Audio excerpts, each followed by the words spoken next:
morning. Good morning, Your Honour. Are we ready to continue? Or? I believe so. Before we call on Mr. Shehata, I just wanted to raise a couple of points on his evidence very briefly. One is, as you will see, he is appearing by video link, and therefore he is seeing us through cameras. And with your permission, I was going to ask that I be allowed to sit for the cross-examination, just so that I'll be in screen. Yes. Thank you. And the only other thing I was going to mention was that at some stage during the questioning, I'll be asking Mr. Jackson to ask some of the questions. That's all. Yes, all right. Advance notice to that. A further point on evidence, I think we'll see how we go. The parties have discussed timings of Mr. Shehata's evidence, and the current intention is that we go for approximately 1 hour, have a short break, and then go for another hour to accommodate Mr. Shehata's health conditions. I see. Just to ensure that he has... All right. Yes. I think that our position was, to the extent that Mr. Shehata needs breaks, genuinely needs breaks, that's fine. Have you discussed this with Mr. Shehata? Yes. It's been discussed with Mr. Shehata. We've discussed it with the other side. And he's indicated to you that for reasons of his health, he requires a break approximately every hour, is that? Yes, a short break around the hour mark. If we're in the middle of something and we can ask Mr. Shehata if he feels he can... and by a short break, how long do you have in mind? 10 minutes? 15 minutes? 10 minutes. Yes. All right. Well, we'll proceed on that basis. All right. So you call Mr. Shehata? Yes, sure. All right.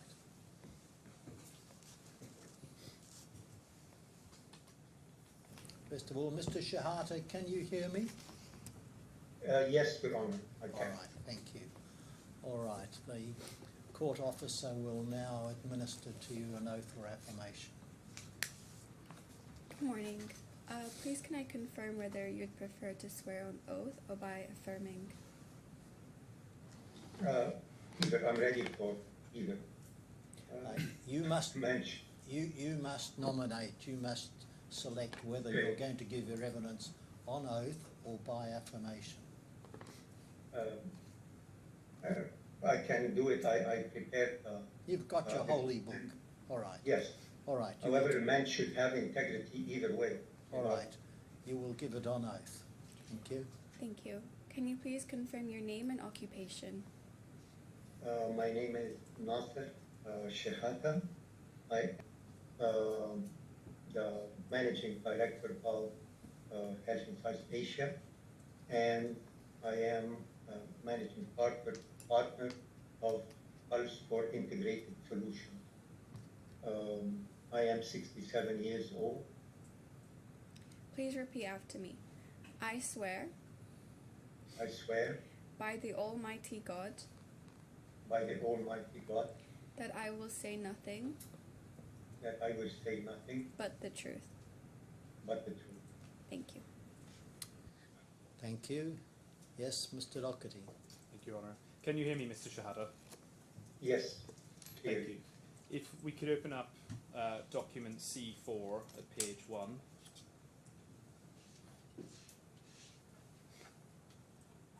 If we scroll down, you'll see the 6th witness statement of Nasser Shehata. And if we can go, please, to page 58 of this document, which runs to 58 pages and 161 paragraphs, you should see on the screen a signature dated the 15th of July 2025. Can you confirm, is that your signature? Yes, I do. Have you had the opportunity to read this statement recently? Yes.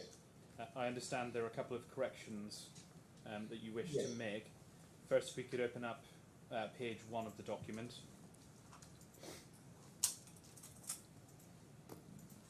And scroll down, please, to the bottom of the page.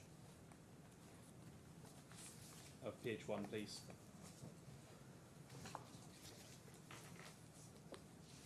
In paragraph 1, you say you're the founder and director of the second defendant.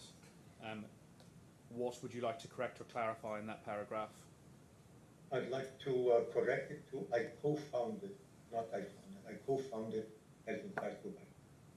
Can we go to page 48 of the same document?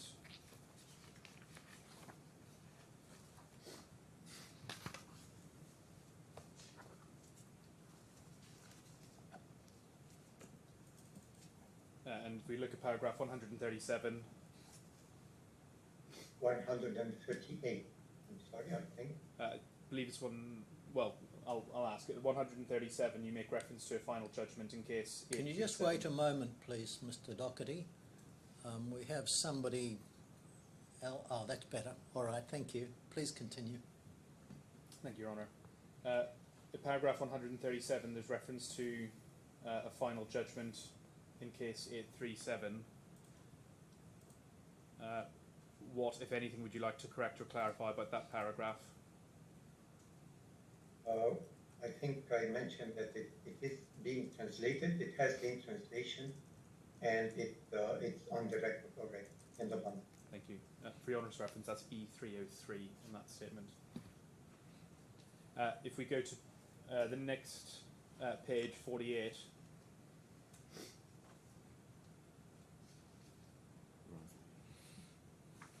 Apologies. At paragraph 138,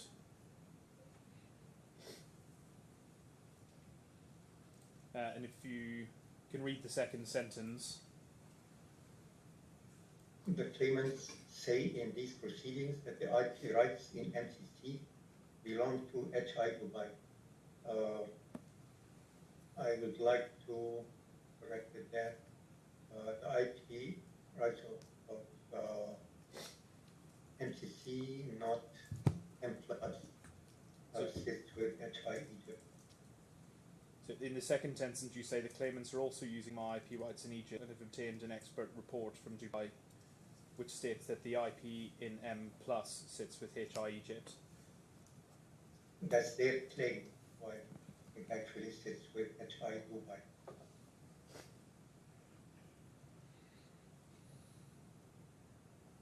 And when you say M+, do you have any corrections or clarifications that you add to the second sentence?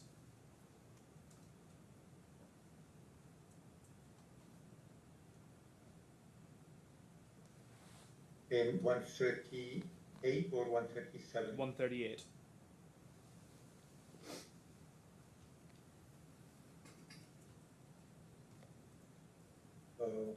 I'd like to say that the IP rights of MCC, not M+, sits with HI Egypt. I think there is no dispute. M+ IP rights has been sitting with HI Dubai since 2003. And page 51.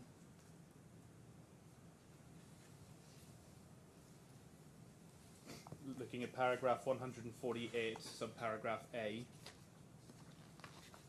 you say on the 17th of January, the second claimant alleged that I had forged the signature of the chairman of the board of directors of HI Egypt, namely the first claimant.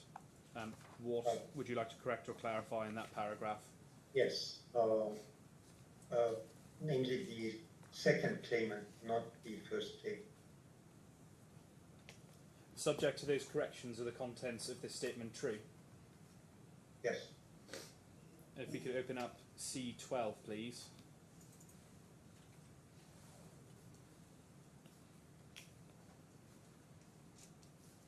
If we scroll down, we'll see this document titled The Seventh Witness Statement of Nasser Shehata. If we go, please, to page 37. This runs to 37 pages and 85 paragraphs. You'll see a signature at the bottom of the page. Could you confirm, is that your signature? Yes, I confirm. Have you had the opportunity to read this statement recently? Yes, and I have some corrections to make. Yes. If we go to page 9, paragraph 20.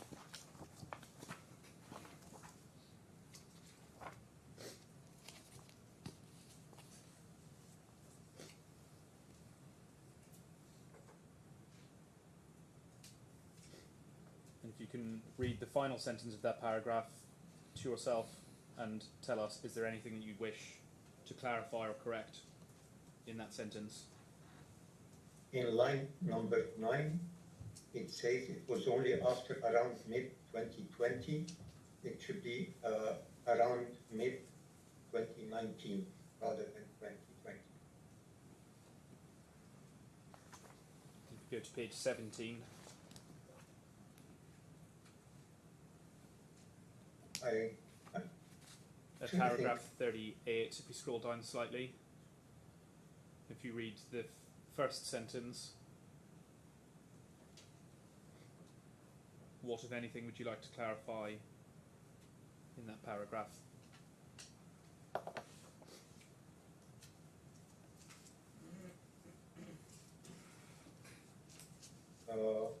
Third line, approximately Egyptian pounds 70 million. It is actually approximately Egyptian pounds 700 million. And subject to those corrections, are the contents of this statement true?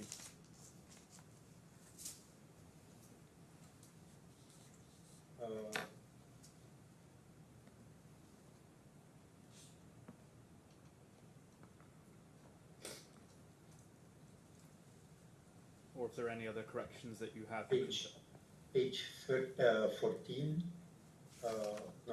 paragraph 31.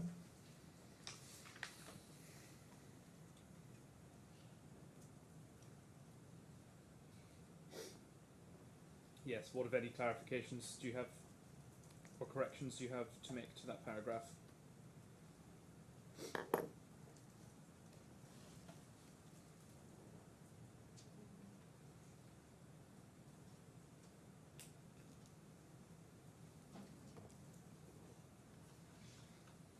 There was also, I think this is line 1, 2, 3, 4, 5, line number 8,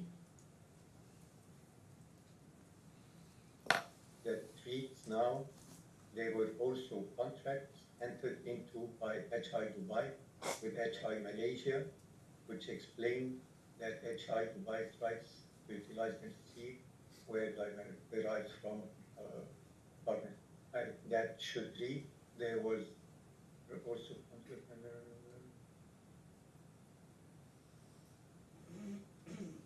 there is also a relation between HI Malaysia and HI Dubai, which explain. Okay. Subject to those corrections and clarifications, are the contents of this statement true?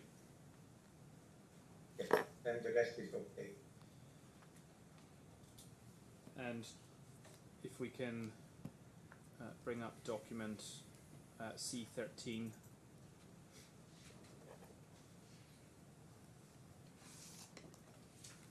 This 13th witness statement of Nasser Shehata. And if we go to page 26, this runs to a total of 67 paragraphs, there's a signature on that page. Could you confirm, is that your signature? Yes, I do. Have you read this statement recently? Yes. I understand there are a couple of corrections. If you go to page 4, paragraph 9.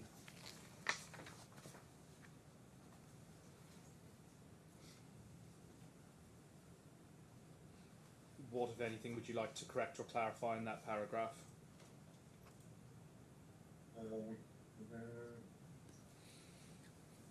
I would like to add, and later, line and dots, and rules at work, toolkit in NCC. Thank you. If we go to page 8, paragraph 19.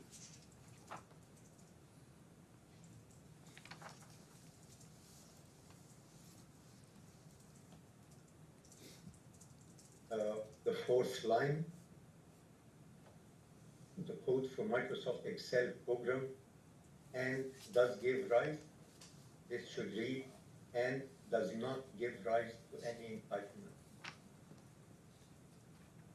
Thank you. And then page 16, paragraph, sorry, my mistake.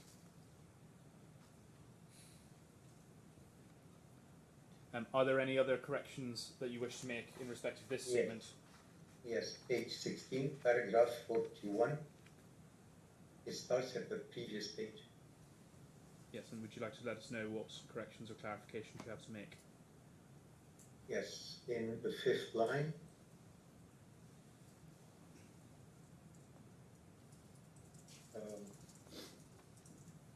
I would like it as recorded in the text audit report from HI Egypt. subject to those corrections and clarifications of the contents of this statement true? Another correction at page 17, paragraph 43, line number 6.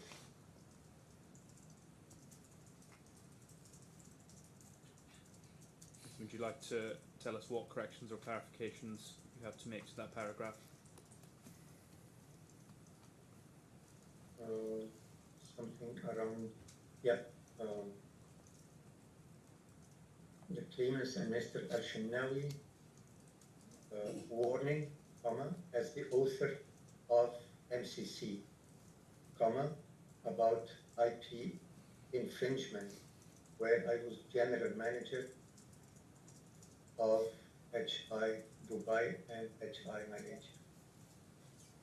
Sorry, I haven't understood that. The That claimants... warning was with regard to me as the author of MCC, to Mr. Al-Shinawi amongst others, not to utilize any source code or any changes to the system.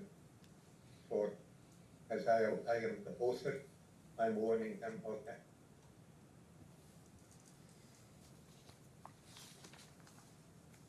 Apart from that, the rest is standing. So subject to those corrections and clarifications, do you confirm that the contents of this statement are true? Yes, I. Thank you, Mr. Shehata. If you'll remain there, there'll be some questions for you. Thank you. Good morning, Mr. Shehata. Good morning, Mr. Montague-Smith. Before we start, can I just confirm that you do not have in front of you your mobile telephone or any other means of communication with third parties? Yes. Thank you. All right. I want to ask you a little bit about the development of M+, please, Medica Plus. You will recall you've given 13 witness statements in these proceedings, haven't you? Yes, I did. Can we bring up, please, your first witness statement, which is at bundle D2?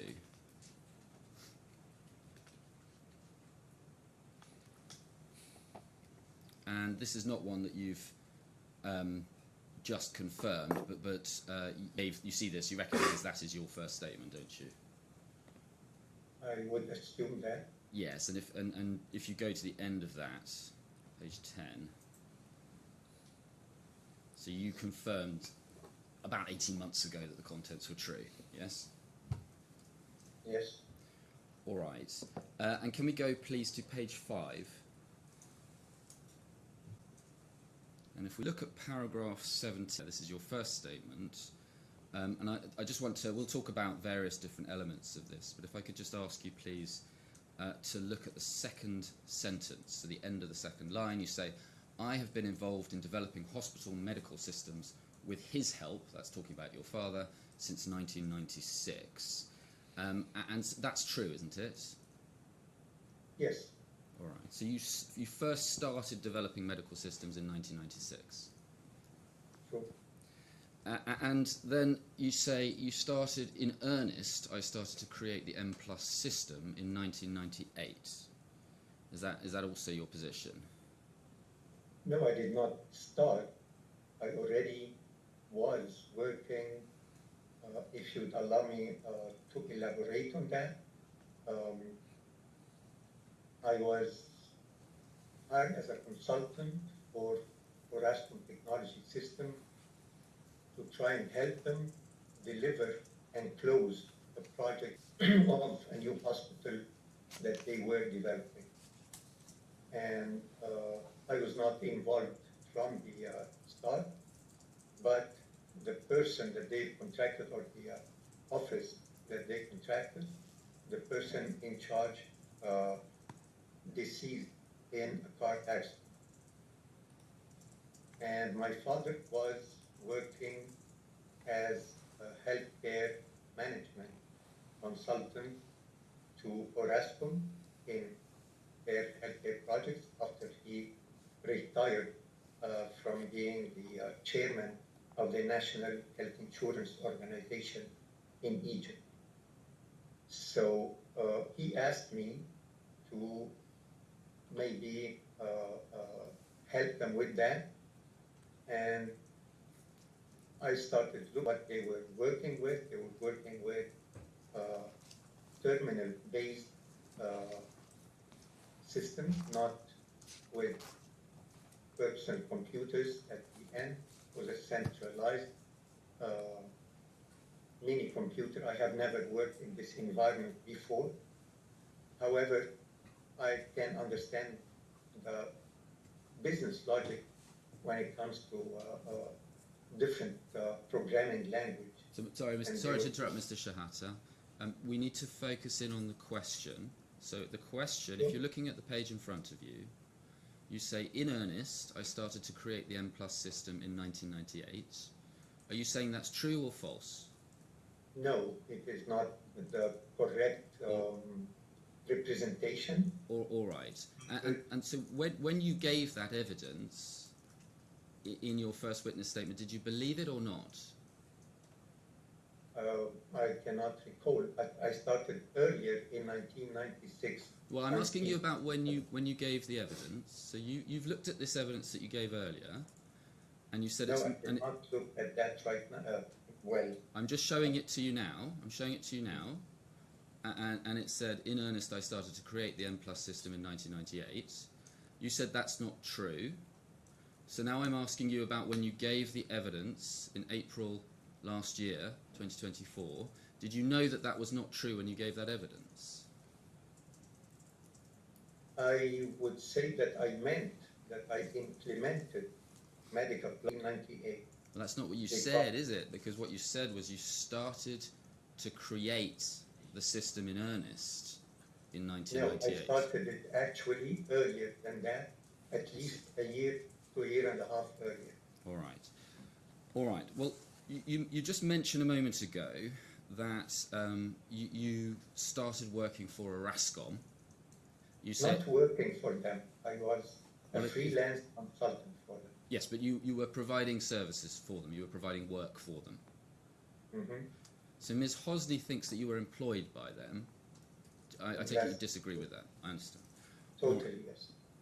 Now, when you first start, I'm going to say working for, in the broadest sense. So I hear what you say. You say you weren't employed, but you can work for someone when you're not employed. So I'm just going to use that terminology, and I'm not saying that you're accepting it. But you started working with them or for them in 1995, yes? In late... No, actually it was early 1996.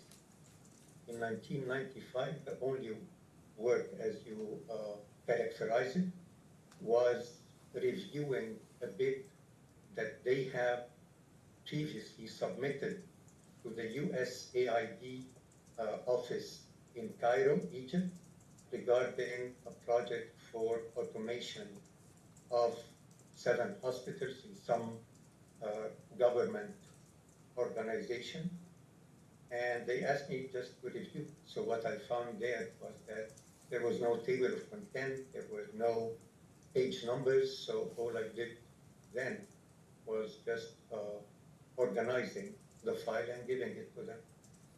All right. It was not really work.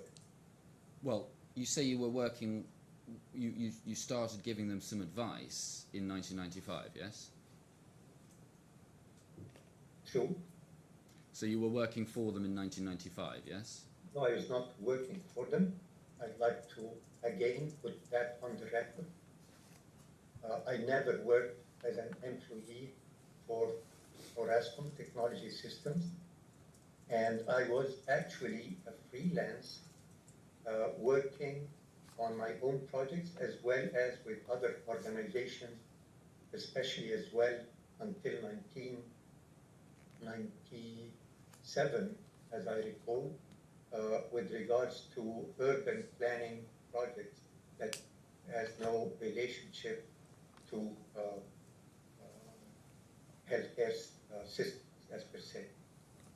All right. Well, again, I don't want to continue an argument with you about whether you're employed Just a minute. or whether you're a Mr. consultant. Shehata, I wonder if you'd be kind enough, on your left you've got a water bottle which has taken a very prominent position and I find distracting. Yes, thank you. I didn't know it was such a wide angle. That's right. All right. So if we could get up, please, bundle C, tab 4, page 10.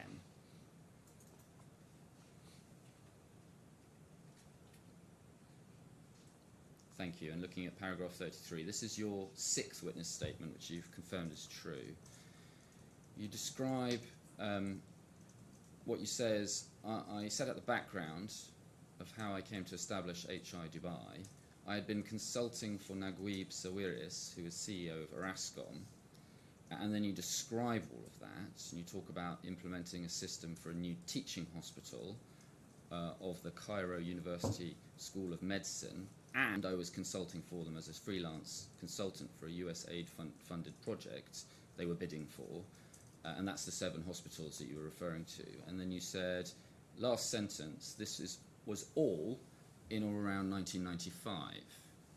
So all of that work that you were doing as a consultant for Orascom was in or around 1995, wasn't it? As I said, 1995, it was those 7 hospitals that I reviewed their bid and advised them on the organization of their bid structure. And then in 1996, I started, that accident happened with their subcontractor, and they asked me if I can manage the programmers of that subcontractor until they delivered the product. So it sounds like you started working with Orascom before you ever started developing medical systems, yes? In 1996, as I said, I was developing unparalleled, completely different, modern healthcare medical system starting towards the end of 1996 and through 1997 and onwards. Well, we've seen, if we go back to D25, please, paragraph 17.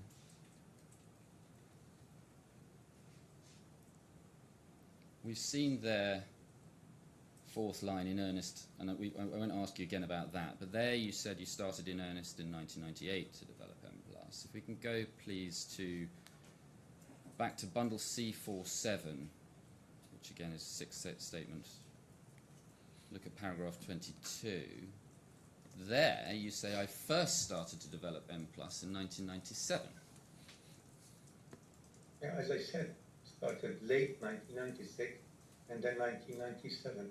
That doesn't say late 1996, does it? It says, I first started in 1997. So is that not true, what you've written there? Yeah, could be true as well. It could be true. This is what, almost 28 years ago, and as a 67 years old man, I might have slipped 1 year or less. That's actually a few months between late 1996 and early 1997. Well, it's true, isn't it, that as these proceedings have gone on, your account of when you started to develop Medica Plus has changed, hasn't it? No, it's not. Well, you've made the date earlier and earlier, haven't you? You started at 1998, then you went to 1997, now you're saying 1996. No. If I might clarify, I implemented Medica Plus at the National Art Institute in Cairo towards mid to late 1998. So, and at the time, mind you, it was basically the active sheets framework, and a bit later the rules at work toolkit. I'm asking you about the accounts that you have given in these proceedings of when you first started developing Medica Plus. And the question, hold on. The question was, your first account was you started in 1998, your second account was you started in 1997, you're now saying you started in 1996. You are changing your account, aren't you, in the course of these proceedings? No, not at all. Actually, what I was advised by my counsel is to review the witness statement number 6, number 7, and number 13, not witness statement number 1. And that's, if I would have been asked to revise the first witness statement, I definitely would have corrected that. So you're saying what you said in your first witness statement was not true? We go back to that. No, it was true because, but it might have been not correct in those 6 months difference. Well, if you'll recall, in your first statement you said 1998 is when you started in earnest. You now say you started properly in 1996. Those two statements cannot both be true, can they?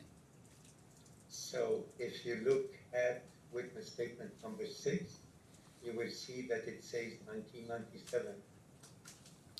All right.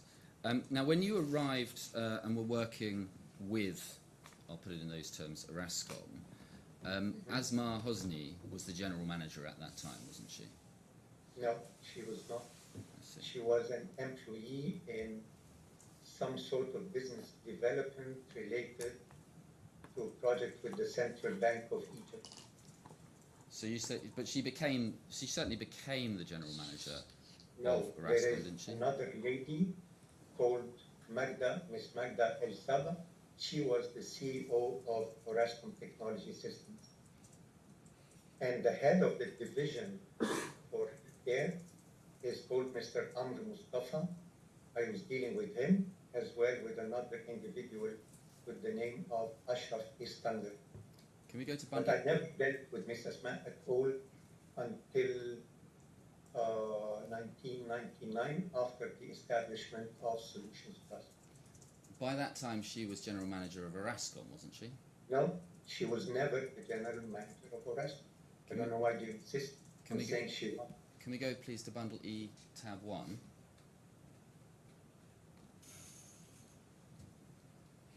And do you recognise this as one of the incorporation documents for Solutions Plus? Can you go? Yes, please scroll down so that the witness can see. If you could zoom out a little bit, that would help as well. You see that? The original version of it, I think, is at E13 in the Arabic. And if we stop on page E12, do you see the documents dated 1st of October 1998, and Asma Hamoud Hosni is identified as the general manager of Orascom. So, just thinking about it again, with that in mind, do you now accept that Asma Hosni was in fact the general manager of Orascom at that time? No. Up to my recollection at the time, she was still not the general manager of Orascom. She was only the general manager of Solutions Plus once it was incorporated as per the document. Do you think your recollection might be wrong? Just a minute. Sorry. That's what the document says, isn't it? Can we go downwards to the Arabic version, please? Sorry, I'm sorry, I was just catching up with the document. It's the box to the right of her name. Yes, can you just scroll down a bit? Yes, thank you. All right, carry on, please, Mr. Montague-Smith. Sorry, yes. No, I was just suggesting that perhaps this document, given as it was at the time, is more likely to be accurate than your recollection 30 years later. Wouldn't you think that's right? Well, if you look at mine, it says engineer, and at Mr. Hussam, rather, it says engineer. Anyone is entitled of saying whatever they wish at the incorporation. If she would have made that title or given herself that title, well, good for her, but that was not the case as per my recollection. So you think... why I know that for sure, because she was not the one intended to be in Solutions Plus as a shareholder and the general manager. It was Mr. Amr Mustafa that was intended. I do not know internally what happened in Orascom, but it ended up with her name in the incorporation documents. All right. And that there was such a big situation between both of them at the time as a result. But of course, I am outside Ruston, so I cannot say much more about that. All right. Well, let's. Can we look at Bundle C, tab 4, page 7, please? Back to your sixth witness statement, and we're looking at paragraph 22. So we can scroll down. Thank you. And what you describe here is, you say, I first started to develop M+ in 1997, and we've discussed that. And you say I was contacted. Second line. I was contacted by a company called Orascom to ask me to review a system being developed for a new hospital in Egypt. And you say they could not deliver the software or finalise it. So initially, at least, you were working on Orascom software, yes? Yes, initially, and I recall that they called it OHMIS or OHMIS, Hospital Information Management System. All right. Well, if we go down, please, to page 10 of this document, paragraph 33.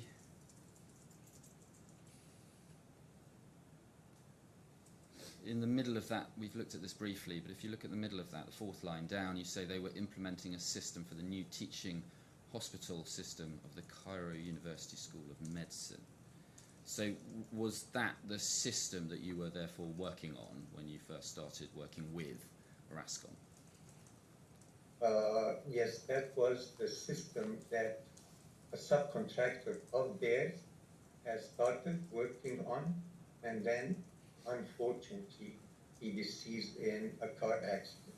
So they asked me to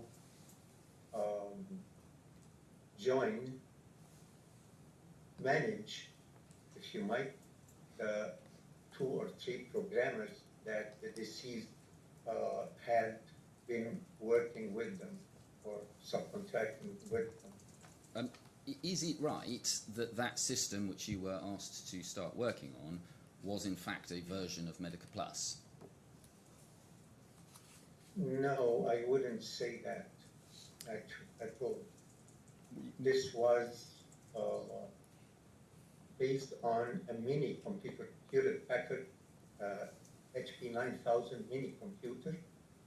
It was based on what is called Informix 4GL. Informix was a very old database at the time that had a programming language called 4GL. I didn't actually have any knowledge of neither Informix nor is 4GL, and it used to be coded on dumb terminals, you know, those old screens with black background and green characters. And if you made a mistake, you cannot just jump back. You have to delete all what was written. But that was just an earlier version, wasn't it, of the program which came to be Medica No, Plus? not at all. As I told you, Mr. Montague Smith, this is a completely different thing from Medica Plus. It's not at all Medica Plus. I was developing Medica Plus in parallel using Microsoft Visual Basic 6 because that was the tool that I was working before for other engineering application. All right. Well, can we bring up Bundle C, tab 4, page 7, please?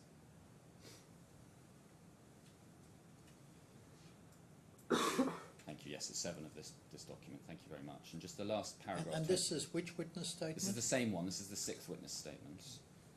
Sorry, I was giving the full reference. We should have just gone back. But it's paragraph 24, if we could look at that, just to see where this document comes from. The last sentence, you're giving some evidence about the initial development of Medica Plus, and the final sentence you say there were numerous installations of the software prior to the incorporation of HI Dubai, and you produce a document which you can see the references to an exhibit.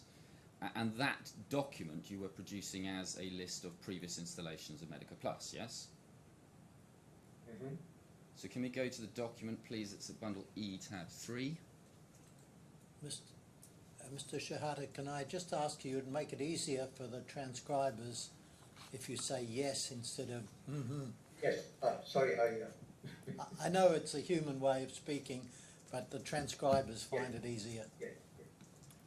All right, and if we read the first paragraph of this, I mean, firstly, you've produced this document. It looks like this is a document that was produced by Solutions Plus a little bit later on. Would you agree? Is that right?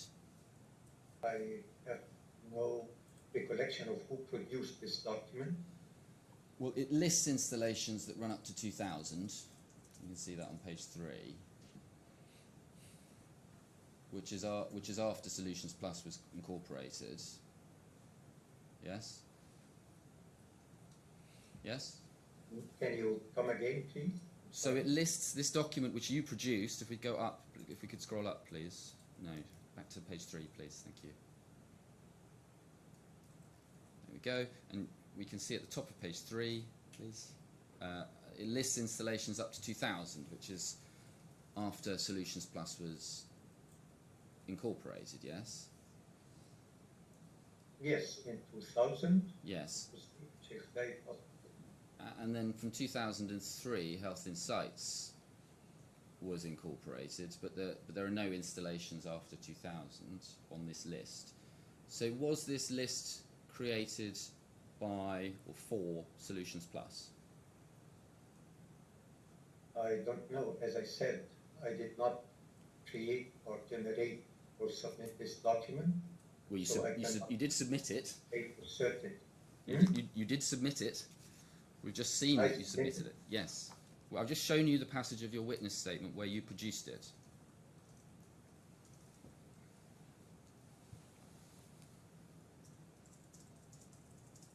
But your evidence is you cannot recall where this document comes from.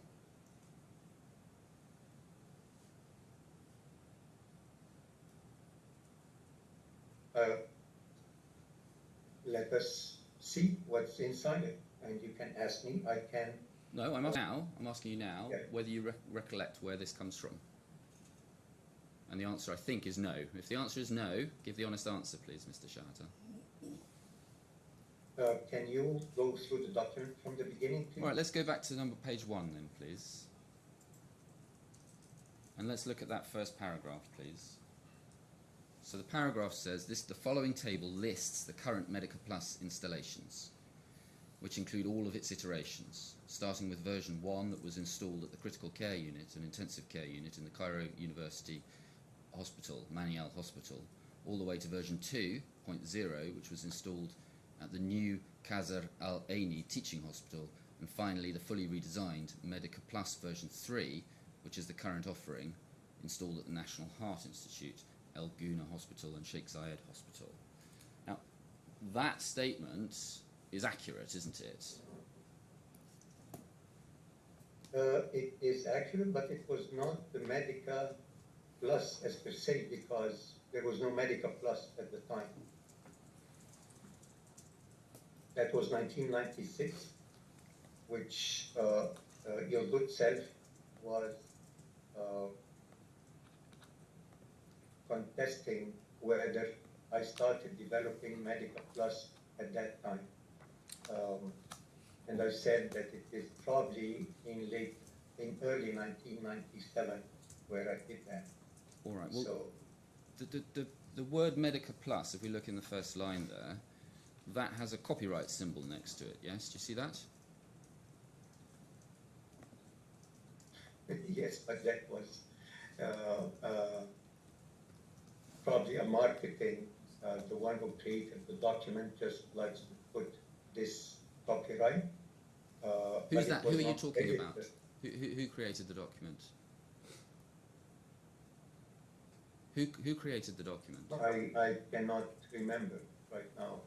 So when you say the one who created the document just likes to put this copyright, who are you talking about?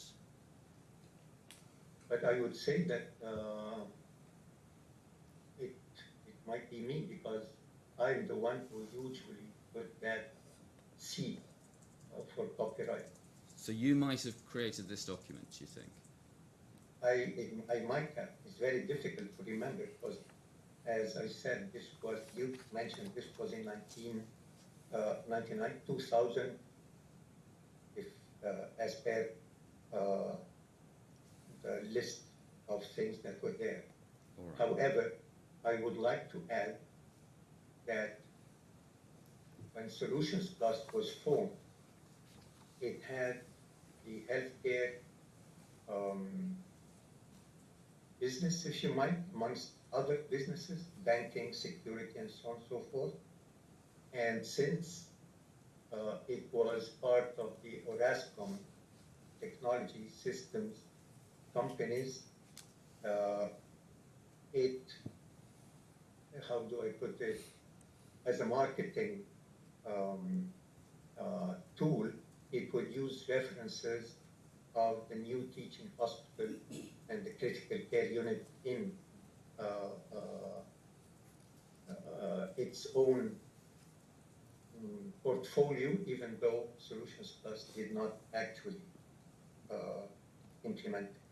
And the thing that is for sure. Sorry, Mr. Shehata, the question, I'm going to stop you. The question was, you created this document, do you think? And you've been talking for about 3 minutes. And you're not talking about who created this document, are you? No, I told you, I might have.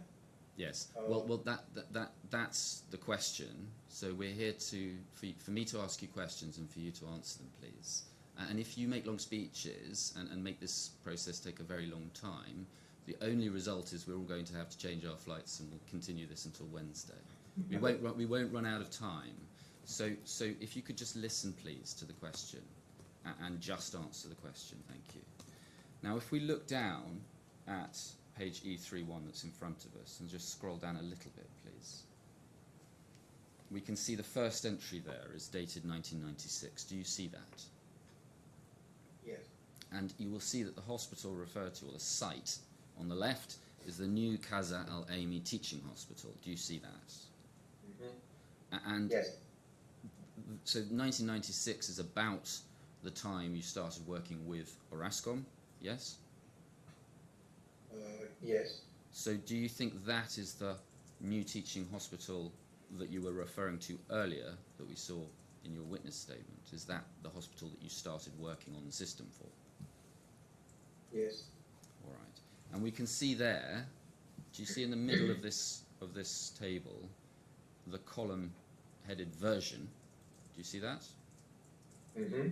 And do you see it says version 2 and status under upgrade to version 3? So is it right then that when you joined you were working on version 2 and you were assisting in the upgrade to version 3? No. There was no Medica Plus in 1996. Whether you would like that to be accepted or not, but there was no, the name Medica Plus was only introduced in 1998 when I installed it at the National Heart Institute. This was called OHMIS, as I indicated earlier. That was the development that those 3 programmers on Informix 4GL were being managed by me. Can we go down to page 2 of this document, please? And if we keep going, please, and just show the 2 entries below.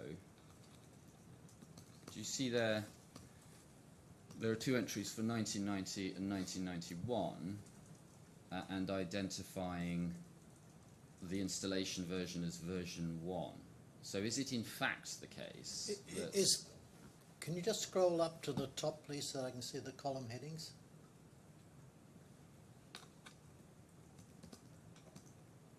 You said installation.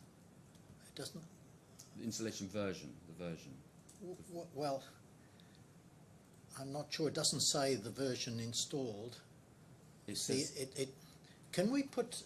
Do we have the capacity to put Mr. Shehata on silent so that he can't hear what I'm saying? I can put him. I can go away I can put him in a breakout room. for a bit. Your Honour, I can rephrase this question if you like. I'm asking him about a document. He Yes, said he but might I have don't know if you can created. see what I'm indicating. Can you put him in the room for a moment? I will put him in a breakout room. Shall I move or? No, you just sit there, Mr. Shehata.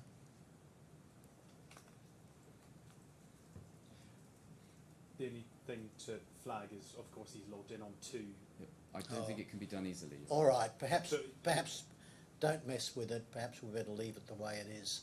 The point I'm saying is it doesn't indicate that that was the version that was installed. For example, it could be the version that's in place at any time. According, the document doesn't tell us. For example, if we go down to the 1990 ones, Yes.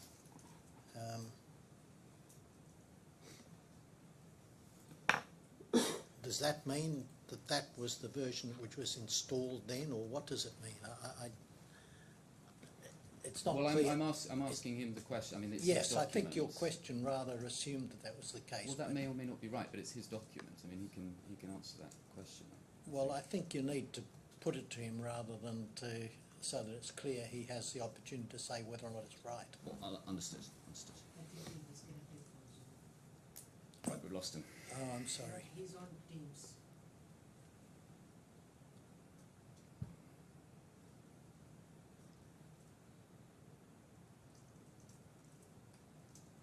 How are we going to get him back?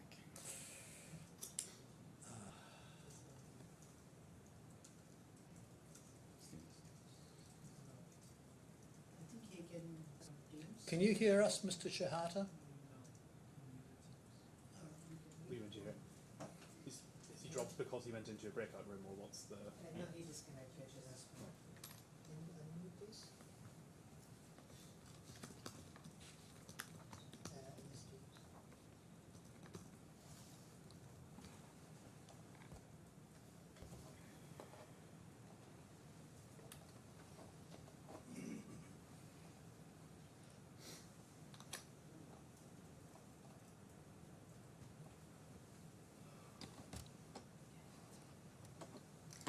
Yes, Teams. Mr. Shahada, can I don't think he can. No. I don't think he.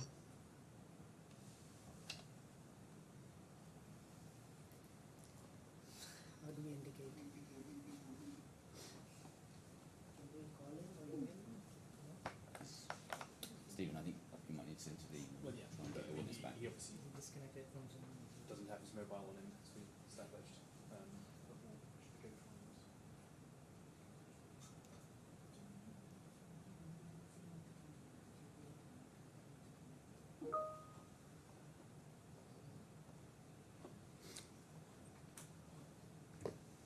Do you think he's able to see us? Yes, he can see us. He should if he looks at the screen. Can you have a chat? What do we want him to do to call us? To connect on the other link, Zoom link. Do chat on MS Teams with Mr. Shahata. Yeah, just tell him to join the Zoom conference. You can see us, because I don't think you can see you on this. I'm not sure what can he see. But he's disconnected from Zoom. This is Zoom, not Teams. So what's? Yeah, no, but he's logged on Zoom. So he's on Zoom to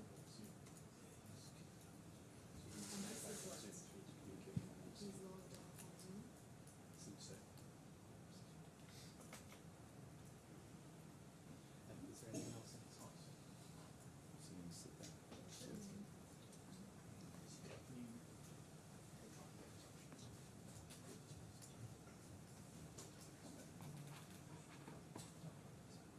He's back.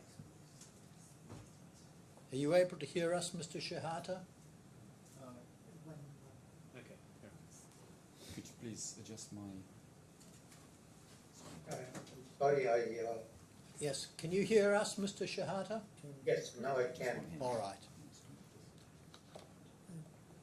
Like it was before. All right, just be with us a moment, Mr. Shehata. We're just adjusting some screens. All right. All right. Are you able, if you've got pictures, Mr. I do, thank you Montesquieu? very much, yes. All right, please All right. continue. Thank you. Can we go back up to page 1, please? To the top, please. Thank you. And so we've already looked at this, but it was raised by the judge, so I'll do it again. The following table lists the current Medica Plus installations, which include all of its iterations, starting with version 1 that was installed at the critical care unit and intensive care unit in the Cairo University Hospital. Yes? So you see that. So that is what this document lists. Yes? The installations of Medica Plus. Yes? It's not, no, not really, because Medica Plus was not existent until 1998.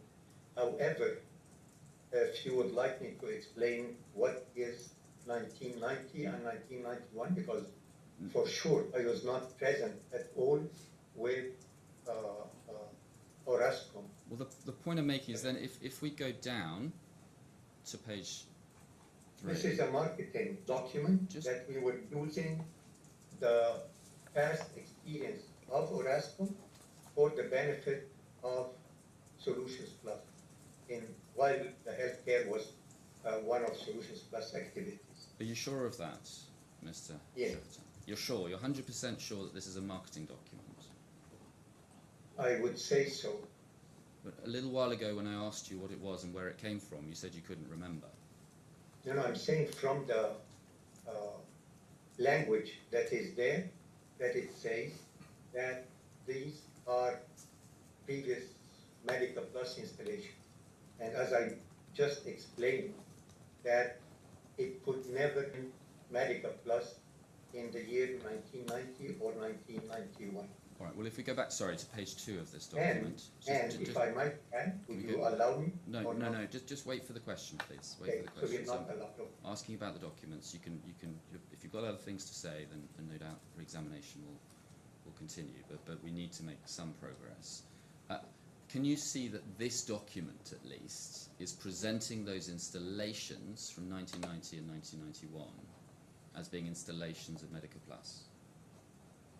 It's true, but this is the marketing technique that we use to borrow from Orascom some of their very old installations.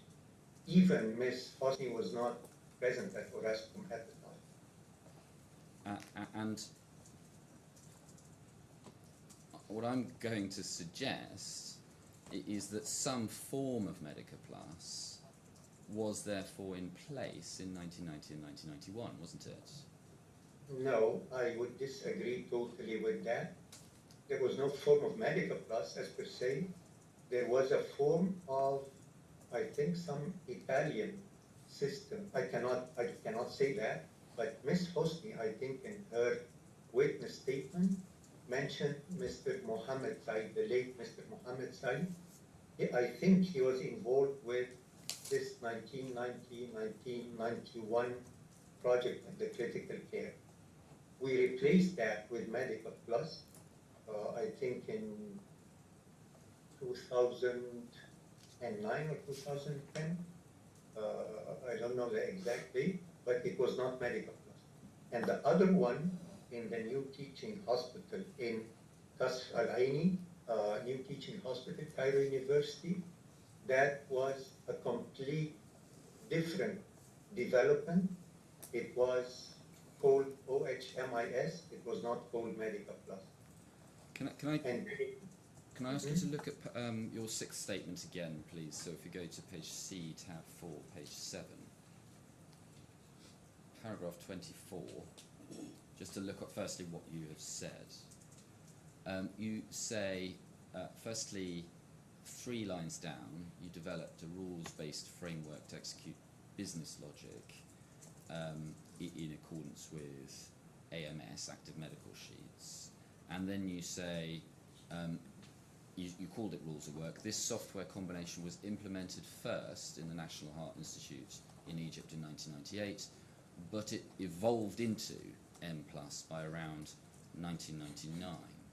So are you saying that what was installed in 1998 was not in fact M+? No, it was the combination. I think Ms. Hosni has said that she demonstrated the system, Medical Plus, at the National Heart Institute to the First Lady and the Minister of Health at the time. And that was basically the combination of the active medical sheets and the rules at work. And I recall that it included the heart arteries on a diagram that the doctor can click to specify a lesion in an artery and specify beside it the percentage of blockage there is. And I remember as well that I cured another third-party tool for the medical imaging. It's called medical objects that included the ability to display what is called DICOM images and thin loops. DICOM is the short for digital imaging and communication in medicine. Mr. Shehata, let me pause you. I'm asking you about your evidence here, and again, you are retreating into giving very long speeches. I'm asking you what you mean in the sentence that I've just shown you. So you say in this sentence that we just looked at, the combination of rules at work and active medical sheets was implemented first in the National Heart Institute in Egypt in 1998, but it evolved into M+ by around 1999. So, are you saying that what was installed in the National Heart Institute in 1998 was not Medica Plus?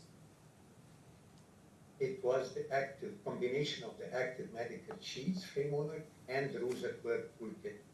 Right. And then it evolved as I kept developing more modules using it and around it into Medica Plus in 1990.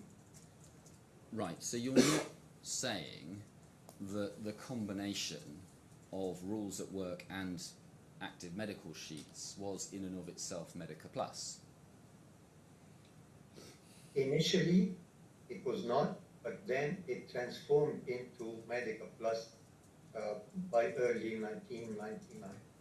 Yes. And if we go back to bundle E3, and this is the document, the sheet that we were just looking at, and look at page 1, please.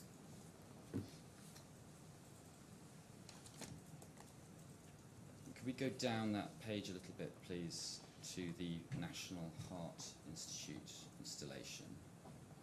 So do you agree that this document suggests that version 3.0 of Medica Plus was installed in the National Heart Institute at Cairo? Do you agree, firstly, do you agree that's what the document appears to be suggesting? Yes. And do you think that that is accurate?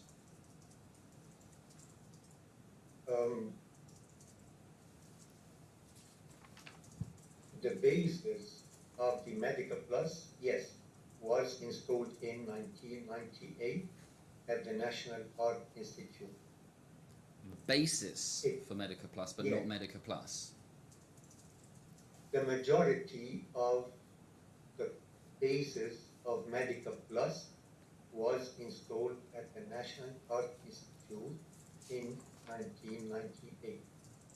But if we go over the page to page 2, we see the El Gouna Hospital, which is the installation there. Do you see that the document, at least, is saying that that installation took place in 1999, and that was also version 3.0 of Medica Plus?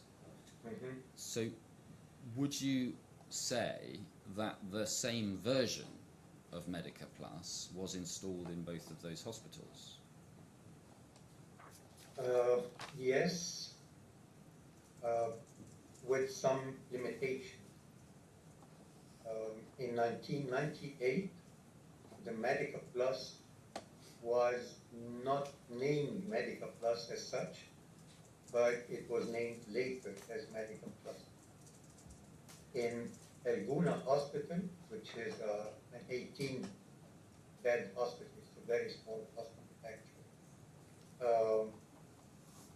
We put what we did in the National Heart Institute, but unfortunately, at the time, the manager of the hospital wanted more functionality, which we developed later around the active medical sheets and the rules at work. But whichever is right, whether it's 1988 or 1999 on your account, Medica Plus was not first published in 2000, was it?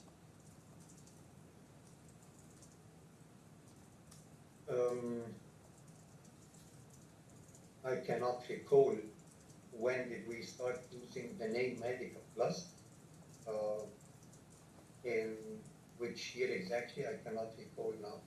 I'm not talking about the name, I'm talking about the software, which was subsequently named, or named at some point Medica Plus. That software was not first published in 2000, was it? No, it was published before that, yes. So when we go to your sixth statement at page C, tab 4, page 12,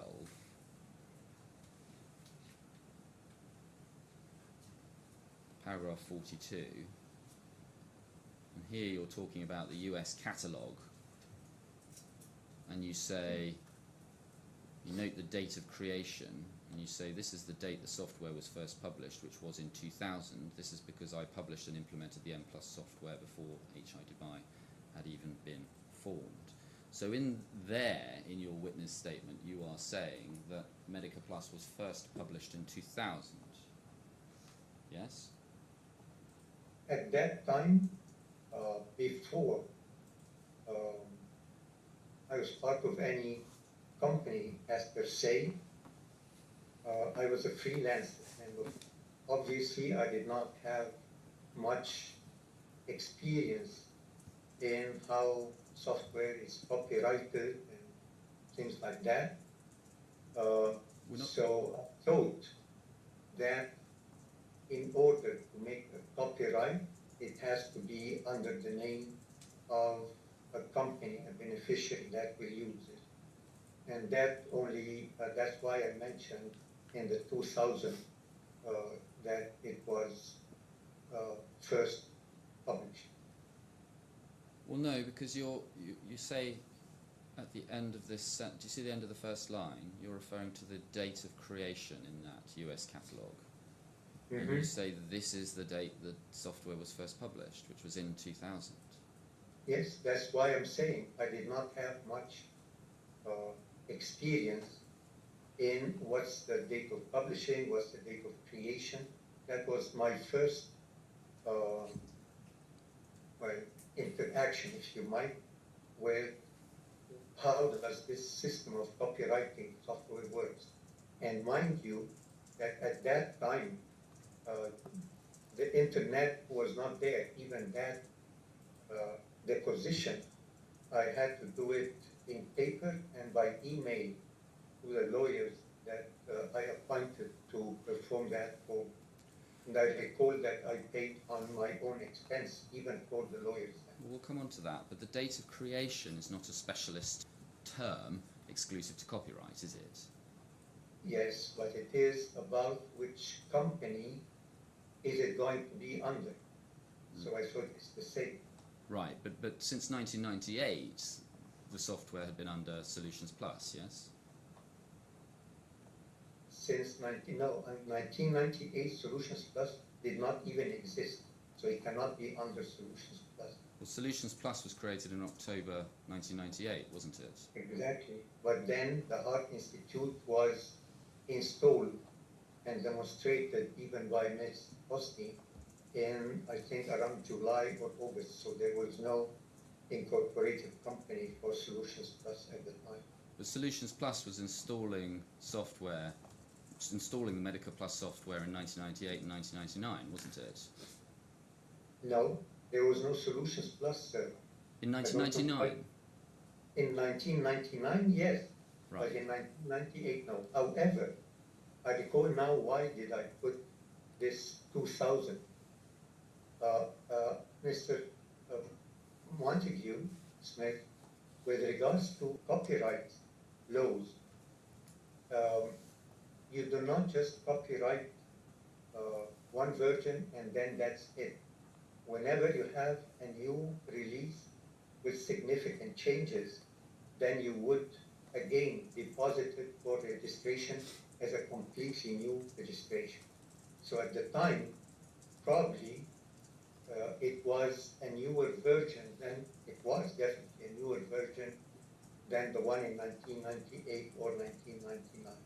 I see. So your evidence now is that in 2003 you did know that under copyright laws it was necessary to state that the date of creation was the latest version. Is that what you're saying?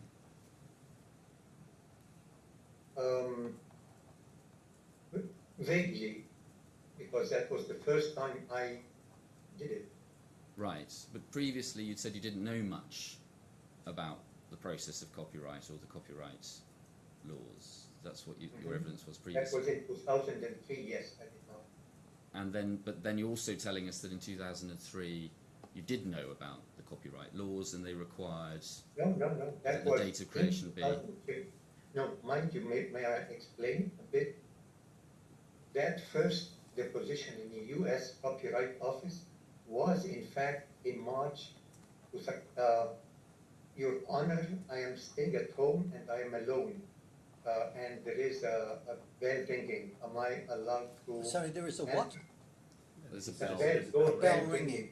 All right, look, I think we'll take a 10-minute break at this stage and you can go and sort out the bell. Okay, thank you. Thank you. I just explained to you, Mr. Shehata, during this process you must not, of course, discuss your evidence or anything to do with this case with anybody. Yeah, of course.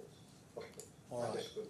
We will resume then at 11:12. Mr. Shehata, I think you can probably put your camera and microphone off, but don't log out. Yeah, thank you. All right. All Adjourn right. to 11:12. All right.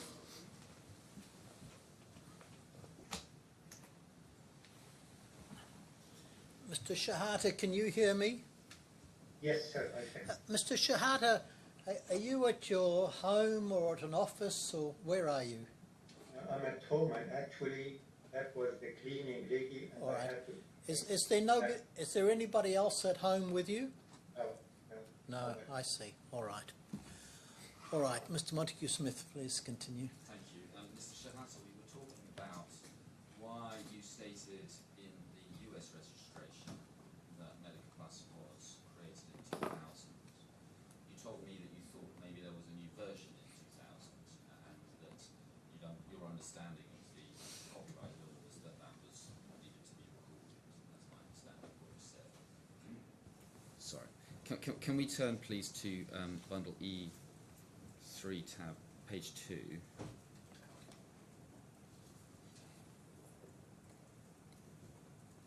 And, and down actually, sorry, it's page 3, thank you. And do you see there the Sheikh Zayed Hospital? So what this document appears to be saying, would you agree, is that in 2000 there was an installation of Medica Plus at the Sheikh Zayed Hospital and that version was 3. Would you agree first that that's what this document appears to say? It might be at the time, yes, because that is more than 20 years ago, so Yes. well, very difficult to remember. That version 3, was that the same version that had been installed at the El Gouna Hospital and the National Heart Institute in 1998 and 1999? No, it is not, because, as I said, in the National Heart Institute, there was more concentration on first passing this demo for the First Lady for the opening of this new building at the Art Institute. So I was formulating, besides the active medical sheet, some very crude, if you might, patient registration module on screen. That, of course, was not the full functionality of patient registration. In 1999, I added this plus other parts related to laboratory tests and things like that, vital signs and so on and so forth. In 2000, that was a different story because Sheikh Zayed Hospital is a 220-bed hospital. So there had to be additional development, and that resulted in this version 3 that you mentioned, and that matches the US Copyright Office date. So you say that it had to be a new version because it was 220 beds, yes? Not because of the complexity was more than just an 18-bed hospital in Elguna, which definitely does not have all the departments in a hospital. But we're talking about 2000, and you were saying you felt that Sheikh Zayed was, I'm reading your words, was a different story because Sheikh Zayed Hospital is a 220-bed hospital. So it was a larger hospital, you think, than the previous installations. Is that your point? No, what I meant is I started first in the National Art Institute with, even though it's big, it's around 450 or 500 beds, as I recall now. It's very difficult to recall, but it was specialized only in heart and cardiology, while Sheikh Zayed Hospital was a specialist hospital for different types of specialties, not just cardiology. So I needed to work on creating several modules for different specialties and subspecialties that are being treated there. So you think there were new modules which were introduced in Sheikh Zayed Hospital. Which were those modules? If we look at the list, you can see, if we scroll down a little bit, you can see the list of modules that are at least identified in this document as having been installed.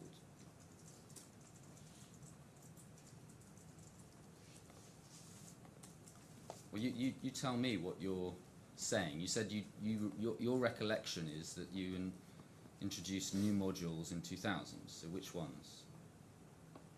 What were you talking about a moment ago? You can look at the dermatology, medicine, general chest and abdomen, obstetrics and antenatal, gynecology, ophthalmology. There was actually one that's missing here because it was the specialty of the CEO of the hospital, which is ENT, ear, nose, and throat. I remember now that he used to make very rare surgeries in the ear for the shell within the ear, middle ear. So that was as well, which is missing here. So it could be that some other modules might have been missing. Some might be. That's very difficult now to remember more than. Well, if we go up, please, to page E32, and we got to the listing for Elguna Hospital. Thank you. If you can scroll down a little bit. So some of the modules that you're referring to are referred to in this installation as being installed in Elguna Hospital. Mm-hmm. So, for example, if you look at the bottom right, you mentioned internal medicine. And we can see that this document appears to indicate that internal medicine was already installed in 1999, yes? True, and in the Guna Hospital. Well, hold on. Sure, sir. Similarly, you mentioned gynecology, didn't you? And that was already installed in the El Gouna Hospital, yes? Mhm. So when you told us earlier that you think you had to develop new modules for Sheikh Zayed Hospital in 2000, that evidence wasn't true, was it? No, it was true. If you would allow me to explain, I will do. One very important module that I developed only for the Guna Hospital is the compression. No. We're asking you No, no. about. I'm asking Yes, you. No, I'm asking I you, know, Mr. I know. Shehata, about gynecology and medicine. So focus Okay. on that. Yes, you told us that you created those modules specifically for the Sheikh Zayed Hospital installation in 2000. I've Right. shown you that according to this document, which you think you may have authored, those modules were already being installed in 1999. So the question was, when you told us that you created the gynecology and internal medicine modules for Sheikh Zayed Hospital, that statement wasn't true, was it? No, it was not. Right. And if you would like me to elaborate on that, allow me to elaborate on that. No. Guna Hospital is an 18-bed hospital that is in a resort, in a touristic resort for diving. So the patients were mainly not into the normal hospital use, and I mentioned the decompression chamber module, which is not mentioned under Guna, even though it was one of the most important for them. But I developed those simplistic gynecology, internal medicine, which are not really utilized that much there, but as a hospital, I developed them and put them there. When I went to Sheikh Zayed Hospital, of course, this is a specialist hospital that needs way more data in examination and assessments and treatment plans and things like that with regards to those specialties. So what was developed for El Gouna was not sufficient at all for them. So I had to go back to the drawing board and design and develop all those modules from scratch. Can we go to the top of this page then, please? Sorry, page 1. Top of page, middle of page 1. That's fine. Yes, thank you. And so, do you see the new Qasr Al Aini Teaching Hospital? Yes. Yes. That's a 1,200-bed hospital. Yes. Do you see that listed there? Mhm. Does that sound right? Yes. And then, if we look at the module list on the right, do you see the bottom one? It says Yes. internal medicine. Yes. Yes. So it looks like from this document, internal medicine module was introduced into the new Qasr Al Aini Teaching Hospital in 1996. Actually not. These are just marketing hype that we use. As I told you, I was trying to put things to show the experience of Orascom that moved to, and my own, actually, my development in other things in the medical. So I added those on top of these, but I can assure you, they never existed at the time.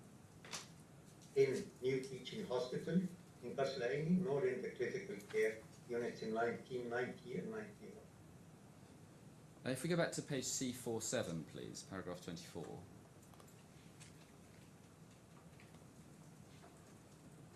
Paragraph 24, please, so we can see the last sentence. So when you introduce this document into evidence, you say there were numerous installations of the software prior to the incorporation of HI Dubai, and then you rely on this document that we've just produced. Are you telling us now that when you produced that document to the court as evidence that there were installations of software prior to the incorporation of Health and Sites Dubai, you knew that that was just, as you've put it, marketing hype and not reliable? I was trying to find the very old documents in very, very, very old hard disks of very old laptops, and some actually stopped working altogether. So whatever documents related to Medical Plus, because the claimants claim that Medical Plus. No, Mr. Shehata, you've got Yes, to sir. stick to the. Otherwise, we're going to be here past Wednesday. We'll all be here on Thursday as well, Mr. Shehata. So please just listen to the question. Mm-hmm.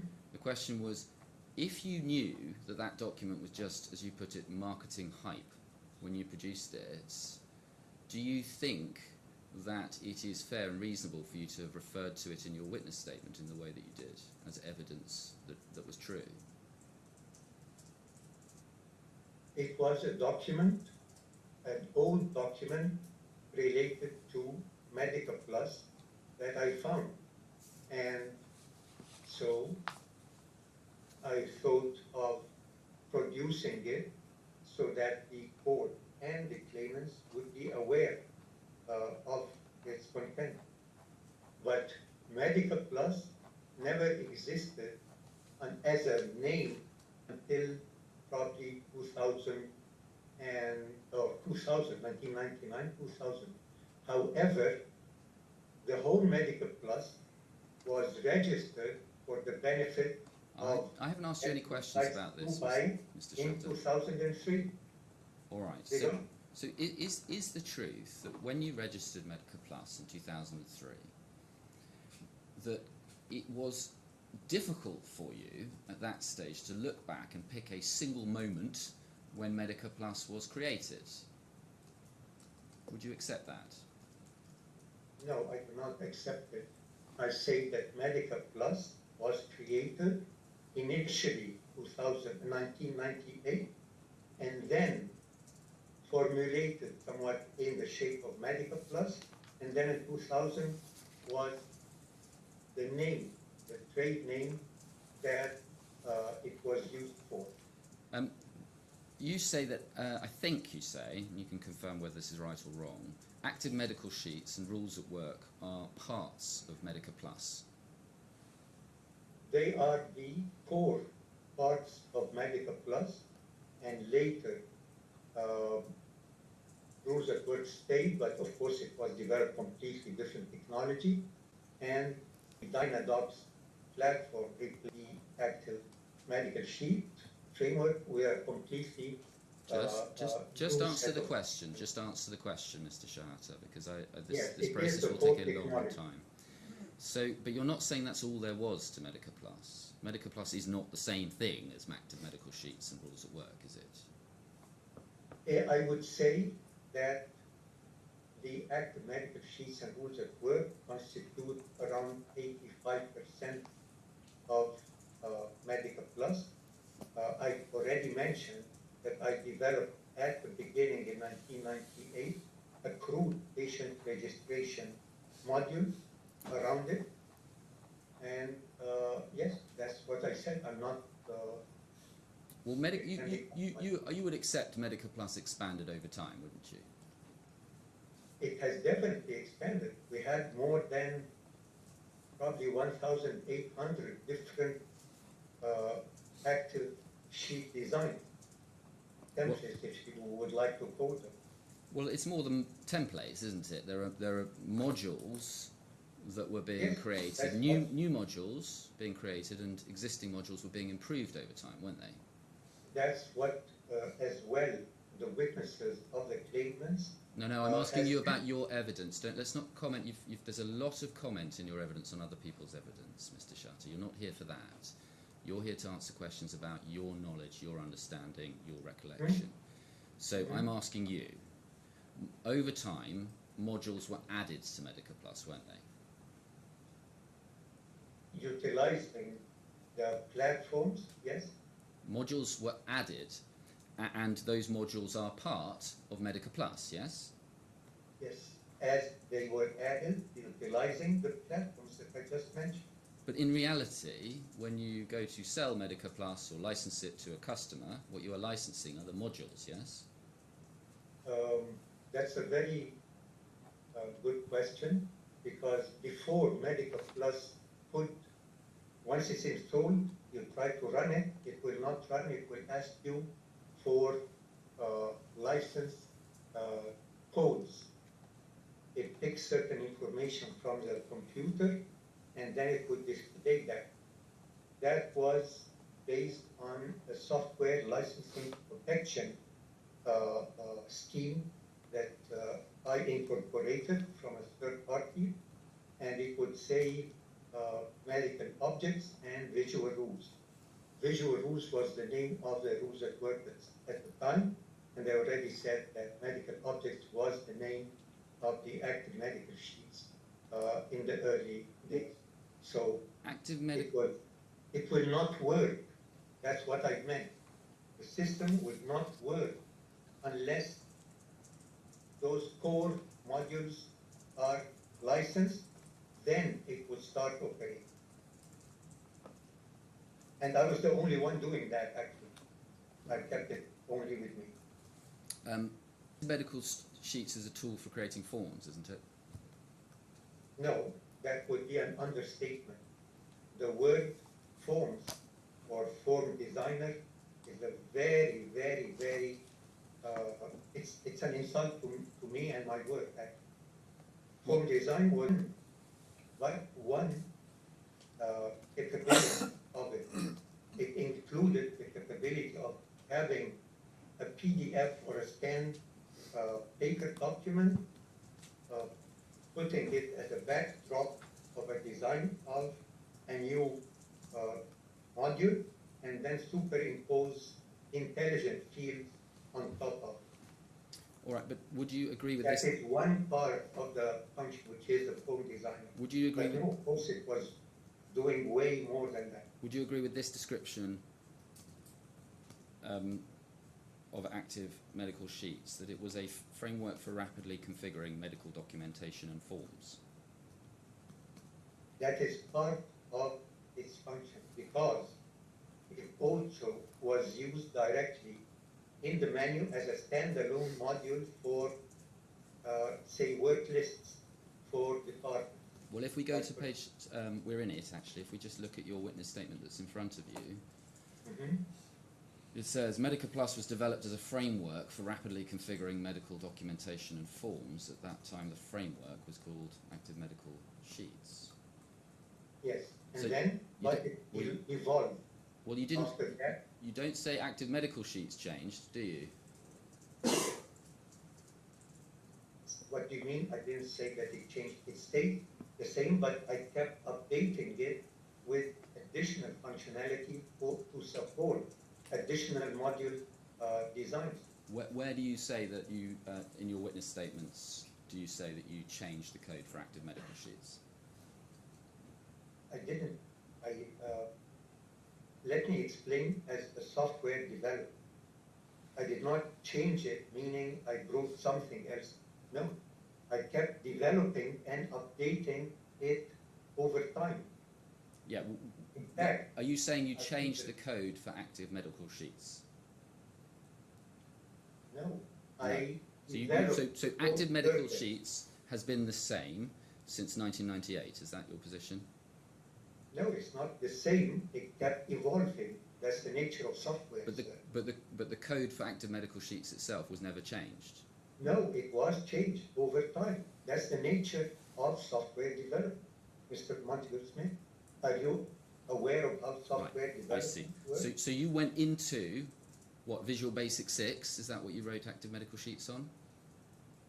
No, not in Visual Basic. Yes, I went to the code, the source code, which is developed using Visual Basic 6, and I would add new functionality. Where do you say that you changed the code of Active Medical Sheets in any of your witness statements? That goes without saying in software development. So you didn't say it. There is no that goes in software development field. It goes without saying. You But don't. it kept evolving. You don't need Active Medical Sheets for all of the modules, do you? For the majority of the modules, you do. Well, for example, laboratory modules, pharmacy module, electronic medical records, those do not require Active Medical Sheets, do they? They require active medical sheets. However, they require other developments to interface with laboratory analyzers, for instance. And this is where the implementation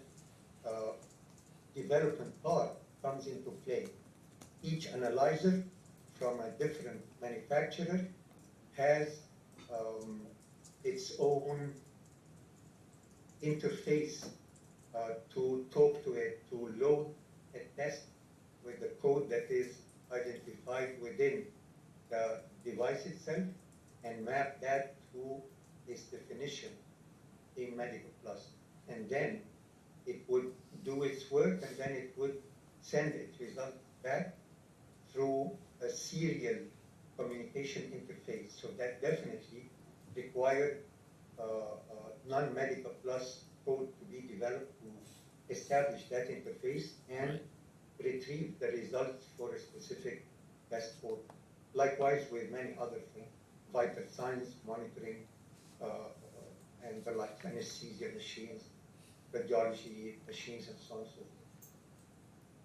forth. So your case, your position as it is that active medical sheets was an essential element of every single module in one way or another?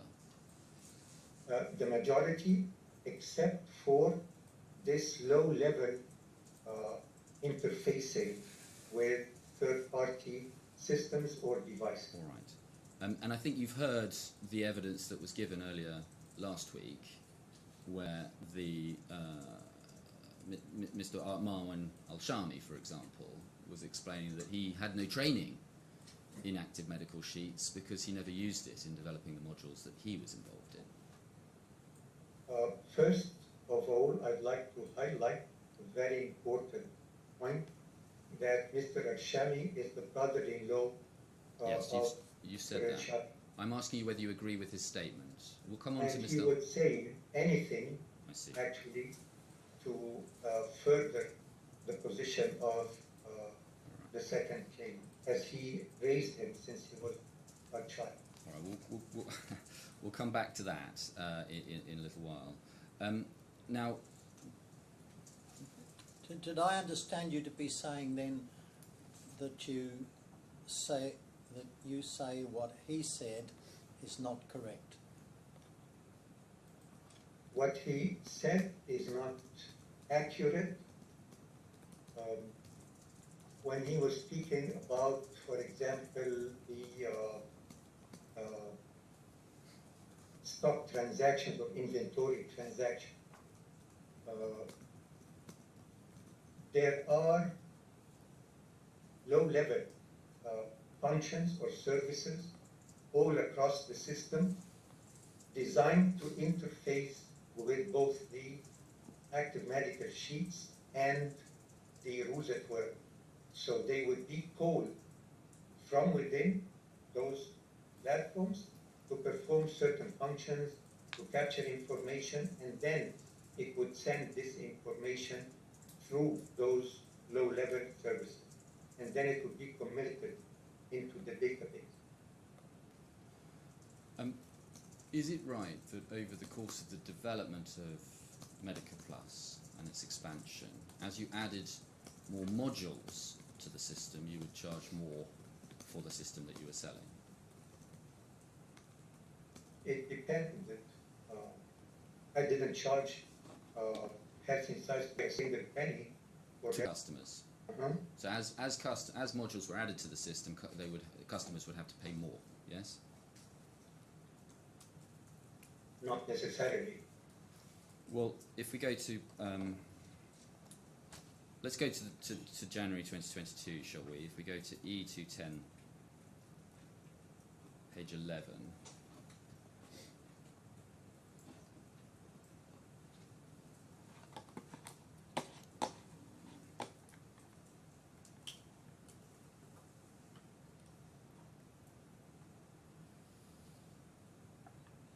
Bear with me.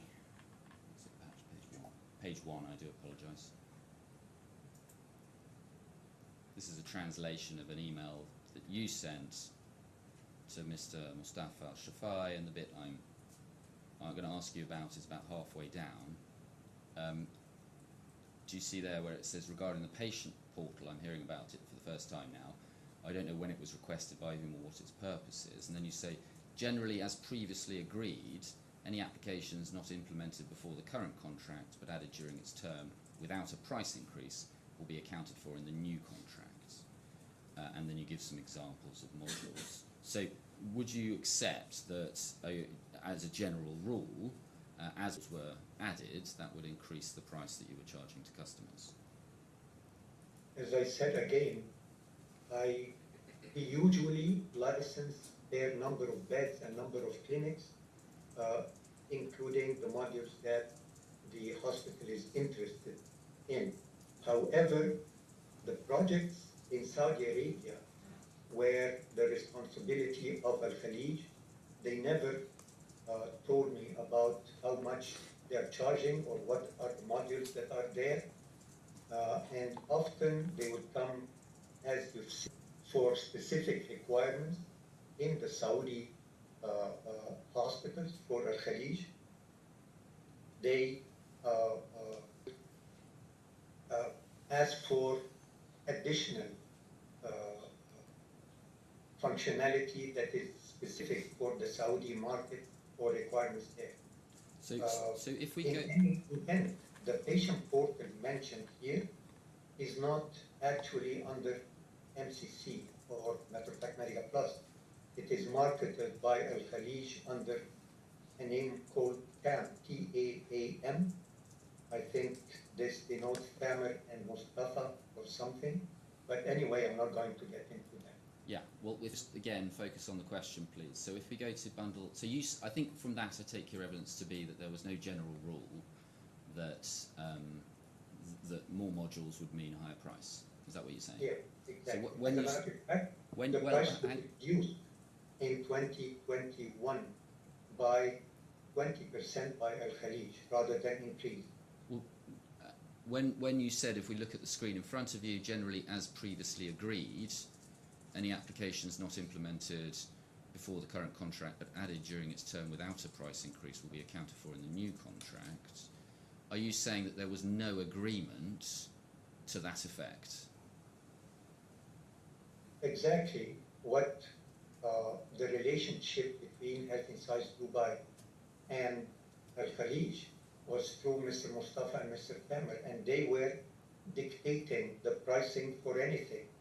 And that has hurt HI Dubai tremendously over years, But until they totally shut down any revenue from Al-Khalij, yet they kept utilizing its licenses and my creation toward their own benefit.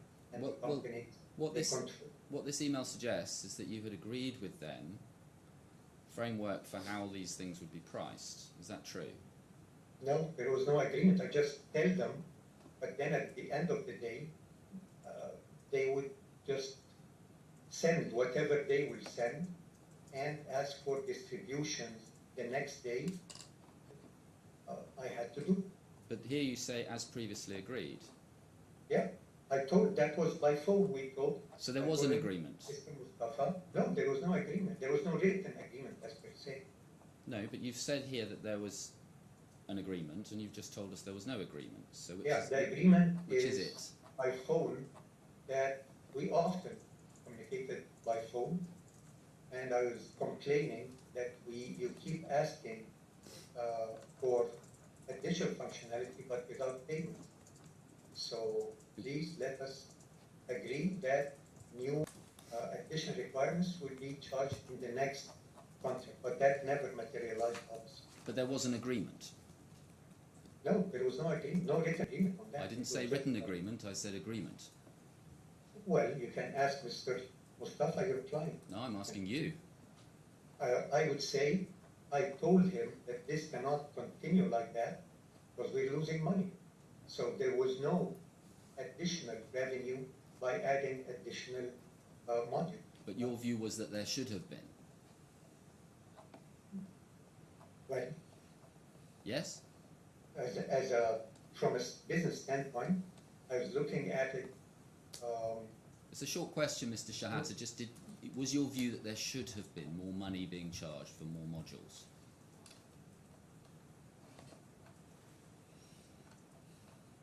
It depended on what modules are you speaking about.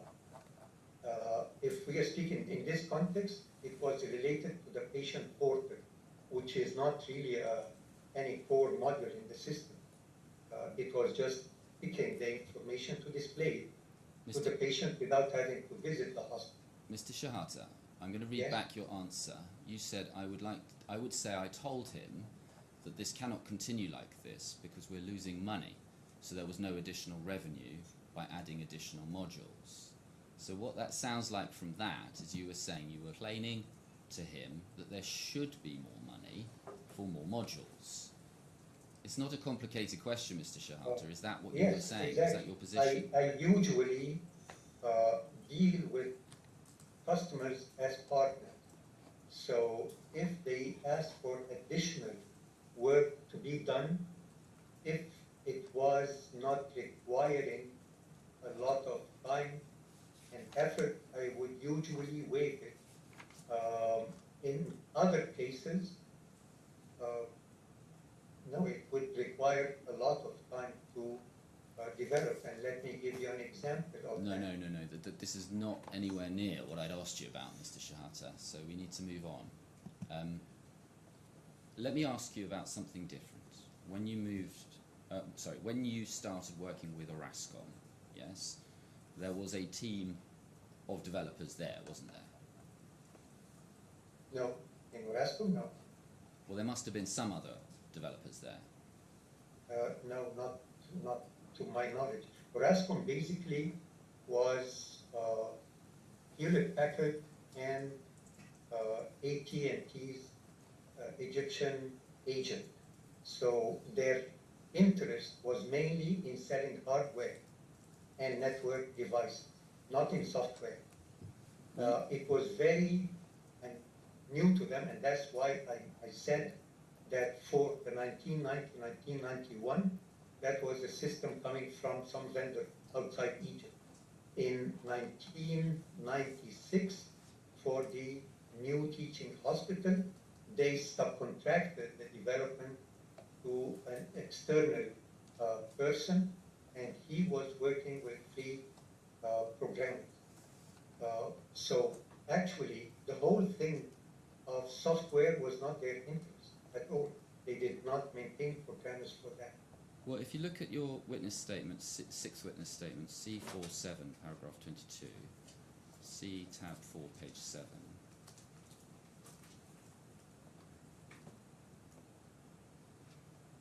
You say, I was contacted by a company called Orascom, I'm looking at the second sentence, who asked me to review a system being developed for a new hospital in Egypt. So there was a system which was being developed, yes?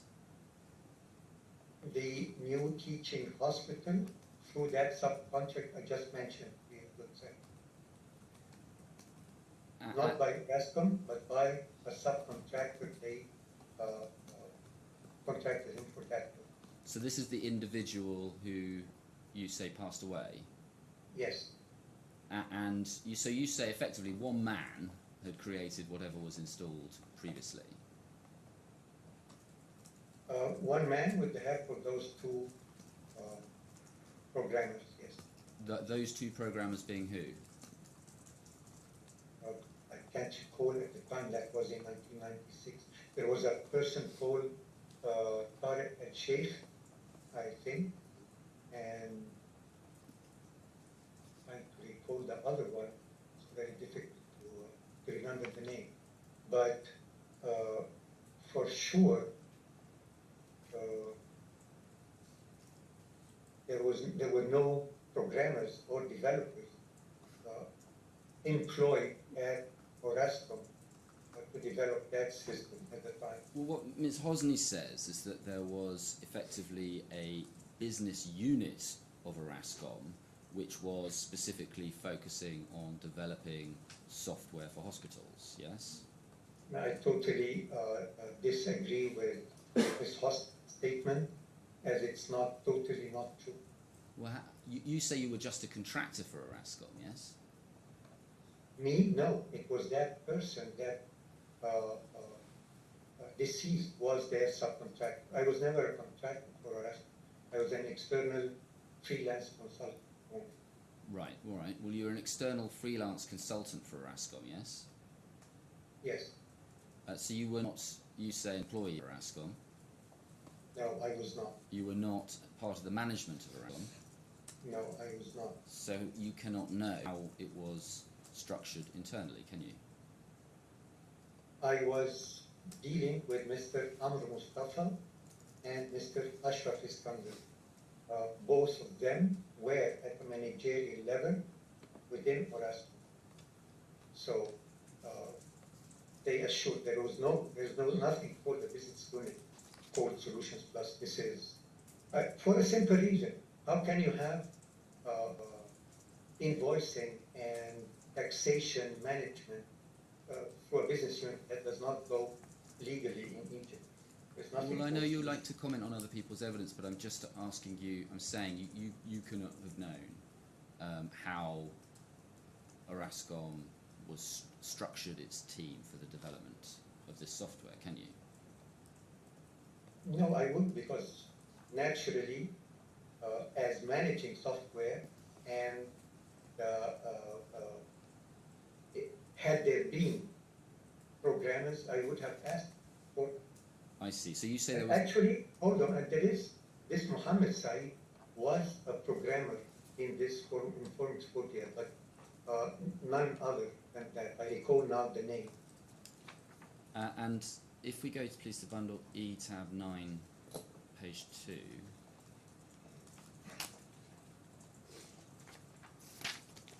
And if you zoom in on that, please, a little bit. Do you see there it says implementation, I'm looking at the second paragraph, implementation of the Medica Plus hospital system began in 1998, yes? Mm-hmm. And Yeah. then it says, since then there's been constant updating of the system. You accept that there was updating of the system, yes? Yes, naturally, I just said. And then do you see down at the bottom, this is a testimonial given by Mr. Sharif Al-Hadi, yes? Yes. And you see he says, I certify that the work described above was performed by the contractor, yes? It's a word of speech because there was not really a contract. There was no contract. Not that I know of. I think that the contractor at the time was for the hardware of the new building at the National Art Institute.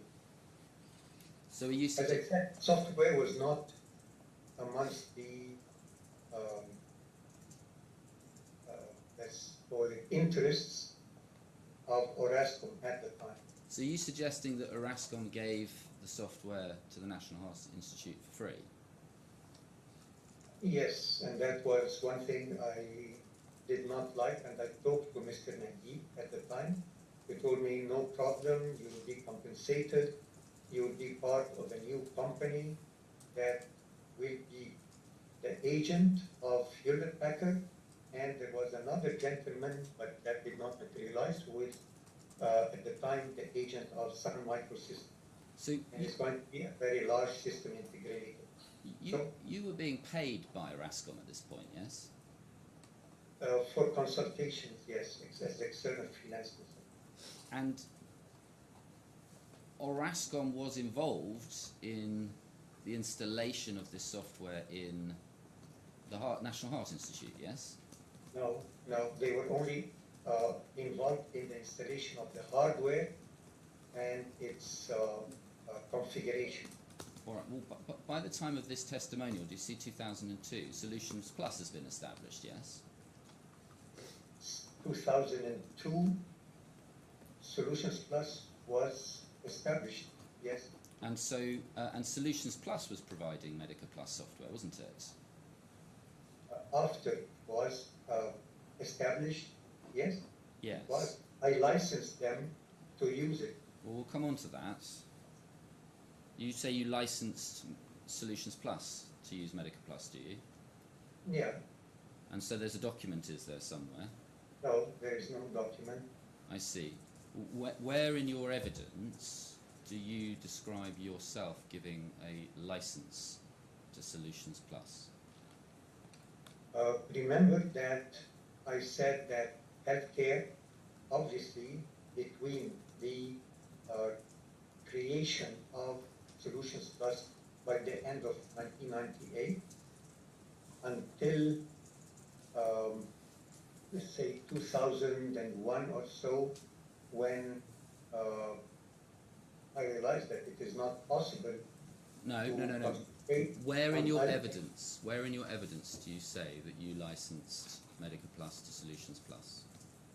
I didn't actually think that this case is about Solutions Plus. You didn't say it because about- it's not true, is it?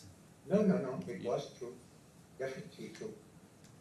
I was the only one installing everything, All right. everywhere for the software. By 2002, the supplier of Medica Plus is Solutions Plus, yes? In 2002, and mind you, that in 2002 as well, the whole healthcare business came out of Solutions Plus, and we established Health Insights Dubai. Health Insights, it did not transform from Solutions Plus to Health Insights. In No. 2002, the supplier of Medica Plus was Solutions Plus, yes? To who exactly? To the National Heart Institute, yes? It was not supplying anymore. The system was already there. But it was licensing the system, yes? It was using my system within the National Heart Institute. So Solutions Plus was using your system, yes? Yes, it was. So Actually, Solutions Plus was supplying Medica Plus to the National Heart Institute, yes? At this time, at the time of this document, yes? no, at the time of this document, in 2002, Solutions Plus was maintaining, basically, through me, what was installed in 1998 and kept developed. And Solutions Plus was charging money for that, yes? No. Oh, so Solutions giving away the software for free as well, was it? As I said, my talk with Mr. Naguib Sawiris, my unhappiness about this fact is that I cannot be doing all this work and then it's given for free to your customers that you would like to sell them hardware. And that's where he said Solutions Plus would be a company, you would have shares in it. And that's contrary to what Ms. Hosni said, that I was just an employee. I was never an employee, even in Solutions Plus. I was a co-founding member, as per the paper documents to display. If you owned Medica Plus, you could have just gone and maintained the installation at the National Heart Institute, couldn't you? You could have done that yourself. No, it's not possible because I'm an individual. And the National Heart Institute is a government owned institution. They cannot contract individuals directly. You had a company at the time, didn't you? You had your own company. No. You had no companies at the time. You hadn't established any. No, that the company that Ms. Hosni mentioned was related to television, Philips television maintenance. You could have established a company of your own, couldn't you? And just licensed your product to the National Heart Institute. Actually, I never thought about forming a company on my own. Even till today, I'm a technology person. I'm passionate about technology and specifically healthcare technology. Well, the reality, the truth, isn't it, is that the contractor that is referred to in this document was Solutions Plus, wasn't it? It was originally Orascom in 1998 because, as I said, they're the ones that supplied all the hardware in the network, and that was the contract. But then Mr. Naguib asked me to have my developments with regards to cardiology and cardiac catheterization into the National Heart Institute because of the opening event where the First Lady and the Minister of Health were going to be present.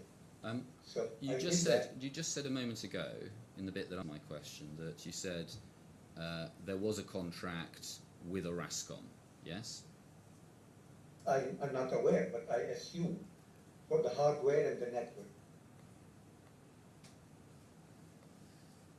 You yourself said that I was not in the management of Orascom. I appreciate that. I'm asking you about your evidence, and you said it was original. Yes, You yes. said just a moment ago it was originally Orascom in 1998 because as I said, they're the ones that supplied all the hardware and the networks, and that was the contract. So you were giving evidence just a moment ago that there was a contract between Orascom and the I National would Heart assume. Institute. I have no way to say yes or no, or have they donated the hardware as well So as part of. Are you giving evidence in things that you're not sure are true in the course of No, this for evidence? this, as I said, I'm not sure because I did not see a contract between Orascom and the National Heart Institute, but I know for sure in several occasions that Naguib Sawiris has donated certain hardware to certain entities. But a little while ago, you told us that there was no contract between Orascom and the National Heart Institute, didn't you? No, I didn't say that. When did I say that? You said that they were giving away the software for free.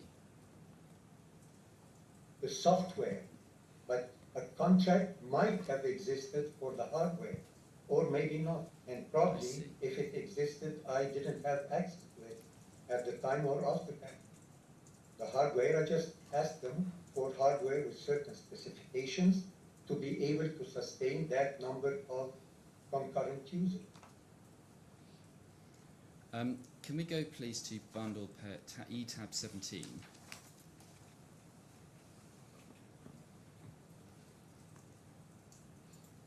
Do you recognise this letter? Yes. This is a letter you produced. It's a letter from Professor Adel Lofty at the Sheikh Zayed Specialised Hospital. And it's dated 30th of April 2003. And it refers to the implementation of Medica Plus since 28 October 2002. Yes. It says, we are hereby appreciating all the tremendous efforts that have been done by the implementation team and their continuous support to the hospital. So do you accept that there was a team who implemented Medica Plus at this hospital? Can you look at? Do you accept that or not? No, I do not accept, except for the part of the interfaces, and I recall very well laboratory analyzer interface. So that was the team that was working on that. It was some engineer called Mahmoud Nazni. Did you draft up this document? Me? No. So it's a to whom it may concern document containing a testimonial. Isn't that the sort of document that you would prepare and provide to a customer so that they could give you a reference? Again, can you see the date since 28/10/2002? If you would return to the date of the incorporation of Health Insights Dubai, it was around that date, basically. So your evidence is that you were the only person who developed Medica Plus, you were the only person who implemented Medica Plus, and you were the only person who maintained Medica Plus. Is that your evidence? Already put my evidence in all my witness statements. Right. Can we go to bundle C tab 4, page 8, please?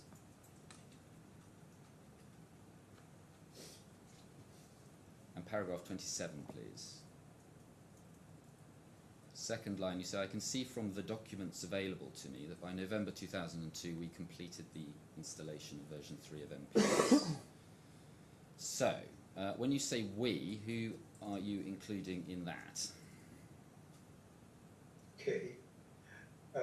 If you would again check November 2002, um, that would mean Health Insights Dubai,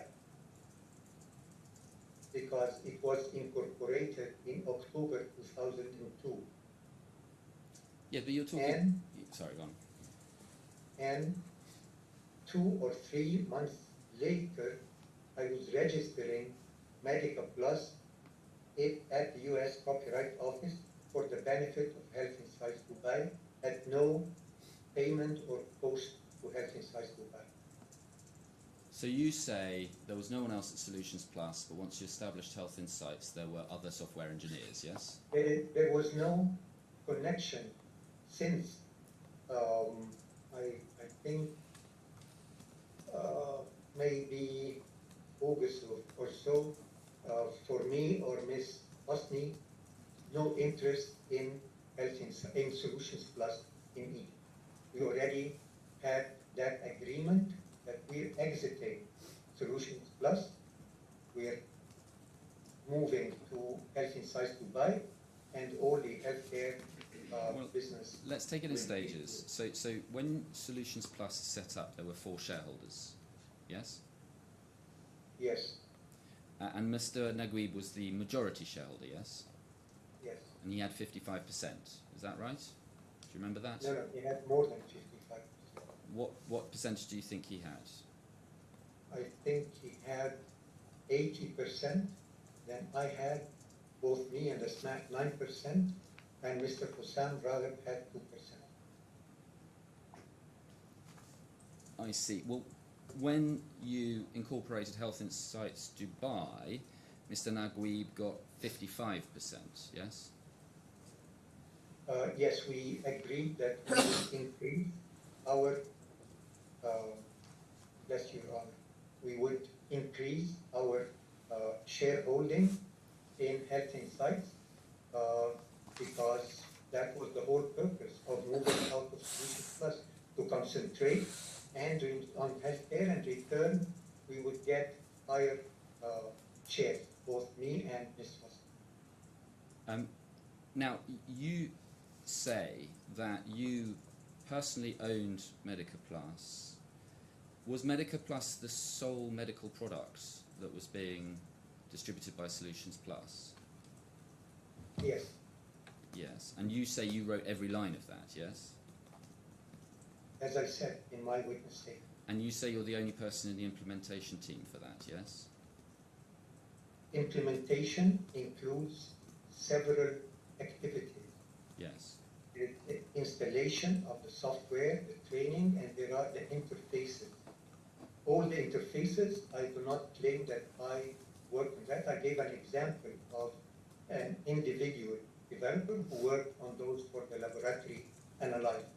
Others existed for interfaces for other purposes. Let me put it like this. If you had really, genuinely written and you owned Medica Plus by yourself, and you were the only person doing anything to update it or implement it, you would have been given more than 9% of the company that went on to distribute it, wouldn't you?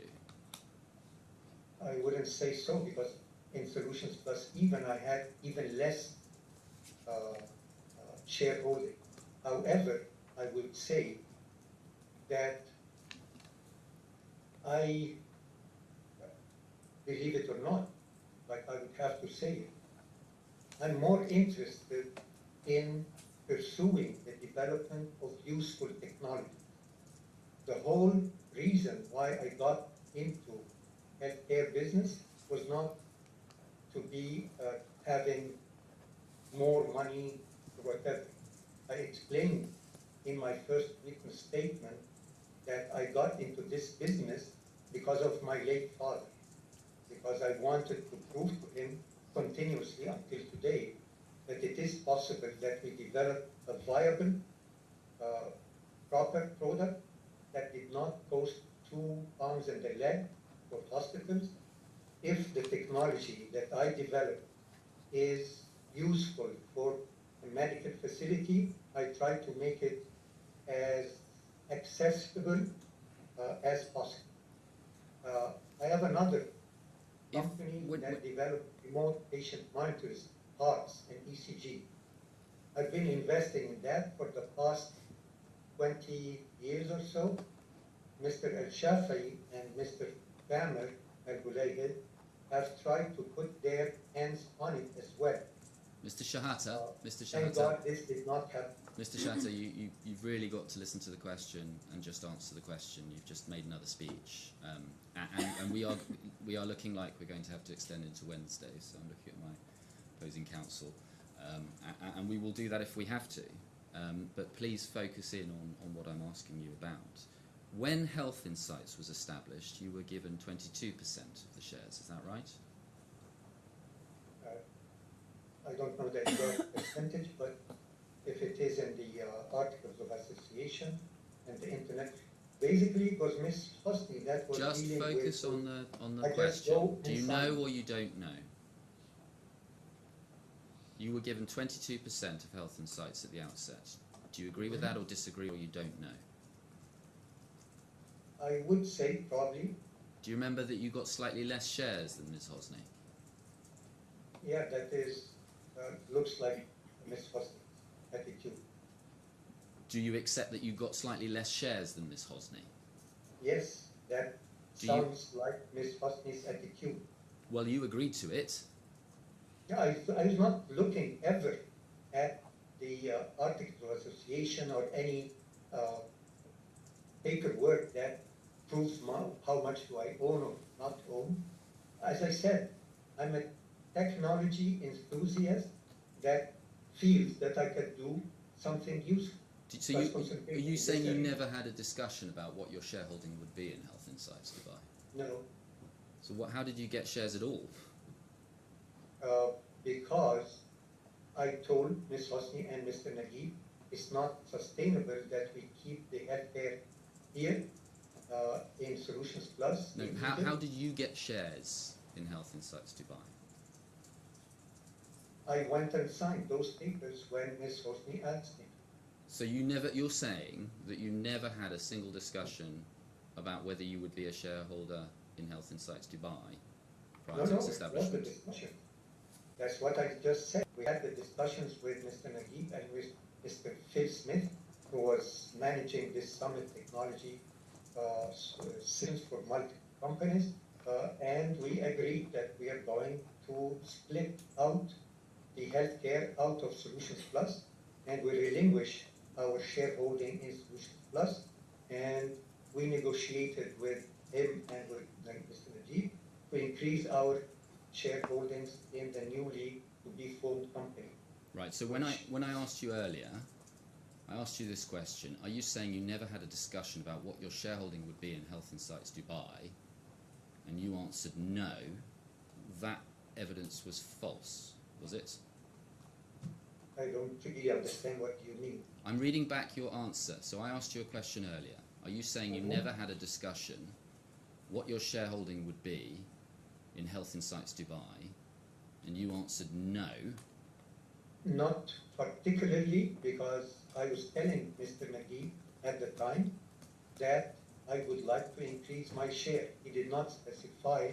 He said, okay, don't worry, but we never specified the exact share holding, because you have to appreciate that Mr. Naguib Sawiris is the tycoon, is a business tycoon. Mr. Shehata, you're changing your evidence about this, No, aren't you? not changing. When did I change? Please read me back. What did I say? I just did that, Mr. Mr. Shehata, and you've answered the question, and we'll leave the rest till submissions. If you were genuine, so Medica Plus was the only product of Health Insights Dubai, wasn't it? Yes. If you were genuinely the person who owned that product, invented it, developed it all by yourself, you would have demanded far more than 22% of the company, wouldn't you? No, I do not demand with Mr. Naguib Sawiris at all. You would have required more of a No, share I in did the not company. even ask. You would have. I did not even ask. I just said I'd like more share than what was in Solutions Plus. He didn't even tell me when Solutions Plus was formed how much would be my share. I just knew that later on. Well, I'm going to suggest that the reason you didn't ask for more shares than Ms. Hosny and more than 22% is because you know full well that you were not the owner of Medica Plus at that time. No, I disagree with that.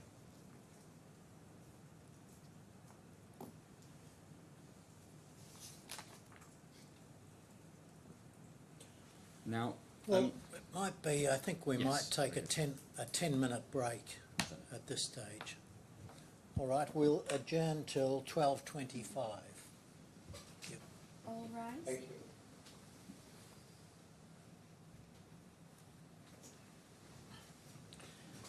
Mr. Shehata, I should have explained to you at the beginning the process that we're going through. So as you realise, at this stage of your evidence, Mr. Montague Smith is asking you questions. Please listen carefully to his question and just answer his question. After he has finished asking you questions, your counsel, Mr. Doherty, will have an opportunity to ask you to expand upon or qualify or explain any of the answers that you have given to Mr. Montague Smith. But at this stage, just focus on answering Mr. Montague Smith's questions. All right, thank you. Mr. Montague Smith. thank you, Rene. Could we bring up bundle E, tab 10, please?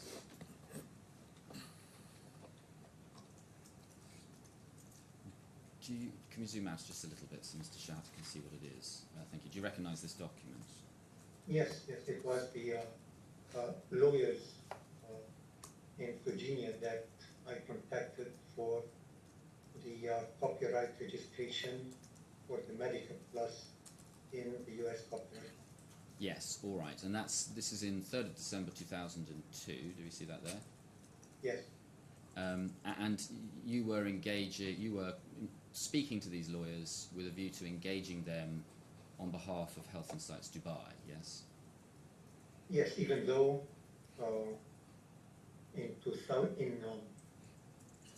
in December, yes, it was incorporated already. It was, yes. It was incorporated in October 2002, wasn't it? True. And so you were talking to these lawyers with a view to engaging them to register the copyright in favour of Health Insights Dubai, yes? Yes, So by this point, Medica Plus must have been owned by Health Insights Dubai, yes? not yet. That's why I sought to register it at the US Copyright Office directly after its incorporation, even though it was not registered anywhere. It was just that I had all the rights as the author.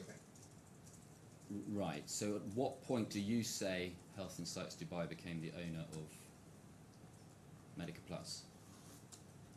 I would say with that registration in March, during March 2003. Ah, I see. So it was the act of registration that transferred Medica Plus to Health Insights Dubai, in your view. However, Well, is that right or wrong? Is that right or wrong? it is right, true, but I was authorizing Health Insights Dubai to get into contracts before that, from 2002, once it was incorporated. So It was just yielding that understanding. I see. So there wasn't a separate agreement or contract between you and Health Insights Dubai No, conferring. there is no agreement. I was just doing it for free of any personal gain, just that we move on, expanding the business of Health Insights Dubai. So if we can bring up C13, please, page 5.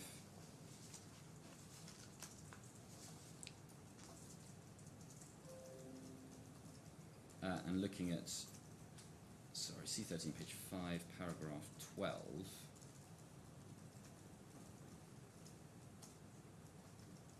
You say, about 5 lines up from the bottom, I developed M Plus and I assigned the IP rights in favour of HI Dubai. You're not saying, therefore, that there is any assignment agreement between you and Health and Sites Dubai? No, that was, as I said, free of charge. You usually make the assignment agreements when there is some payment or so that you can refer back to it if the payments were not made. So, yeah, all right.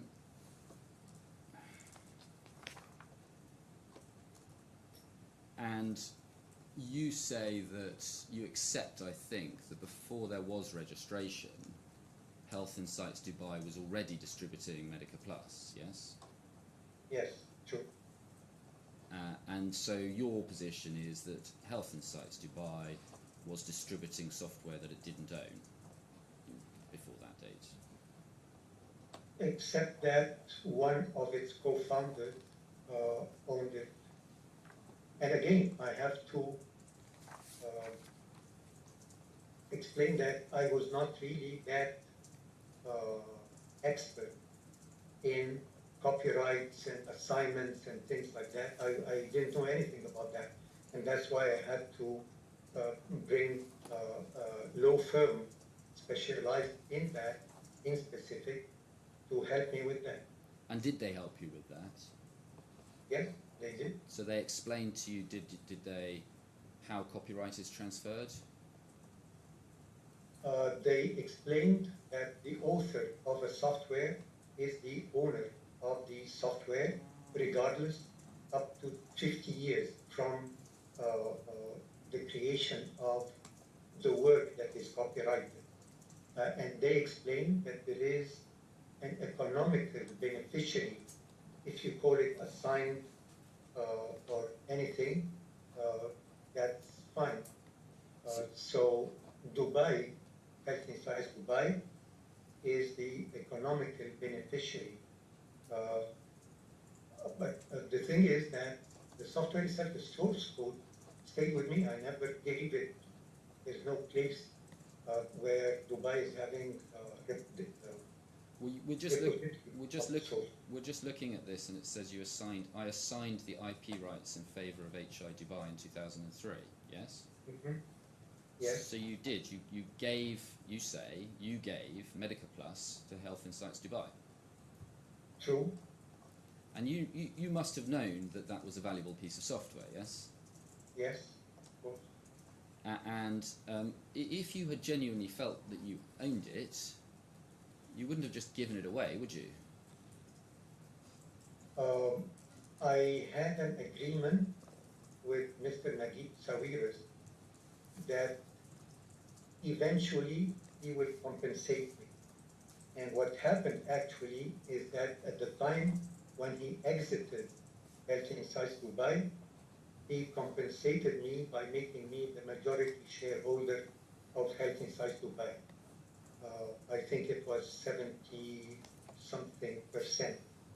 But after he exited, Ms. Hosni was not happy, and she said, I am going to leave, and that's not fair.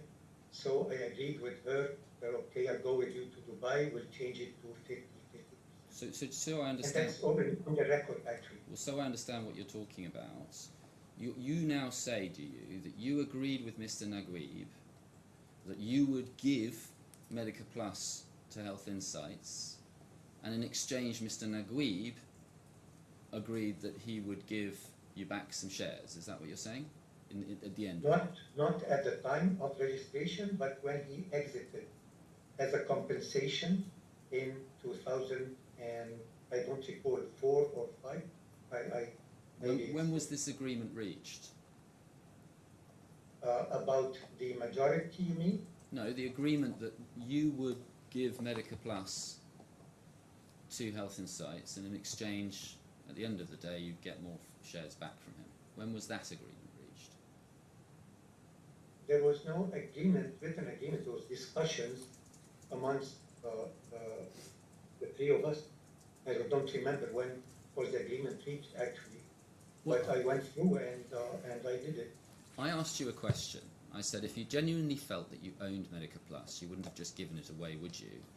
And your response was, I had an agreement with Mr. Naguib Sawiris that eventually he will compensate me. And so I understood the evidence that you were giving. You were explaining why you gave Medica Plus to Health Insights by saying there was an agreement with Mr. Naguib. Is that what you are saying? I was not explaining, I was just stating the fact. However, in order to get contracts with prospective clients, they would ask where is the copyright or the intellectual property rights for Medica Plus for Health Insights Dubai. And hence, since we were looking at expanding in Saudi Arabia, in Kuwait, in the UAE, then I thought that this would be the right thing to do at the time. Why then? Why then, when I asked you the question, if you genuinely owned Medica Plus, you would have just given it. You wouldn't have just given it away. Did you answer, I had an agreement with Mr. Naguib Sawiris? Because that Mr. Naguib Sawiris was the main shareholder, and in discussions about the betterment of the Health Insights Dubai, this is needed to be done. So did you have, so when you gave those shares to Health Insights, did you or did you... Sorry, when he gave the share... Sorry, I'll start again. I do apologise.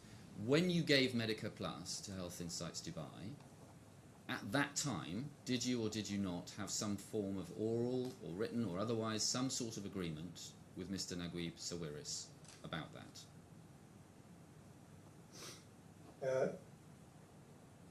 Yes or no? It was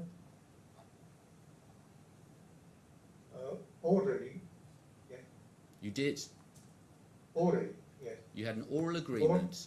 For that's what I just mentioned before, Mr. Montague Smith, that in order to expand the business, yeah, we need to show some certificate of ownership of the software related to Health Insights Dubai. I told him, but I was not compensated for that. He said it will come in time, don't worry. So you agreed with him, and you don't mention anything about this agreement in your witness evidence, do you? Yeah, because there was no paper form of that I can present an evidence to the court. Well, you talk about lots of things for which there's no paper evidence in your witness statements. No, I speak specifically about paper evidence that you've been displaying, and I was responding. I see. So are you just inventing that agreement now while you're giving evidence? Why would I do that? To support your Didn't case? it? No. If you would look at the share transfer agreement, you will see all the history. There was no agreement. Myself, Mr. Naguib, or Summit Technology Solutions, and you'll see what I mean here. All right. It's very obvious. It's So- public record, not something that is concealed or anything. Well, the consequence of that is that you knew when you registered the IP in Medica Plus with Health Insights Dubai that you would no longer be the owner of Medica Plus, yes? Yes. Can you bring up, please, Bundle D, tab 2, page 5?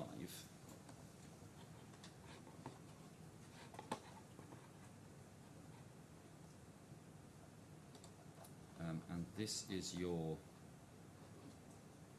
first statement in these proceedings. Go down to paragraph 18, please. You say, third line down, I also registered copyright for M Plus on the 17th of March 2003, naming HI Dubai as the rights holder. Hold on, wait for the question. Which paragraph? I'm just 18, paragraph 18, third line down. I also registered copyright for M Plus on the 17th of March 2003, naming HI Dubai as the rights holder. In doing so, I did not seek to extract any payment or other benefit from HI Dubai for the rights to M Plus. So now you are saying you had an agreement that you would get shares at the end of the day, and you entered into that with agreement with Mr. Naguib.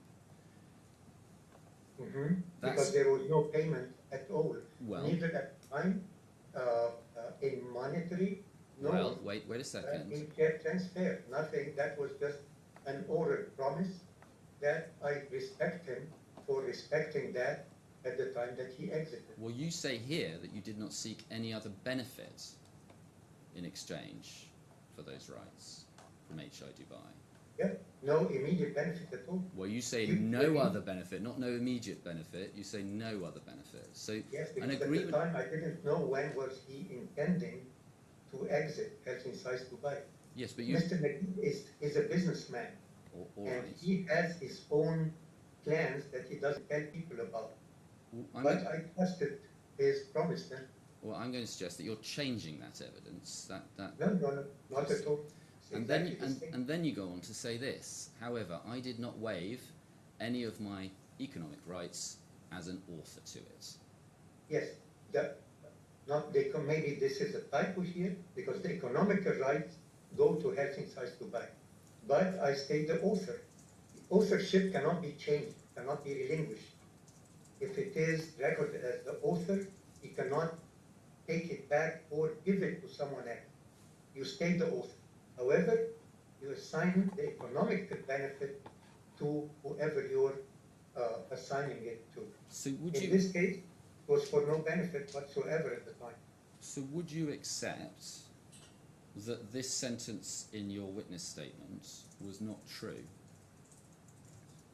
Which part The exactly? one we've just been reading. However, I did not waive any of my economic rights as an author to it. Would you accept that that was not true? when you- Yes, I would say that economic rights is not, but my rights as an author is, so probably economic should be scrapped out. But I was not looking really in that detail. Did you know that that statement was false when you made it?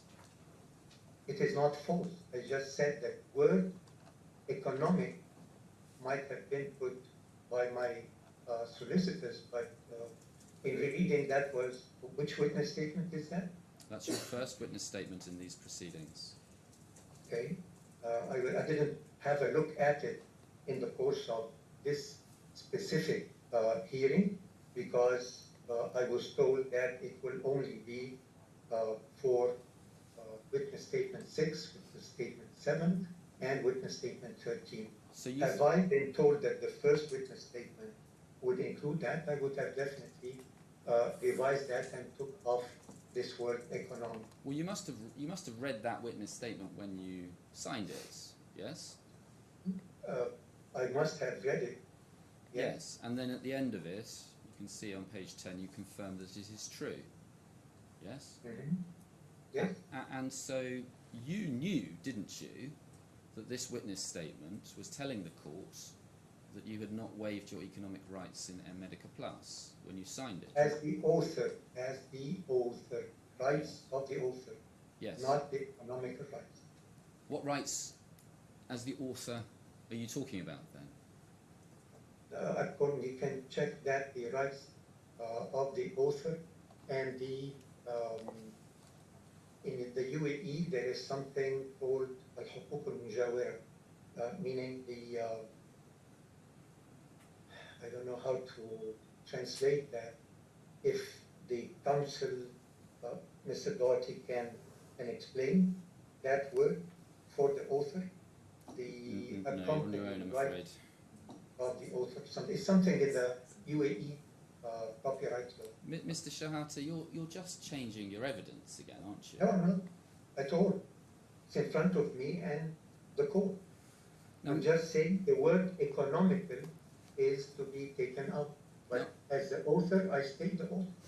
It's not changed. Ms. Hosni's position was that she thinks that Solutions Plus registered the copyright in Medica Plus in Egypt. Is there any evidence? Well, do you agree with that or disagree with it?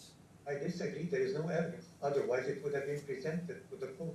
Well, her understanding is that it was registered first under Erascom and then under Solutions Plus. Okay? Where is it? Do you agree with that or disagree with it?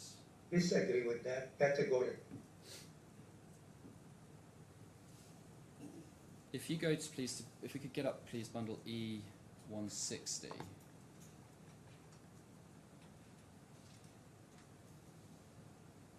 And do you see there an email that was sent to you by Thamer Mm-hmm. on the 16th of February 2021?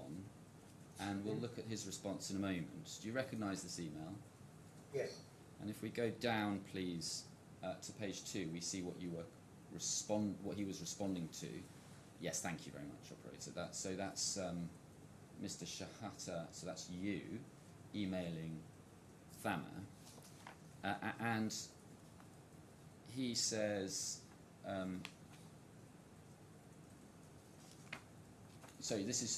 do beg pardon. You say, Medica Plus was registered very long time ago under Egypt First with the body and Ministry of Communications.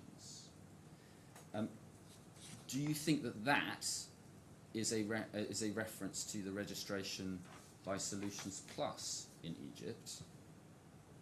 No, it was not. It is referring not to the registration, but to an event that Ms.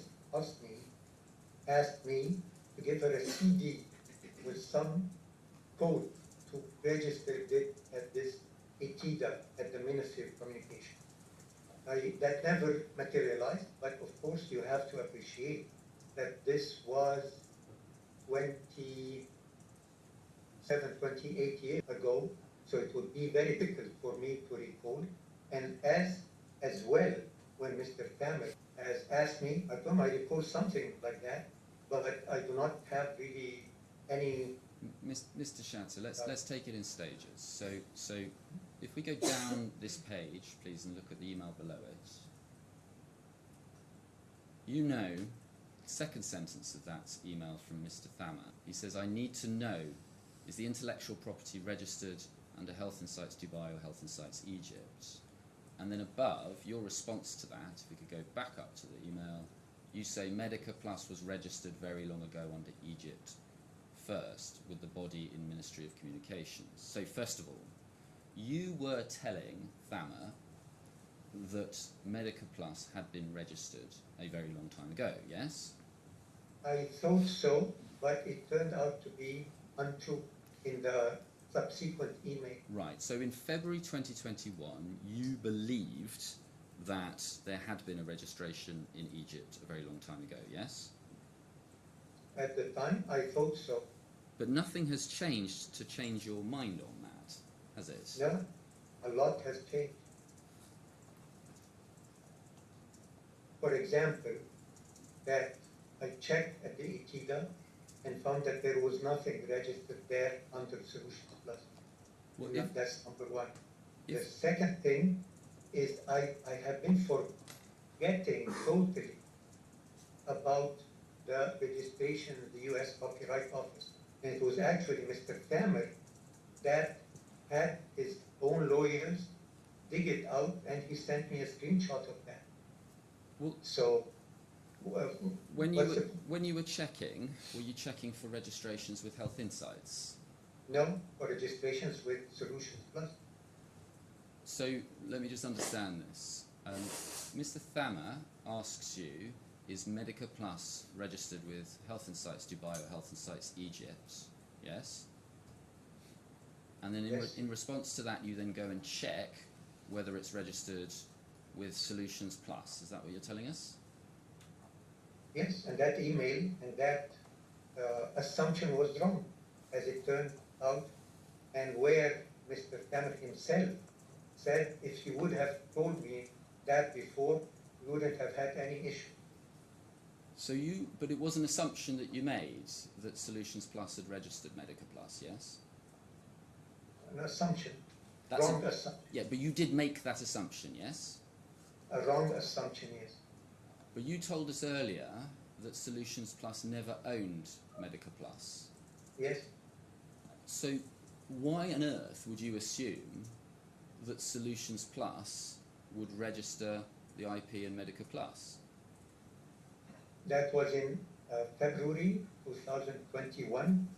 I had finished my relationship with Solutions Plus since 1998. So when the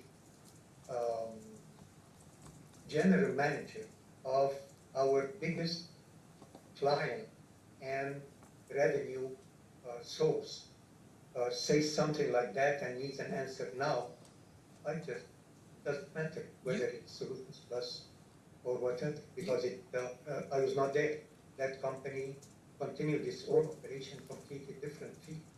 You assumed Solutions Plus registered the IP in Medica Plus because you knew that Solutions Plus owned Medica Plus, didn't you? No, I didn't. That was a wrong assumption, but I didn't at all. Can we go down, please, to bundle E, tab 161? And if we go to the second page of that, at the bottom of that page, you can see a follow-up query from Mr. El-Shafa. Remember this, from Mustafa. He says, as per you mentioned in your email, Medica Plus was registered a very long time ago under Egypt First with the body and Ministry of Communications. And he says, please send me a copy of this registration document. So I want to ask you about your response to this, which as we can see, if we scroll up, please, we can straddle the two pages, we can see you reply, I believe it's the same day. So scrolling down, you say, I think that an explanation is required. And I'm just going to read this out to you. You say, in 2001, Medica Plus was under another Orascom company called Solutions Plus, under Asmar Hosni as general manager. And so in February 2021, you were telling Mr. El-Shafai and Mr. Thamer that Medica Plus was under, by which you mean owned by, Solutions Plus, weren't you? No, you do not put words in my mouth, Mr. Montague Smith. I didn't say own, I said under. At the time, I owned Medica Plus, and I was marketing it through allowed, authorized, if you might, Solutions Plus to market. And to the previous email, just under that, you will see that Mr. Al-Shafai asked me to supply them the registration of Medica Plus for the benefit of Solutions Plus, and this is where I made that search and I didn't find anything.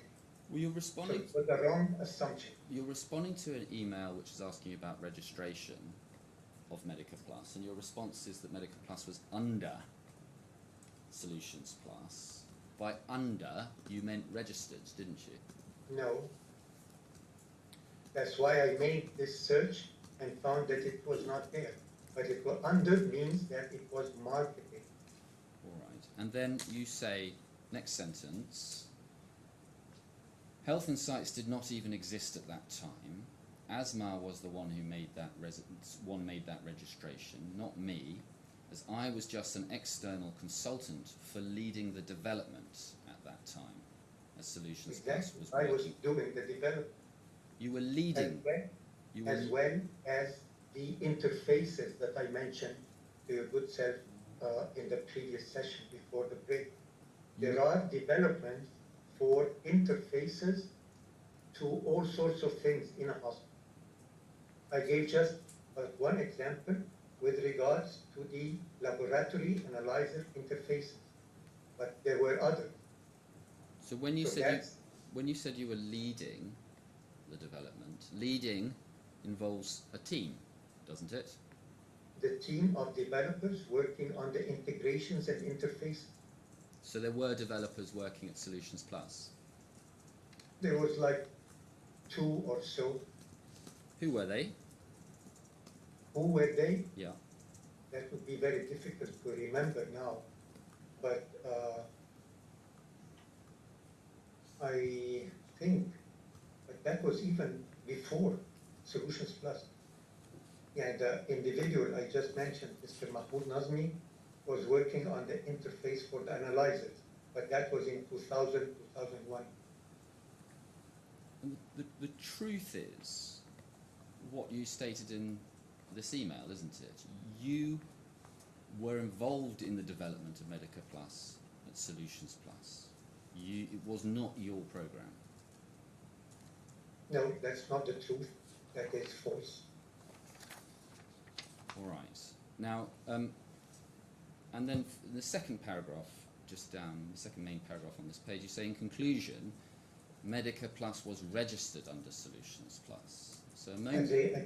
Again, that was a wrong assumption based on what Ms. Asma said. Once checked in, and it's very easy to check whether I'm saying the truth or not. Just ask for the ETIDA in Egypt, in the Ministry of Communication, to produce that certificate for Medica Plus registration under Solutions Plus. Well, in any event, you now accept, don't you, that Health Insights Dubai owns and has owned Medica Plus, yes? Yes, that's what I said and did in 2003. Does that... That's for the author rights. Well, that means that Health Insights Dubai also owns Active Medical Sheets, doesn't it? If it was part of the registration, then yes, but I do not think it was part of it. The list of modules are available and publicly searchable at US Copyright Depository. Well, if we go to E16, I think this is the list you're talking about, isn't it? Can we scroll down, please? Yes? This is the US registration, is it? That's correct, yes. Yes. Well, this is a printout from the public catalogue recording the US registration. And you identify here, I mean, this is the result of you registering the copyright, yes? Mm-hmm. So you must have, you must have provided this list, yes? Yes. And you identify the various bits of Medica Plus that you are registering, yes? Yes. And you identify them by their modules, don't you? Yes. And so when you get down to page 2, do you see row 19? It says Hospital Information System Group Name Sheet Components. That must be Active Medical Sheets, yes? That would be the modules developed using the Active Medical Sheet framework. Like coronary angiography, internal medicine, compression chamber, all those modules. There are thousands of them. I see. So these other 20 entries that we see here, those are not modules developed with Active Medical Sheets, yes? They are as well, but they are not the clinical modules. They are administrative, financial, and so on. When I asked you a moment ago what line 19 was about, you said that would be the modules developed using the Active Medical Sheets framework. Yes, but distinctively separating what they call the form designer modules from the other non-form designer modules, because the others are not just forms. They are actually working modules that commit data and query data from the data. If row 19 contains the modules developed using Active Medical Sheets, the logical conclusion is therefore that every other row does not. Would you agree that that is the consequence of what you told us just a few seconds ago? I wouldn't agree, because even here it says sheet, not Active Sheet framework, it says sheet component. So that excludes the Active Medical Sheet component. However, pause there. Are you now saying that Active Medical Sheets was not in this particular module? No, it was not. And again, I was going to explain that I have the licensing component to make sure that even if somebody copies the binaries of the system, nothing will work before the licensing. And that is with me until today. So nothing will work at all in this system unless a license is granted from me. And I have been sifting through very old emails from Mr. Thamer Abdulaziz, which the claimants claim that he led the development of MCC, whereby he sent me asking for the licenses for all those components, and I am replying back with the licenses that were created, so he enters that, and that is related to a central server in Saudi Arabia that Al Khalij was operating. That So- was for Medic Plus. Mr. Not Shehata, are you saying that you did not register active medical sheets with the US at all? Not the framework, but the outcome modules of it. Part under the sheets, components, and many parts under the other administrative and financial modules. And rules at work were part of the Medica Plus program as well, weren't they? It was not registered under the US copyright. I see. So your position is that Medica Plus modules were created using rules at work and active medical sheets. The modules were registered and you gifted those to Health Insights Dubai, but you didn't register and you didn't gift active medical sheets or rules at work. Is that what you're saying now? Yeah. Yes, the frameworks, so that I maintain some control, but despite that I like Mr. Naguib Sawiris very much, and he's a very savvy person, but he's also very powerful. I am just but a technical person trying to develop things on my own that are useful. So in order to have some control over the distribution of Medical Plus, I kept those with me. So you Medical Sheet Framework and the rules at work toolkit. you say you kept hold of in your own ownership an essential component of Medica Plus. Is that what you're telling us?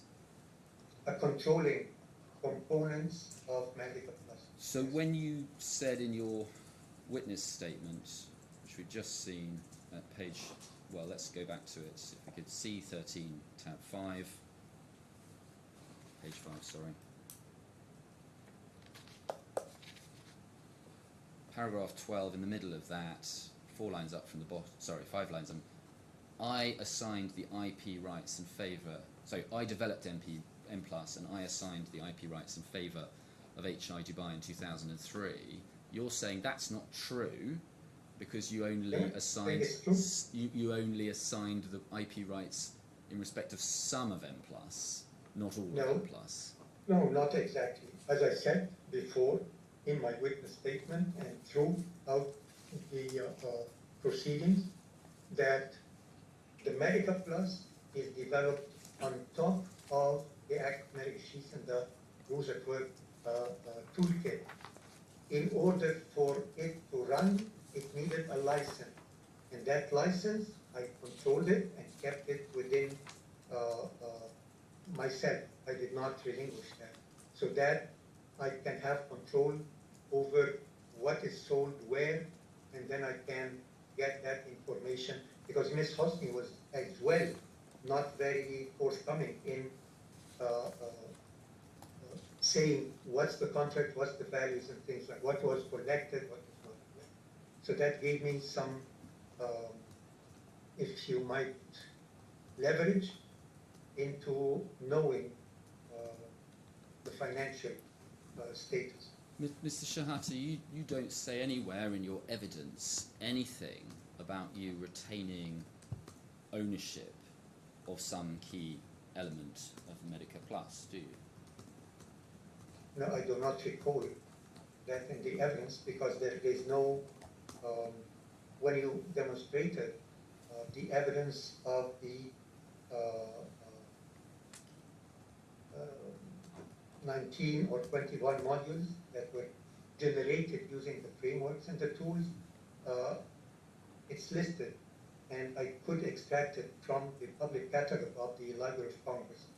But for what I did not, there is no record on paper to say that, so that I can deliver that to the court. You didn't mention it because you're making this evidence up on the spot, aren't you? No, that is your assumption, Mr. Montague. I would not put words in my mouth that I did not say.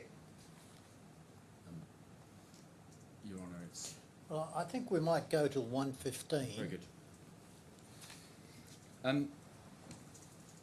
Once Health Insights was established, do you at least accept at that stage there was a development team that was brought in? Which health insights do you mean? Well, Health you Insights tell me. So there's a short gap, isn't there, between the establishment of Health Insights Dubai and then the creation of Health Insights Egypt, which comes in 2003. Would you It's accept? not really a short gap. It was Well, a hang on. year- Wait for the question. Would you accept that after, for example, the establishment of Health Insights Egypt, you brought in developers to be both employed and from outside to work with Health Insights Egypt?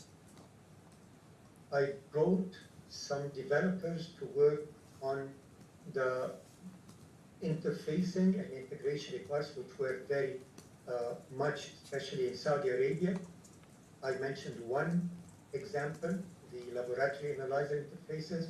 There is another, the imaging and radiology systems integration, and that has a standard called HL7. And there is the administrative interfaces. For example, there is the Saudi Ministry of Interior system called Yaqeen, where you would need to key in the Saudi national ID, and then the system through those interfaces would have to go and search and then come back with the demographic information and put it in the screen in the different field. There were as well testers who test the modules as I was developing them all the time. There were configurations to be done. There were deployment and installations. There were security aspects of the system. We'll talk about who did what in a bit, but at the moment all I asked was whether you agree that there were programmers who were engaged. Some programmers, Yes. some implementers, some software testers, and so on and so forth.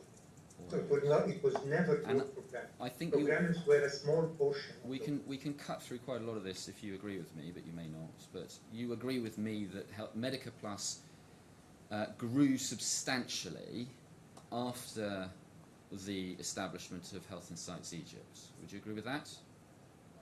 Not necessarily. It was, as I explained, when Medical Plus started, the modules are, as you can see, in the registration in the US Copyright Office.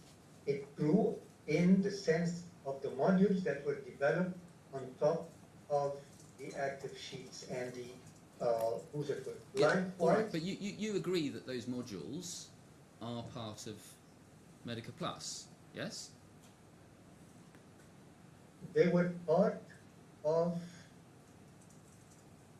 the creation on top of the active sheets and framework that, yes, when we advertised, as you mentioned, cardiology, for example, then it was developed on top. I'm not asking about how they were developed, I'm asking whether they were part of Medica Plus. Yes, Yes. we advertised them Right. as parts of Medical Plus. So Medica, However, they were not hardcore programming or development. They did not require developers in the sense of the numbers that the witnesses or you're trying to imply. well, we haven't got there yet. All I'm asking you about is whether or not Medica Plus continued to develop. Would you accept that it continued to develop substantially in the 10, 12 years after Health Insights Egypt was incorporated? It continued testing of the modules that were developed on top of the platforms and configurations, training, testing of all those new created, configured, tailored modules on top of the platform. So new modules were created, yes? There were modules that were created on the platform of the active medical sheets. You see, Mr. Montague Smith, the beauty of the systems that I developed.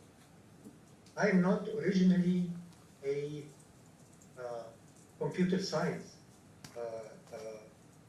I think you're getting a little bit off track here. No, it's not off track. It's just because using those tools in the platform is like developing Microsoft Excel, for example. You know, of course, that you can develop any workbooks or worksheets with sophisticated functionality within Excel. Does that make the developer of an Excel sheet the owner of Microsoft Excel?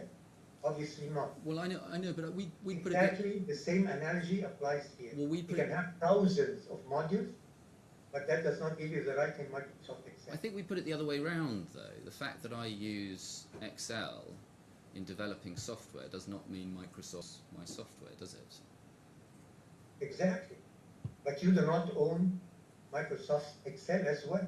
No, quite. So if somebody uses Active Medical Sheets to develop a module, that doesn't mean that the owner of Active Medical Sheets owns the module, does it? Exactly. And I never, in any shape or form, claim that I own personally, because those are basically done for different customers. Right. So you accept you don't own the modules. You don't own the modules. The modules generated using the Active Medical Sheets framework, subsequently Dynax, and the rules that work. Yes, but you don't own the modules. You accept that. As I understand the evidence that you just gave, you did not own the modules that were created by Health and Modules Science are actually Egypt. just text files. They're just text files, are they? Yes, they are represented in descriptive text files that are open, and I submitted some examples of those for traditional Chinese medicine, for patient appointment management, which is not really actually a patient clinical document or form design. No, this is a module that is managing, coordinating appointments across different sections of a hospital. I do not own these, but they can be utilized, and they're all in descriptive text. And so you right, bear with me.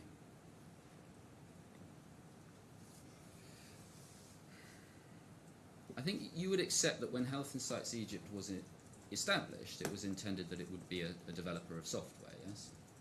No, I do not accept that. It would develop only integration, and it would perform testing for new modules that I create or the team creates using the tools to test them, to make sure that there are no illogic relationships between things and others, and they would configure the system for different customers, and they would deploy it at the customer site.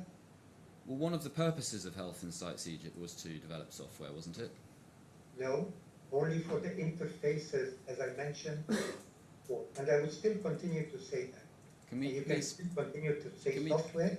I say software for interfaces and integration, not the medical process itself. Can we get up, please, bundle E, tab 19? And this is just a translation of the incorporation documents for Health Insights Egypt.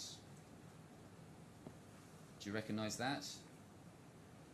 If I see the Arabic Yes, original, I think the Arabic begins at page, excuse me, sorry, I should have got this before, 47? I'm not sure actually. It may start on 45. yes, I recognize that. You recognise that? The purpose of the company, correct? Yeah, so if we go to Article 2, I can give you it in the translated version. It's on page 6. Do you see there, Article 2, company activity, software design and development. So looking at that, do you agree that when it was incorporated at least, Health Insights Egypt was intended to be a software designer and a software developer? No, it was not intended for that. As I mentioned, many companies, including ones that Mr. Al-Shafai has incorporated in Egypt, include the same exact phrase: software design, database, blah, blah, blah, blah, blah, blah, blah. He added even online content. However, for the purpose of Health Insights Egypt, it was only to implement, integrate, test, and when it came to development, it was limited only to developing interfaces and integration. Well, Health Insights Egypt charged Health Insights Dubai fees for software development, didn't it? For implementation, not for software development. Well, if we go to the accounts, we can start in 2013, but if we look at E58, you see there the 2013 accounts for Health Insights Dubai. And if we go down to page 23 of this document, please.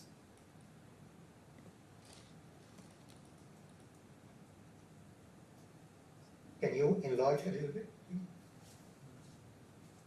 I may have the wrong reference. Do I have the wrong reference?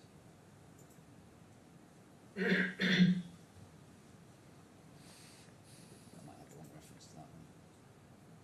Bear with me, so sorry. Page 21, thank you very much. Pick a convenient time to adjourn. May I just ask this one question? Yes. And then we can finish there. So do you see there, these are accounts from 2013. You will have produced those accounts or been involved in their production, is that right? Mm-hmm.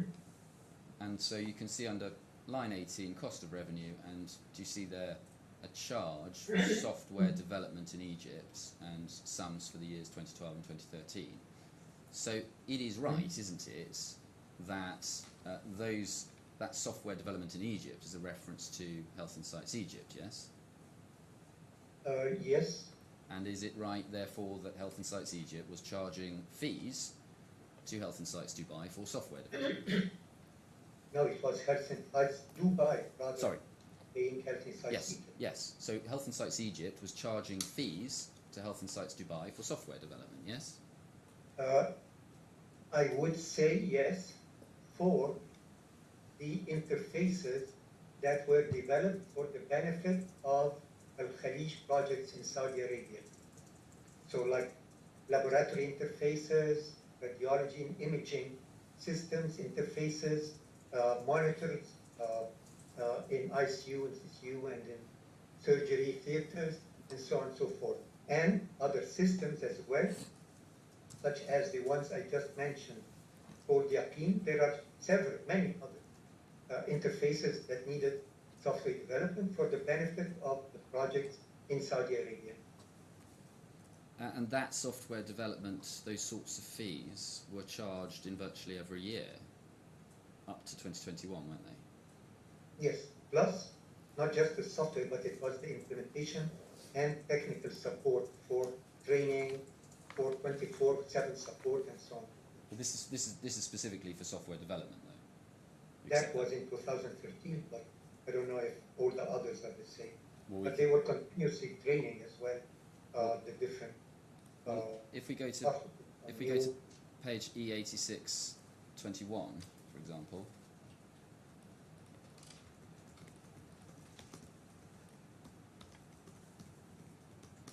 Again, there you've got fees for software development in Egypt. So again, in both 2016 and 2017, Health Insights Egypt is charging Health Insights Dubai for software development, yes? Yes, that's what is mentioned Yes. in this document. And again, it is the same, because between 2013 and you said 16, 17, several systems with the Ministry of Interior, Ministry of Health, as well as the introduction of new entities related to health insurance in Saudi Arabia.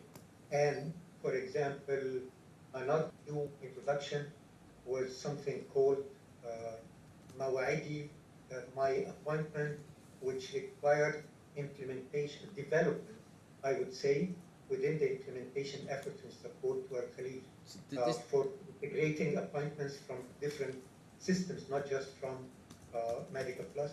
And likewise, many other integrations are coming every month or This is all work done by HI Egypt in developing Medica Plus, yes? No, as I just explained to you, Mr. Montague Smith, that was for interfaces and integrations that require All right. specific development, not for medical plastic surgery. All right. You're on All right, well, I think we'll adjourn until 2 o'clock. Or perhaps we'd better make it 2:05 to give people a chance to get something to eat. All right, we'll adjourn to 2:05. All rise. Thank you.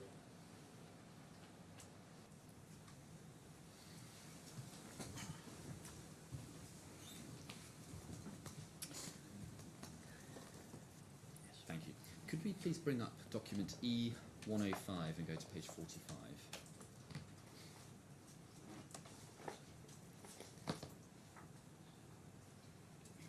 Do you recognise this document, Mr. Shehata? This is a translation of a tax decision. Yes, You've seen this? yes. Very good. And so this looks like, if we look at the top right of this document, it was a tax decision in about June 2020, yes? Yes, And it's in relation to the tax year 2004, yes? if it is so in the Arabic version. Do you doubt it? No, not doubting it. All right. But it's good that you brought it in. Well, no, because- I haven't asked you any questions yet, Mr. Yeah, Shehata, so you have to I wait. was just recalling. Wait for the question. So if you can see that effectively what happened was that the tax office raised an issue with the accounts and proposed a particular way of treating a particular revenue, and that was disputed by the company, yes? Mhm. All right. If you can just say yes or no, that'll help the transcribers. Thank you. Sorry. And you can see the defence. Do you see the defence halfway down? Underlined, Yes. blue. So you were in charge of Health and Sites Egypt at this time, weren't you? In 2020, yes. Very good. And so you presumably would have been aware of this issue when it arose? It's usually the accountants that deal with all of that, but generally, yes. But I if they think they were. if they had a particular piece of information that they needed about the company, they'd come and ask you, would they? They would, but usually they are managing because they have the bank statements of both I companies, see. and in all the bank statements, the transfers were not actually from Dubai to Egypt, were not actually software development, but it was cash Well, hang injection. on. Wait a second. Wait a in a second. current account I didn't between- ask you. I didn't ask you anything about that. Listen to the question, please, Mr. Shehata. For everybody's sake, I'm trying to move quickly through this. The third line of the defence says this: the company's core business involves the design and development of integrated programs and systems. That statement is true, isn't it? Integrated. The company's core business involves the design and development of integrated programs and systems. That statement is true, isn't it? I don't know if it is true or not. This needs to be asked for the accountants at the time. You don't know. Well, hang on. You don't know. What I know for sure is that all the HSBC Bank for Health and Dubai statements state that these were cash injections, and the tax audit reports were such that these cash injections were in a current account between the two companies to be settled always at the end of each fiscal year. It is right, isn't it, that the core business of Health and Sites Egypt was the design and development of integrated programs and systems? No, this is what is meant put in the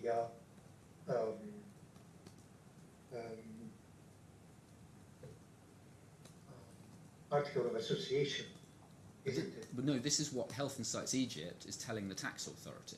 Yes, because this is based on the article of association. This is put in there. But what makes the difference are what was the purpose of those cash injections from Dubai to Egypt, because that covered as well rents, it covered travel expenses for individuals to Saudi Arabia, to Dubai, and in some cases for the implementation and support of Medical Plus system in Malaysia as well. So it was covering all of those expenses. So you On behalf of Health Insights Dubai. you remember, do you, the source of the information that's recorded in the sentence that we've just been looking at? You remember where that came from, do you? It came from the Article of Association Act. So you were involved in draft. Okay. You were involved in preparing the defence then, were you? No. Well, how on earth could you know where this statement was derived from then? You are the one who wrote out this document. You are the one who told us where this submitted sentence it. comes from. No, wait for the question. You were the one who told us that this statement that we've just looked at was taken from the Articles of Association. So you've told us that you can remember that. But if you Yes, were but not I was involved, not the one preparing it, so I assume it was from there, because the bank statement says something about these being cash injections from Health Insights Dubai, and it is available for the claimants. so you assume it or you remember it? No, it is. I'm talking about the source of the information. Yes, but this source, this information is not in vacuum. All the transfers from Health Insights Dubai, Health Insights Egypt. Mr. Shehata, just wait a moment. For the moment, you're not being asked about the cash injections or cash transfers. All of the questions you're being asked about is just that sentence that Mr. Montague Smith drew your attention to, which is the company's core business involves the design and development of integrated programs and systems. That's what Mr. Yes, Montague... I was not the one that prepared it, but this specific phrase and sentence, I know that it is already available in the Articles of Association, and that's as well what tax auditors would be checking with the company tax audit review. But when you gave your evidence earlier, you gave the impression that you knew as a fact that that was the source, that the Articles of Association were the source of the information in this sentence. So do you know it as a fact, or are you just coming up with that explanation by yourself? No, it is this phrase in specifically, as we've discussed earlier today, is within the Articles of Association.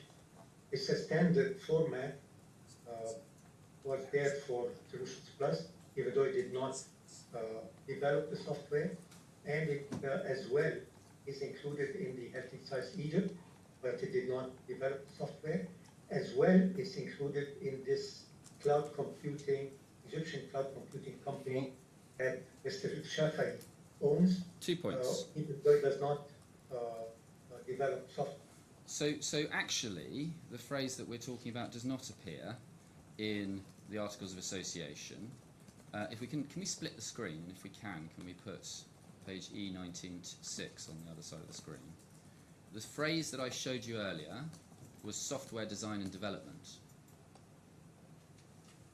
The phrase here, doc phrase, it is the company's core business involves the design and development of integrated programs and systems. So the accountants cannot have taken that sentence from the Articles of Association of the company, can they? What is it here on the right, and what's the other one on the left? The one on the left is the one we've been looking at recently. The one on the right is the Articles of Association of Health Insights Egypt that we looked at earlier, that you were referring to. Software design and development. Yes. And on the other side, The core business involves the design and development of design and integrated... development of integrated program software solution. Yeah, so they can't have taken that sentence from the Articles of Association, can they? It is, look what is written there. It is software, All right. which is it? And if we look... Software, company activity, software design and development, data entry into computers. So it's the general purpose, activities of the company, and that's why it's reflected on the other side. If you look further down this, so if we can get rid of the right-hand side panel, thank you very much for that. If we look further down in this defence, do you see here? No, wrong one. We're on E105, please, page 45. Thank you. And if we look further down, you will see about 7 lines down in the defence, the company, do you see that? The company emphasises that the tax office failed to acknowledge that these consultations are intrinsically linked to and necessary for programme development. So you can see that what the company is telling the tax office is that Health Insights Egypt is engaged in programme development, yes? Yes, and that's what we are doing. I explained that as well. Developing on top of the active medical sheath framework and the rules of work, as well as the interfaces during the implementations, whether in Egypt, in Saudi, in Dubai, or elsewhere. If we go please to E29, this is a translation of an invoice, purchase order, I do apologise. The purchase order itself starts at page 4 of this document, but that's the Arabic version. Oh no, it's not.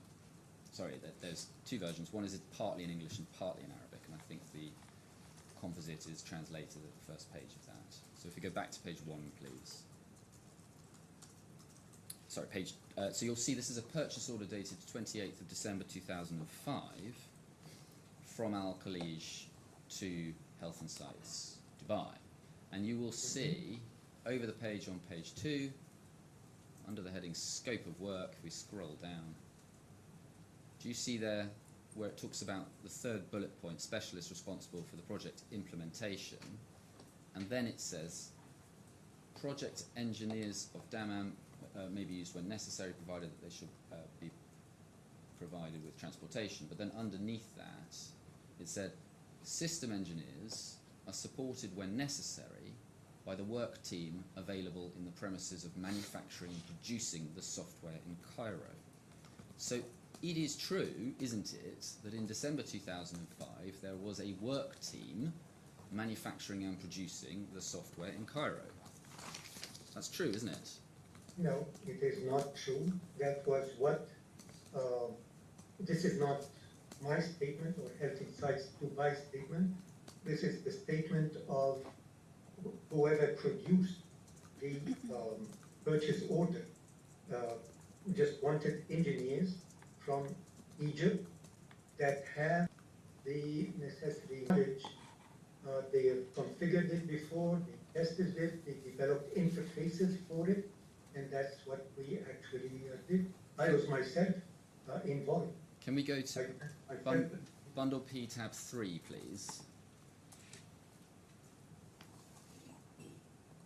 Just need to zoom out a little bit on this one. This is another tax audit, isn't it? Do you recognise this document? The original starts on page 5, so you can have a quick look at that if you like. Do you recognise that? Yes, I think that was a committee checking. Yes. So there was an appeal against the decision on tax related to Health Insights Egypt. Yes. Hmm? Is that a yes? Yes. Thank you. So if we could go back to page 1, please, because we're going to work from the translation, if we may. Do you see there that it relates to the years 2014, 2017? Do you see that? It's 3rd line down from the very top of the page. Yes.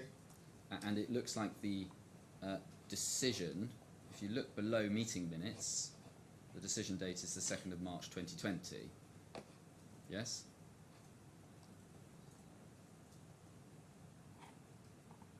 Underneath meeting minutes, it is today corresponding to 02/03/2020, yes? Yeah. So that is again at a time when you were in charge of Health Insights Egypt, yes? I would say partially yes, because Mr. CFI was the executive chairman of Health Insights Egypt, and he was having given instructions direct to Mr. Abdulaziz was the accounting manager. You were the person with day-to-day control over Health and Sites Egypt, weren't you? Yes, but sometimes I would be traveling and Mr. Mustafa would deal with them directly. So your evidence is that Mr. Mustafa sometimes dealt with the day-to-day management of Health and Sites Not Egypt? the full day-to-day, but I think that this was at the time when Mr. Mustafa was trying to get more involved, and where people, employees who were not very happy about it, and hence when he replaced me by Mr. Thamer Abdulaihid, they decided they are not staying. Well, this is March 2020, and if you look down the page, the inspection appears to have been conducted in May 2019. Mhm. Yes? So that's Yes. not at a time when Mr. Al-Shafai was in control or having Yeah, any I management meant of the that company. happened afterwards. Yeah. But during 2017, 2018, he got more forcefully involved, and in one of the emails he was asking, can't we talk to the employees of our company? So I replied that yes, and you actually do that with the financial personnel. I would prefer it would be through me, however you do. But as for Pulse Integrated Solutions, this is a private company. I do not think or recall that you became shareholder in that. I'm not asking you about Pulse or anything else like that. I'm asking you what you knew about this document at the time that the information was provided. Sorry, what you knew about the information provided that's referred to in this document. And I'm going to suggest that you were in charge of Health Insights Dubai. You must have known what was to go into the company's defence in relation to these tax issues, yes? Into Health Insights Dubai, yes. This is Egypt. This is Health Insights Egypt. This is Health Insights Egypt. Egypt or Dubai? I just said it, Egypt. Okay. So you were aware at the time of the information that was being provided to the tax authority in respect of this investigation, yes? I knew that there was some protesting from our side to the tax authorities, but I was not the one dealing with that on a daily basis. It was Mr. Abdulaziz, the accounting manager at that time. If we go down... And Mr. Mustafa was communicating with him anyway. You had the relationship with the accountants, didn't you? Both. No. As I said, I just said that 2 minutes ago, that Mr. Mustafa was communicating with the financial team, sometimes without my knowledge, and I thought that's okay. I prefer it to be through me. However, that was happening. Can we go down to page 2 of this document, please? And you see there what's commented by under the heading the Directorate. And you can see 3 lines down towards the end of that line, it says, what Health Dubai requests are the developments carried out by the company under examination to be added to the Medica Plus programme. So, starting with this document, the understanding of the Directorate is that Health Insights Egypt is developing Medica Plus for Health Dubai. Yes? That's what the document shows, right? I'm not sure I understand what you're implying, but I'm asking you just what the document means for now. Would you agree Yes. that that is what the document is saying? There again are lots of interfaces that were developed by Health Insights Egypt personnel for the benefit of Health Insights Dubai project in Saudi Arabia mainly, but as well in Egypt and UAE. So there is development for interfaces to connect to the Medica Plus or to connect Medica Plus to other components within different hospitals, namely laboratory analyzers, imaging and PACS systems, monitors and so on. Let's look at the company's defence. So under the heading defence, if we scroll down, you can see if you look at the 5th line, moreover, the production or service provided consists of design or development which means that the program already exists with the client and the processing and developments are performed in a manner consistent with the client's activity. So, the company's defence is that it was developing Medica Plus, yes? No. If you read carefully, it reads that the program software was already developed. However, there is some interfaces as well as tailoring that needed to be done for the preference of specific clients in different. That's not what that says. It says developments are performed on Medica Plus. It says Yes, exactly, on top of it. developments though. Not integration. Development of integrations are development, Mr. Montague Smith, unless you're not aware of software, but to develop an interface to another third-party system, you have to write code, naturally. But you're not developing Medica Plus if all you're doing is just interfacing the program. No, you are doing that. There are parts of the Medica Plus, actually many parts, that will interact through this integration and interfacing development. So would you just let any data come in and corrupt your system, or would you develop something that performs creations and making sure that the data is proper and legitimate before committing it to the system? And so if we go over the page, we look at the committee's decision. 1, 2, 3, And actually, 4, I was 5, not the one who 6. said that. Just Well, trying hold to on. explain. Well, let's take it in stages. Line 6 on this page. The company designs and develops hospital management. Do you see that 6th line down? The company designs and develops hospital management and operation programs. That was I true. myself did not give those instructions. Probably That, Mr. Mustafa Chef, oh, I as the see. executive chairman of it. So you say that this document was created on the instructions of Mr. Mustafa? Most likely, yes, because So I do not recall at all putting that as Egypt was developing Medica. So It's you, rather developing interfaces between Medica Plus and others. well, I'm going to suggest that you must have known that that was the position being taken by your company in front of the tax authority.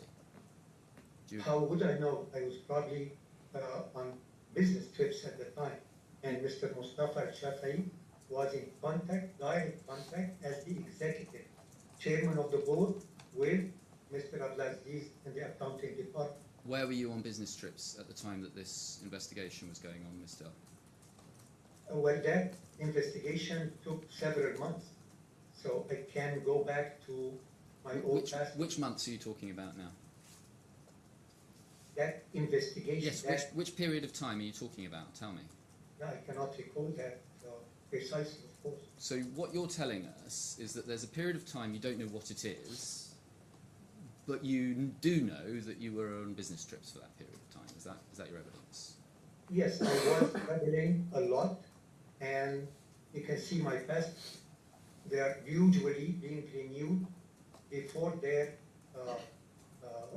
expiration date because all the pages are full with stamps. You can't So possibly. yes, I was traveling a lot. If you need specific dates, I can prepare those today and bring them to show them to you tomorrow. You told us you were travelling when this investigation was going on. You also told us you didn't know what the period of this investigation was. You cannot possibly know that you were travelling when this investigation went on in those circumstances, can you? No. I said that this investigation took several months to conclude. Not that it was not just that day. That day was the final decision, Mr. Montague said. So it could have been in any of those months that they decided on that, and I was not part of that. No. It was probably Mr. El-Shafii as the executive chairman of the board, because he has probably more power over Health Insights Egypt than I did No. as the executive We chairman. mentioned this earlier, but Mr. Marwan Al-Shami, he says he was employed by Health Insights Egypt from 2007. That's right, isn't it? You're asking him it's right that he said that or that he was? No, I'm saying he said it, and I'm asking him whether it's right what was said. So, Mr. Marwan Al-Shami has told us that he was employed by Health Insights Egypt from 2007, his statement in that regard is correct, isn't it? I'm not sure if was employed or not. It depends on whether he had a contract with Health and Science Egypt or not. And for that, the HR department knows better than I. So But you, he was sitting, getting paid, and doing absolutely nothing. Sometimes he would disappear for 2 months and not show up. Basically, everybody was afraid to ask him, where were you? Because he was under the protection, if I might, of his brother-in-law, Mr. Richard. right. So your evidence is you don't know whether he was employed or not. He was he was working full-time though. Again, the executive chairman of the board, Mr. Al-Shafei, might have asked the human resources to employ him. I just remember seeing him and knowing that he is the brother-in-law of Mr. Al-Shafei, and that he was not coming most of the time to the office. Well, he says that he worked on various modules of Medica Plus. So Yes, and I have responded to that in my witness yeah, statement. well, I'm going to give you that. I mean, he's come and given us some evidence, but he says that he worked on preparing the patient summary module, the immunisation module, the consumables and inventory engine, and also the purchasing module. Are you saying that he's just lying about all of that? He didn't do any of that work? I will refrain from saying any of that, but I just know what he was just a very junior, fresh graduate of not even a computer science university. Do you accept that he was using Visual Basic 6 to build and change the source code of modules? In some, at the time we did not work with the inventory management, the ERP, but he was basically making testing and configurations of the system, because simply he did not have the necessary experience, neither in the system itself, Medica Plus, whether the clinical side or the administrative side. He was just a fresh graduate. So do you accept? it was very difficult to accept that he was developing. Do you accept that he was using Visual Basic 6 to build modules and change the source code of modules? The ones that he... Do you accept that or not? Do you accept it? No, I do not accept. So he's lying about that, is he? I wouldn't say lying, but he was testing. Why won't you say lying?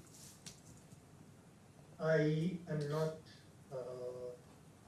impolite, and in the years that I've worked, when Mr. Shami was seen at the company in the rare events that he showed up. Well, listen to the question, please. You said you wouldn't say he's lying because you're not impolite. Now, earlier when I mentioned him, you said that he would say anything to further the interests of Mr. Al-Shami. Mm-hmm. That's not exactly polite, is it? But it is not bluntly saying he's lying. Right, so you're not saying he's lying. Say anything to further his brother-in-law's position in this case, because he was practically brought up by Mr. Al-Shafei.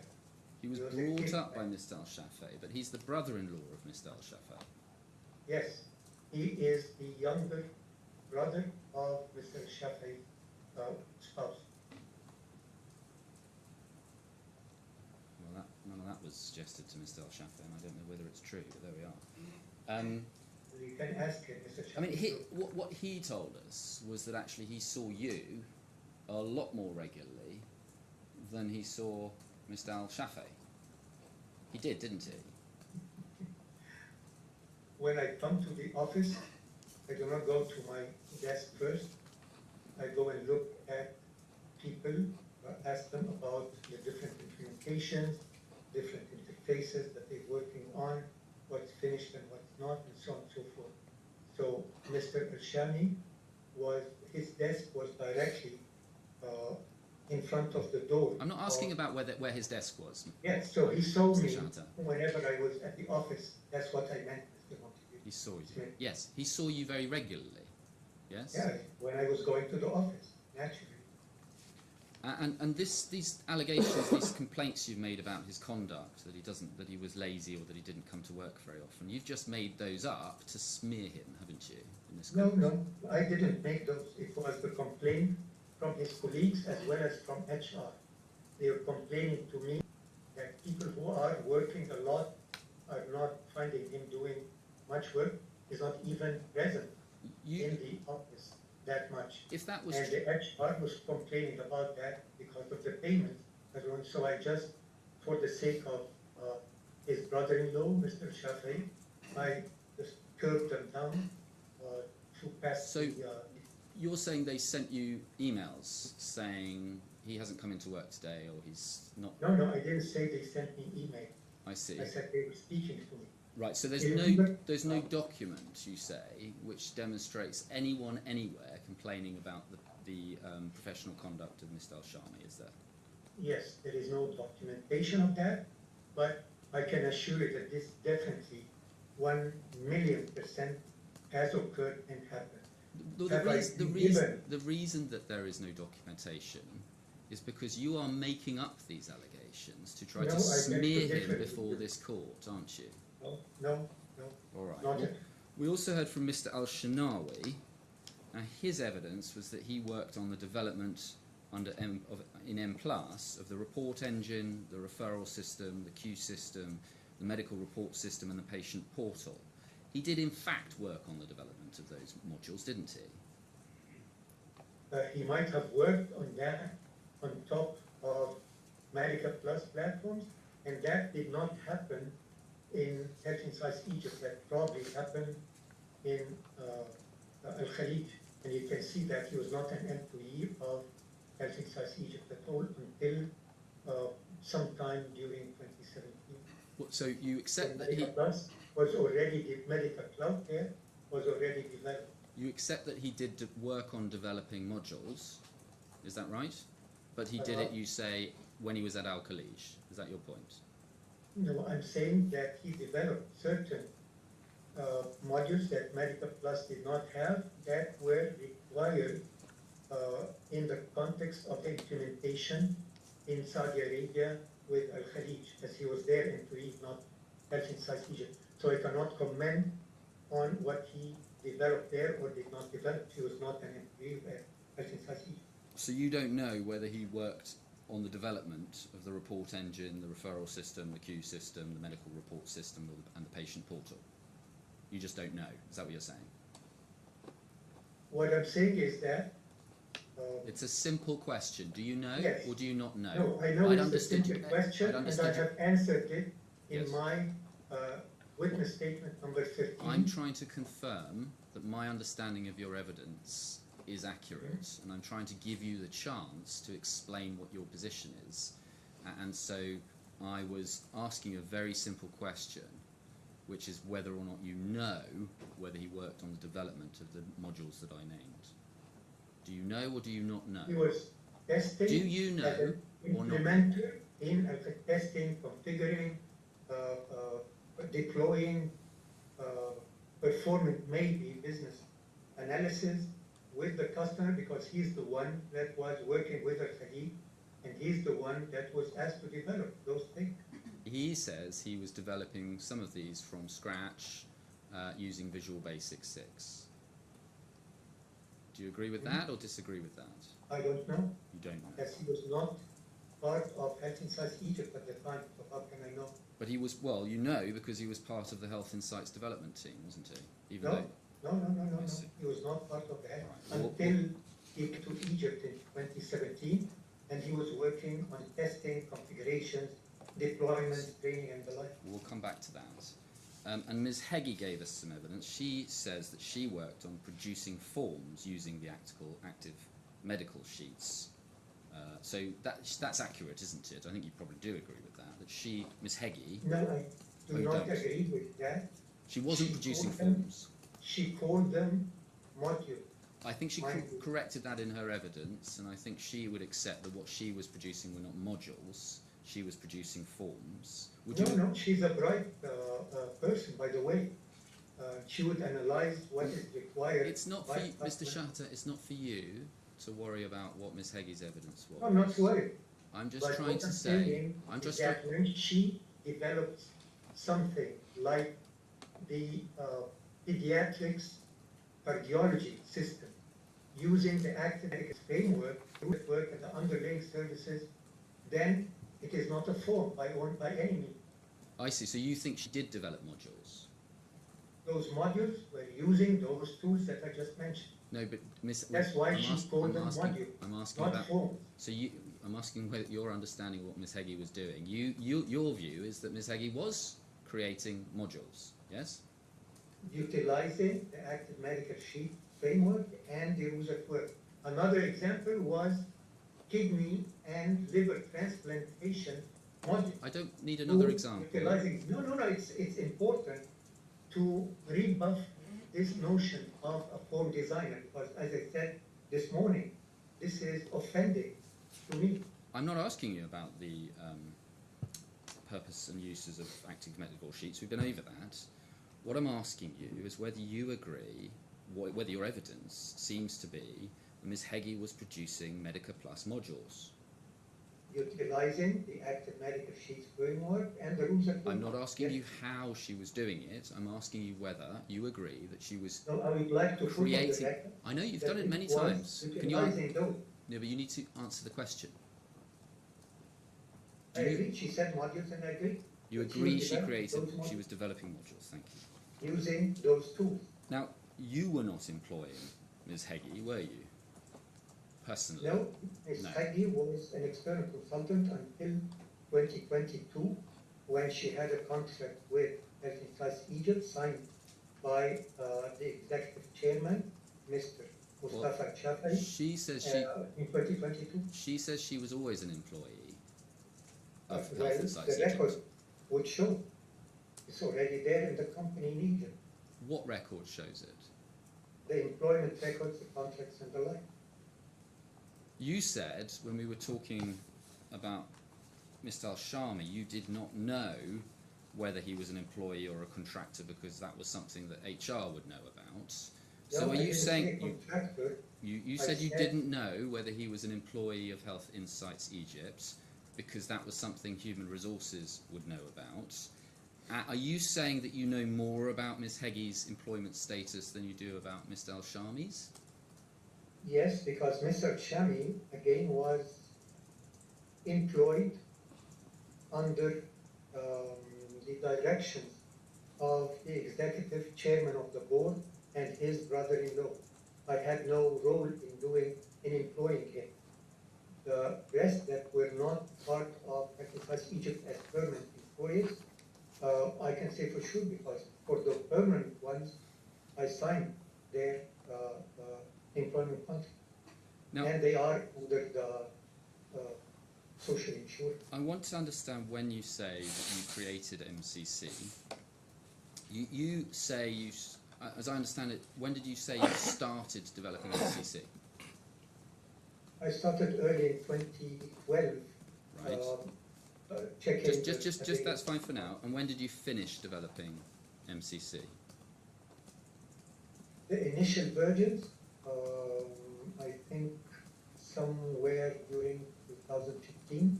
Right. It was not finished by all means, but it was a initial workable solution. Can we go to your first witness statement, please? If we can get up Bundle D, tab 2, page 10.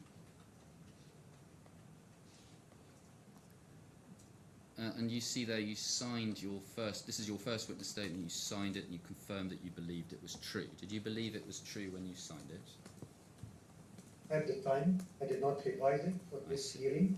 Can we go to page 5 of this document, please?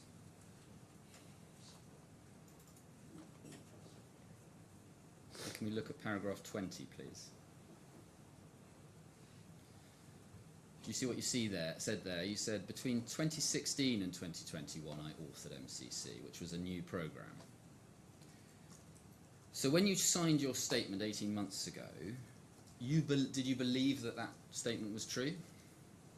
I did not have the chance to revise my corrections, but I included evidence that I found in very old hard drives on very old computers from 2012.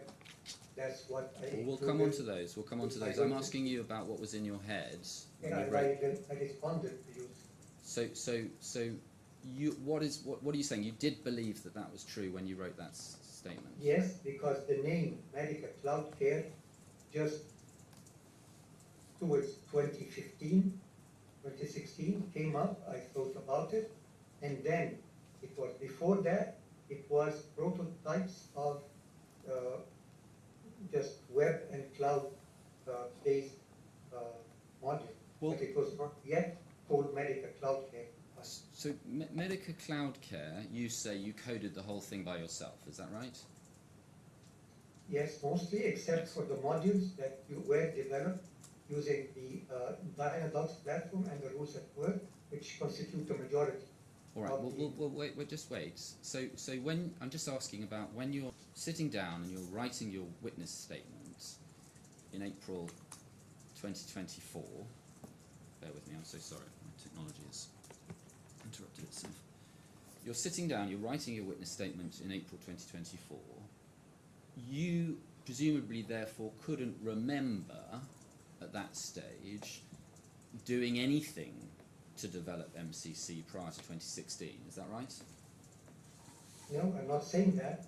I'm saying that the MCC as such, the naming convention started coming in 2015, 2016. No, you don't say that. You say, look, between 2016 and 2021 I authored MCC, which was a new program. It was a new program as MCC, distinctive from Medical Plus or any fact. All right. But from 2012, I started prototyping many of the things. Another thing which is very important, and I think Ms. Haggi mentioned that as well, the more than 2,000 plus active medical sheet modules. No, I'm asking you about MCC. I'm not asking you. Sorry. Into the Medical Cloud Care format of the Dynadocs. Hold on, Mr. So that's Mr. not Shehata. done yet at Wait. that time. Wait. And any of those are essential modules within the MCC. In last year, in April, you were telling the courts that you physically coded MCC between 2016 and 2021.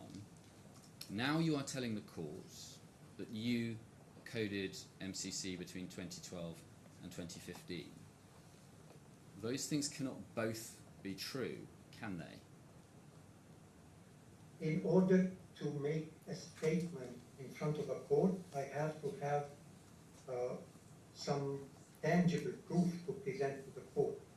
At the time, my laptops, the very old laptops, were not accessible. The hard drives on them were not working as I opened the laptops. I spent some time with some technicians trying to extract the information from those hard drives, and I found the prototypes from 2012. You don't have to investigate hard drives to remember what you were doing No, I in would have to, 2012. because I knew that it was from 2012, but I had to have proof. Otherwise, I would be in this situation. So you where knew. would start telling me you are lying. You But knew. when I found that proof, I presented to the court. So you knew when you wrote this statement that you created MCC between 2012 and 2015, but because you were concerned you didn't have the documents to prove it, you said you created MCC between 2016 and 2021. Is that right? In part because the majority of MCC, as has been with Medical Plus, were tailoring and configuration development on top of Dynadocs and rules at work, which originally were on active medical sheets framework. So all those designs had to be transformed and these were more than 2,000 plus, had to be transformed first from the old format of the Medica Plus into the new format. And that took time between 2015 and 2016, 2017. Are you telling us that you deliberately gave false evidence in this statement? What false evidence? False evidence that you authored MCC between 2016 and 2021? No, I didn't mean that at all. I said that MCC as a commercial name came up at that time in 2015, late, sometime during 2015. But I started developing the whole thing in 2020, well until 2015. However, that was a lot to do with the platform that I just mentioned, the Tylenol and the Uzepur. Now, the second stage would be to move all those owned format modules that were built on top of active medical sheets and old rules that work into the new format in order for the rest of the system to be functional. The other thing you say in this statement, in the last few words of this paragraph 20, you say, sorry, the last sentence, you say it has always been the position that MCC, which I authored, was owned by HI Malaysia. Now that, did you believe that when you wrote your statement? Yes, I believe that, because I licensed personally the initial platforms of medical cloud care to Health Insights Malaysia in 2015. But that's not what that's not what you say, is it? Because you say that MCC was owned by HI Malaysia. So do you believe, sitting here today, do you believe that HI Malaysia has always owned MCC? Yes, I do. So when I licensed all what I developed in 2015 to HI Malaysia. What about before licensed it? What about before I licensed it? Then it was not the word, if that is what's bothering, the word always. Yes. Because I own Health Insights Malaysia totally, personally. So whatever I do, I can give its rights to HI Malaysia or to HI Dubai or to whatever, the HI on Mars. So let me ask you the question I asked you just a moment ago. I'll ask you one more time. Do you believe that HI Malaysia has always owned MCC? Through my ownership of Health Insights Malaysia, until I put it on paper through this authorization agreement between myself individually and Health Insights Malaysia. And so the license is what you say gives Health Insights Malaysia ownership. Is that what you're saying?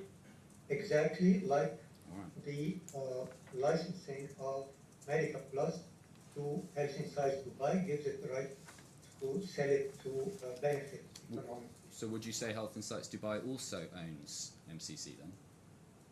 No, I would say that it was licensed to it to utilize as a partner reseller agreement in 2017. So would you say that HI Malaysia was also licensed and not the owner of MCC? It's different. I see.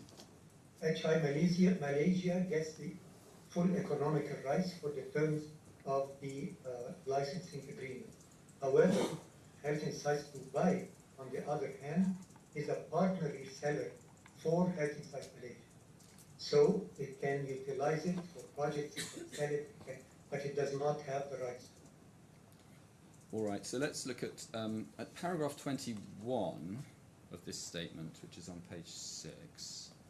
You refer in the, about 4 lines up from the bottom, you talk about services including the provision of work for hire services. Do you see that? So you say HI Dubai derived around 7.7 million, including the provision of work for hire services, and then you produced a document in support of that. That document we find at bundle E tab 60, please, and it's at page 28.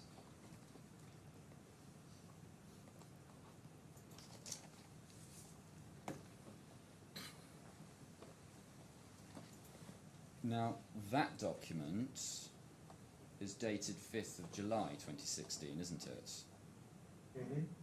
Yes. And so when you produced it, you were saying this was a genuine contract for the provision of work for hire services, yes? Yes. And we can see what was being provided according to you and according to the document. Do you see as work for hire in that first box? And it says to develop the below listed web browser based hospital and clinical information system applications, including their submodules, user interface, front end and server side, back end, software tools and framework platforms included in the below list. And then there's a list at the bottom of the page of various modules. So it appears to be, and then if we go over to the next page, page 29 please, and go down to the bottom, and then you will see delivery dates. Health Insights is required to deliver all work no later than the end of 2016. So it appeared to be your position in relation to this witness statement that MCC was produced as work for hire for Health Insights Malaysia, and it was produced between July 2016 and the end of 2016. Was that what you were providing that document to the court to show? Basically, in the context of this,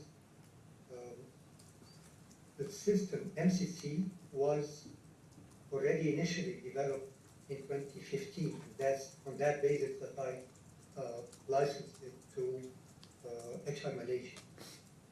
Remember that Mr. Thamer has said when questioned or asked. No, Mr. Shehata, I'm going to stop No, you. this is important because the context. Just wait a minute, please.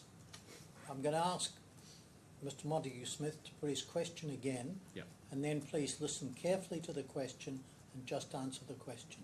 So, Okay. Mr. Shehata, when you produced this purchase order to the court, you were doing so to try to demonstrate that HI Dubai had created the MCC software between July 2016 and the end of 2016. That was what you used that document to try to show, didn't you? That says it has to be finished at that time, but actually it was nothing was finished at that time. However, this was to inject cash basically into HI Dubai because the claimants, whenever they were making any payments from Al Khalij, the next day it would wait. I'm asking you about So what you were there presenting. was no money, no cash left to run Health Insights Dubai. So I tried as a win-win situation to put that purchase order so that I can inject some cash All right. into HI Dubai. You've made that point, Mr. Shehata. Now, please, do you remember the question that Mr. Montague Smith asked you? Can you come again, please? All right, Mr. and Mohammed? listen very carefully to the question and Sure. confine your answer to the question. When you presented this document to the court, and we've seen where you did that in your witness statement, you were suggesting to the court that this was the document under which MCC was created for Health Insights Malaysia by Health Insights Dubai. Yes?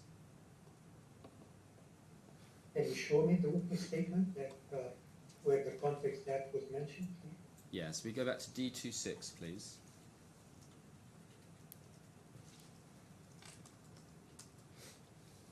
And it's paragraph 21.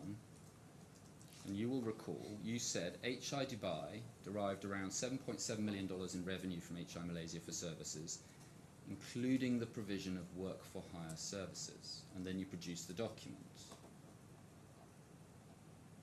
So you don't say there that actually this is a misleading document because it purports to cover work which has already been completed. You don't say any of that, do you? Do you?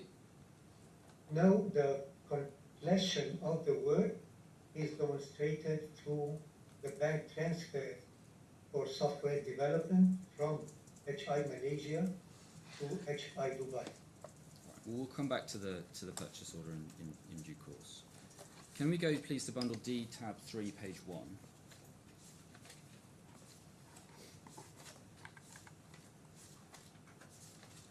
Now, this is your second witness statement in these proceedings, Mr. Shehata. And if you go to the end of it, page 22, you can see you signed it. So presumably you believed things that you said in this witness statement when you signed it. Yes? I would have reviewed the first and the second witness statement had they been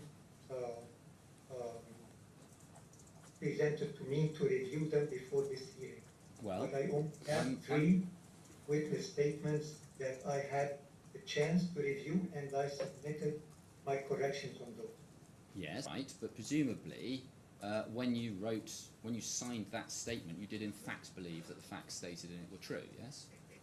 Again, I would have made revisions if need be, had I been told to revise them in preparation for this hearing, so they might include some mistakes or some corrections here and there. I cannot tell. Can we go to page 12, please? And paragraph 34, do you see there what you say? You say, between 2015 and 2021, I personally authored MCC. So not 2012 at that stage. I think I have just said it for the fourth time, but it wouldn't hurt. No, I'm asking you, no. I don't want you to repeat anything that you've already said, and if you don't want to ask, if you feel you've answered the question and you've got nothing more to add, then that's fine. It was not called MCC in 2012, 2013, 2014. It was only starting to get named Medical Cloud Care in 2015 onward. So, what are you saying therefore? That the truth is that you wrote the software between 2012 and 2015, and then between 2015 and 2021 you named it MCC. Is that what you're saying? Exactly. You just name it once, don't you? You don't name it over a period. I don't. Can you? When did you name it? I said already 2015. Right, so when you say, what were you therefore doing between 2015 and 2021 that you wanted to tell the court about in this witness statement? The difference in the nature and extent of that MCC as opposed to Medical Plus, but they are completely two different systems. Is the reality that in your first witness statement, your case was that MCC was owned by Asia because it's created by Health and Sites Dubai, and then you changed that when you saw that the claimants were seeking to set aside the purchase order? No, not at all. Is that why you changed the dates when you say you developed MCC? No, because you have to go back to my personal licensing of MCC personally as the author to Health and Sites Malaysia. That was in 2015. All right. So that's where the name got introduced. But I was working already on it since 2012, first prototypes and then workable modules, and then the tailoring for modules that were done on top of active medical sheets and rules at work that I had to be moving to the rules at work and the Dynadoc.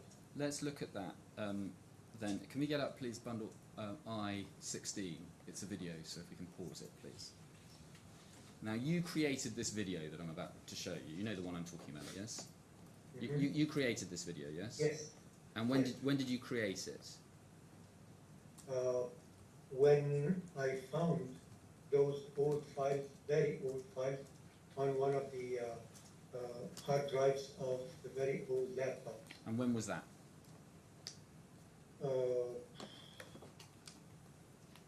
When I created the video, that was maybe 2 weeks ago or something, as I recall. So you just happened to find these files 2 weeks ago and take a video of them?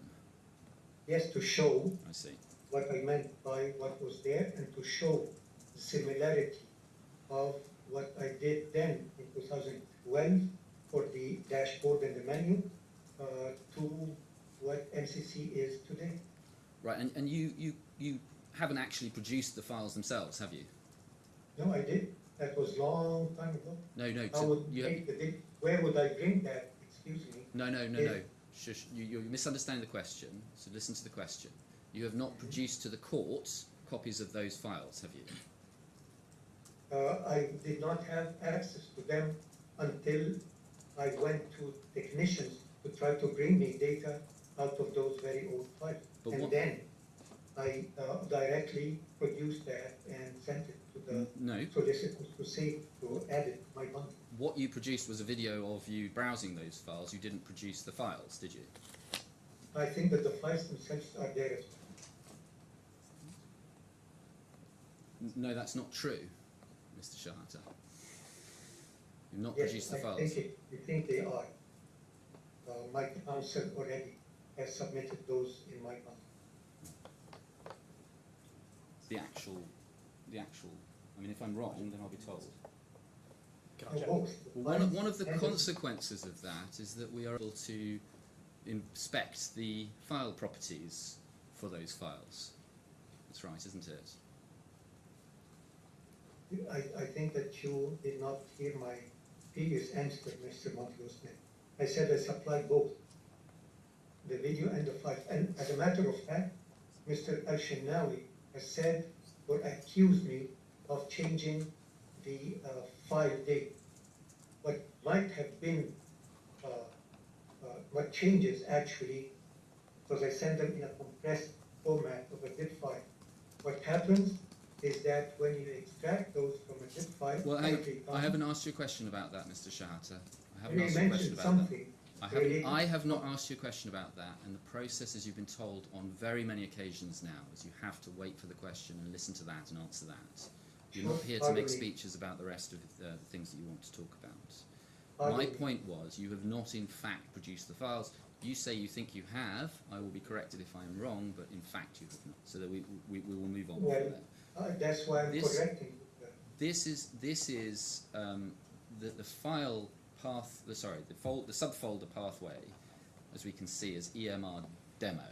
Yes. So this is a mock-up that you have produced, isn't it? Yes, I said that this is a mock-up in my witness statement. Right. So This was the beginning, and I was trying to utilize Silverlight technology from Microsoft to experiment with different technology. yes. How all right. will I be doing it? It was a prototype, actually, as what Mr. Shenawi, your witness, has said. So if we go forward to 1 minute 37 in this, can you just drag it across, please, for me, operator? Thank you. It'll be about halfway through. 1 minute 37, please. Thank you.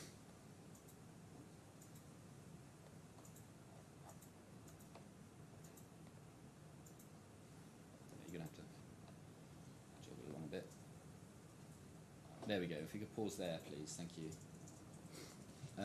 So I think you would therefore accept, would you, that none of the files that we see here and none of the files that we might see in this video actually make their way into the MCC program, do they? No, that was the prototype at the very beginning, and Microsoft has dropped this technology altogether. So I started switching to HTML5 and C#. Yes. So you accept that this is a WPF presentation, effectively. It's a combination of Yes. Silverlight platform as well as the Windows presentation foundation. Yes. And the product of this was not used in the development of MCC, was it? Sorry, can you come again? The product of this was not used in the development of MCC. It was, in a way, the designs and the content was. However, the technology that I started with is not the one that I ended up with. And if we go back to page, 52 seconds in this video.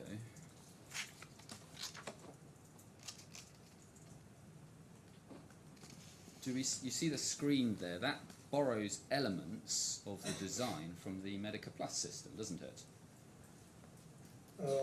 No, it's actually MCC today is the one that borrowed these elements, albeit modified for additional functionality. Yes, in the- but this borrows from Medica Plus and the presentation from Medica Plus, doesn't it? No, not really. Well, if you look in the middle of the screen there, do you see in the black banner near where do you see it says copyright 2014 Health Insights? That's what I was doing basically, but I would not specify. It's my website, health-insights.com. That was since before any companies were formed. So That's was the domain name, actually. so was the work that you were doing on this bit work that you were doing for Health Insights, one or other of No, them? as I said, that was personal work, and I would put always the website, the web domain that I have purchased since early 2002. Well, if it was personal work, you wouldn't put Health Insights copyright on it, would you? I think you're not following me, Mr. Montague Smith. Well, I give your answer, purchased- just a minute please. Just give your answer again, because I haven't understood it yet. Which one, sir? Well, Shall Mr. I ask the Montague question Smith, again? would you put your question again, please? If it was personal work that you were doing for yourself, you wouldn't put Health Insights on it, would you? I would, because I procured personally the domain, web domain name, healthinsights.com, personally. So any work that I do, I will put that. And if you recall, the word that, from the Sheikh Zayed Hospital, this letter to whom it may concern, it was directed to Health-Insights, which is my web domain. Did you share this development that you say you did, this prototype that you said you produced? Did you share it with anyone else? If it was shared, then I'm sure that the claimants would have had record of that. Did you? With the- Did you? Let me ask Okay. the question. I'm not asking about the evidential record. I'm not asking you to argue about who I'm said not sure what. if I shared it or not. That was long time ago, so it's very difficult. You don't know whether you shared it or not. I do not remember that now. I see. You do not, do you, produce in the bundle any documents which could assist the court in understanding who actually created these screens in these files? You don't, do you? I already asserted again that I created those, and when I found them from very old files, I shared them with the folk in the bundle. Mr. Al-Shanawi, for example, explains that this was an early attempt to scope out, in effect, the use of Silverlight and MPF and WPF for a new web-based system. So what is And Mr. Shinawi first was not even in Health Insights Egypt. I think he had 1 year working with, as an implementer with Khalij in Saudi Arabia. So I do not understand what would his input in that regard at that time make. We'll come back to that. Do you accept, though, that MCC was under development long after 2016? I'm sorry, can you come again? Do you accept that MCC was under development long after 2016? Long after, Yes. it was exactly like Medica Plus. There were interfaces and then technologies that were developed of the kind of dots in the user world. And some examples were shared, but there are more than 3,500 plus different modules, some clinical, some not so clinical. Do you And I accept? shared Do some you of them. do you accept that MCC was under development long after 2016? I just gave my answer, sir. Is the answer yes? The development of MCC after 2016 and 16 and 17 and 18, even till today, is utilizing the platforms of development to develop additional and new modules or to modify existing modules. Example of those, 3 examples at least, amongst more than 3,500 were given. And in my bundle, I give a list, but I was told that this is too complex for the court, but I give a list of more than 3,500 of those. And that is using the platform. So it continues to develop. Probably within a year, there might be 4,500. Your Honour, is that a convenient moment? Yes, all right. Well, we will adjourn until 3:30. All rise.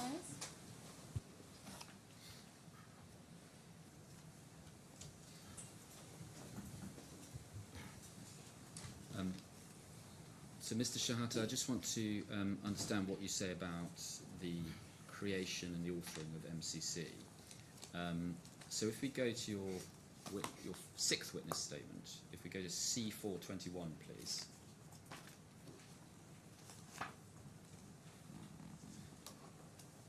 That should come up fairly shortly, hopefully. Thank you. And paragraph 72, you say MCC was developed by me personally. I'm its author. I own the intellectual property. And then you say, you talk about the differences between M Plus and MCC, and then paragraph 74, you produce a table which shows, as you say, that at a glance the differences between the two programs. Then you go over the page, and so we'll come back to this table in due course, but if we go forward to C425, you say, at the bottom, paragraph 75, MCC could not have been authored by HI Dubai. The company did not employ individuals who were program developers. It was developed by me. So as I understand your evidence, you are saying everything in that table was actually coded by you. Is that right? Again, I would like to clarify that the platforms, the Dynadocs and the rules at work are the basis for the development of other modules in MCC. So when I say that I developed the platform and kept adding functionality to it to enable either the people in Helsinki, Egypt, or in Al-Khalij, or even in Malaysia, to develop those, if you call it development, it's more, for me, it's not hardcore development, it's more of configuration and tailoring.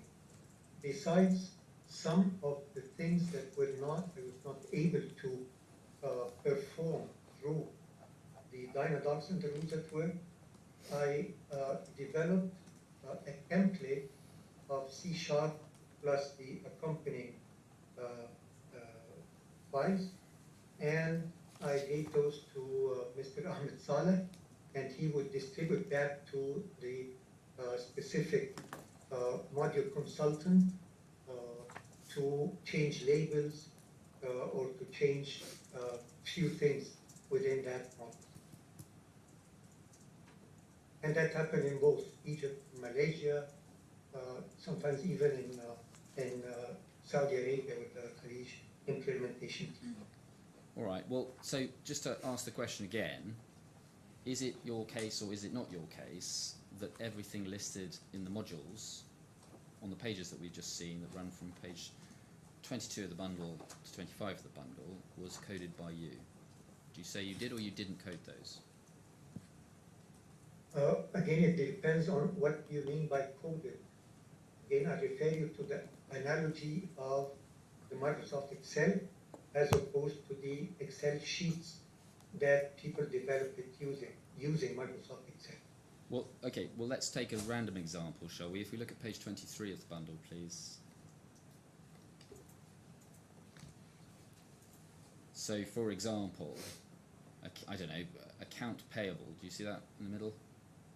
Do you say you created that module yourself, or do you say that that was a module created with active medical sheets. No, I would say that this module was not developed using the active medical sheets, but rather I developed a template of C# and the HTML5 and things, and then gave it to the concerned person, either directly or through Mr. Ahmed Saleh, to make the necessary changes on it to be a full-fledged model. So you created a template in C# for the what? For each of these? Multiple templates, not just one. I see. And you sent those to who did you send them to? Sometimes directly to the module developer, sometimes to Mr. Ahmed Saleh to give it to module developer. So you will And follow up. So you will have emails, correspondence, or something that will show you sending these templates out, won't you? I was probably sending him on WhatsApp messages or things, but You're sending rarely. templates by WhatsApp. Yes. C# templates you're sending out to your developers by Yeah, WhatsApp. these are files, just files. So I'd compress them in a RAR file or a zip file and share it with them. They were larger, Yeah. they would be sent through WeTransfer or something. Right. That would So be you will have a multi- record of you sending these things to people, won't you? If what you're telling us is true, there'll be a record out there, won't there? At the date, times and dates, I'll have to go back and look for the very old records again, if they are accessible on those very old hard drives. You don't mention anywhere in your statement that you created a template in C# for modules, which were then subsequently worked on by other people. There's nothing in your witness evidence whatsoever to Because support that. it was not the main development theme for the medical cloud care. The main theme was utilizing the Dynabox and the rules of care. Well, the thrust of what you were saying in your witness evidence previously was that nobody else actually worked on these modules at all. Isn't that true? Now, when we speak, for example, about the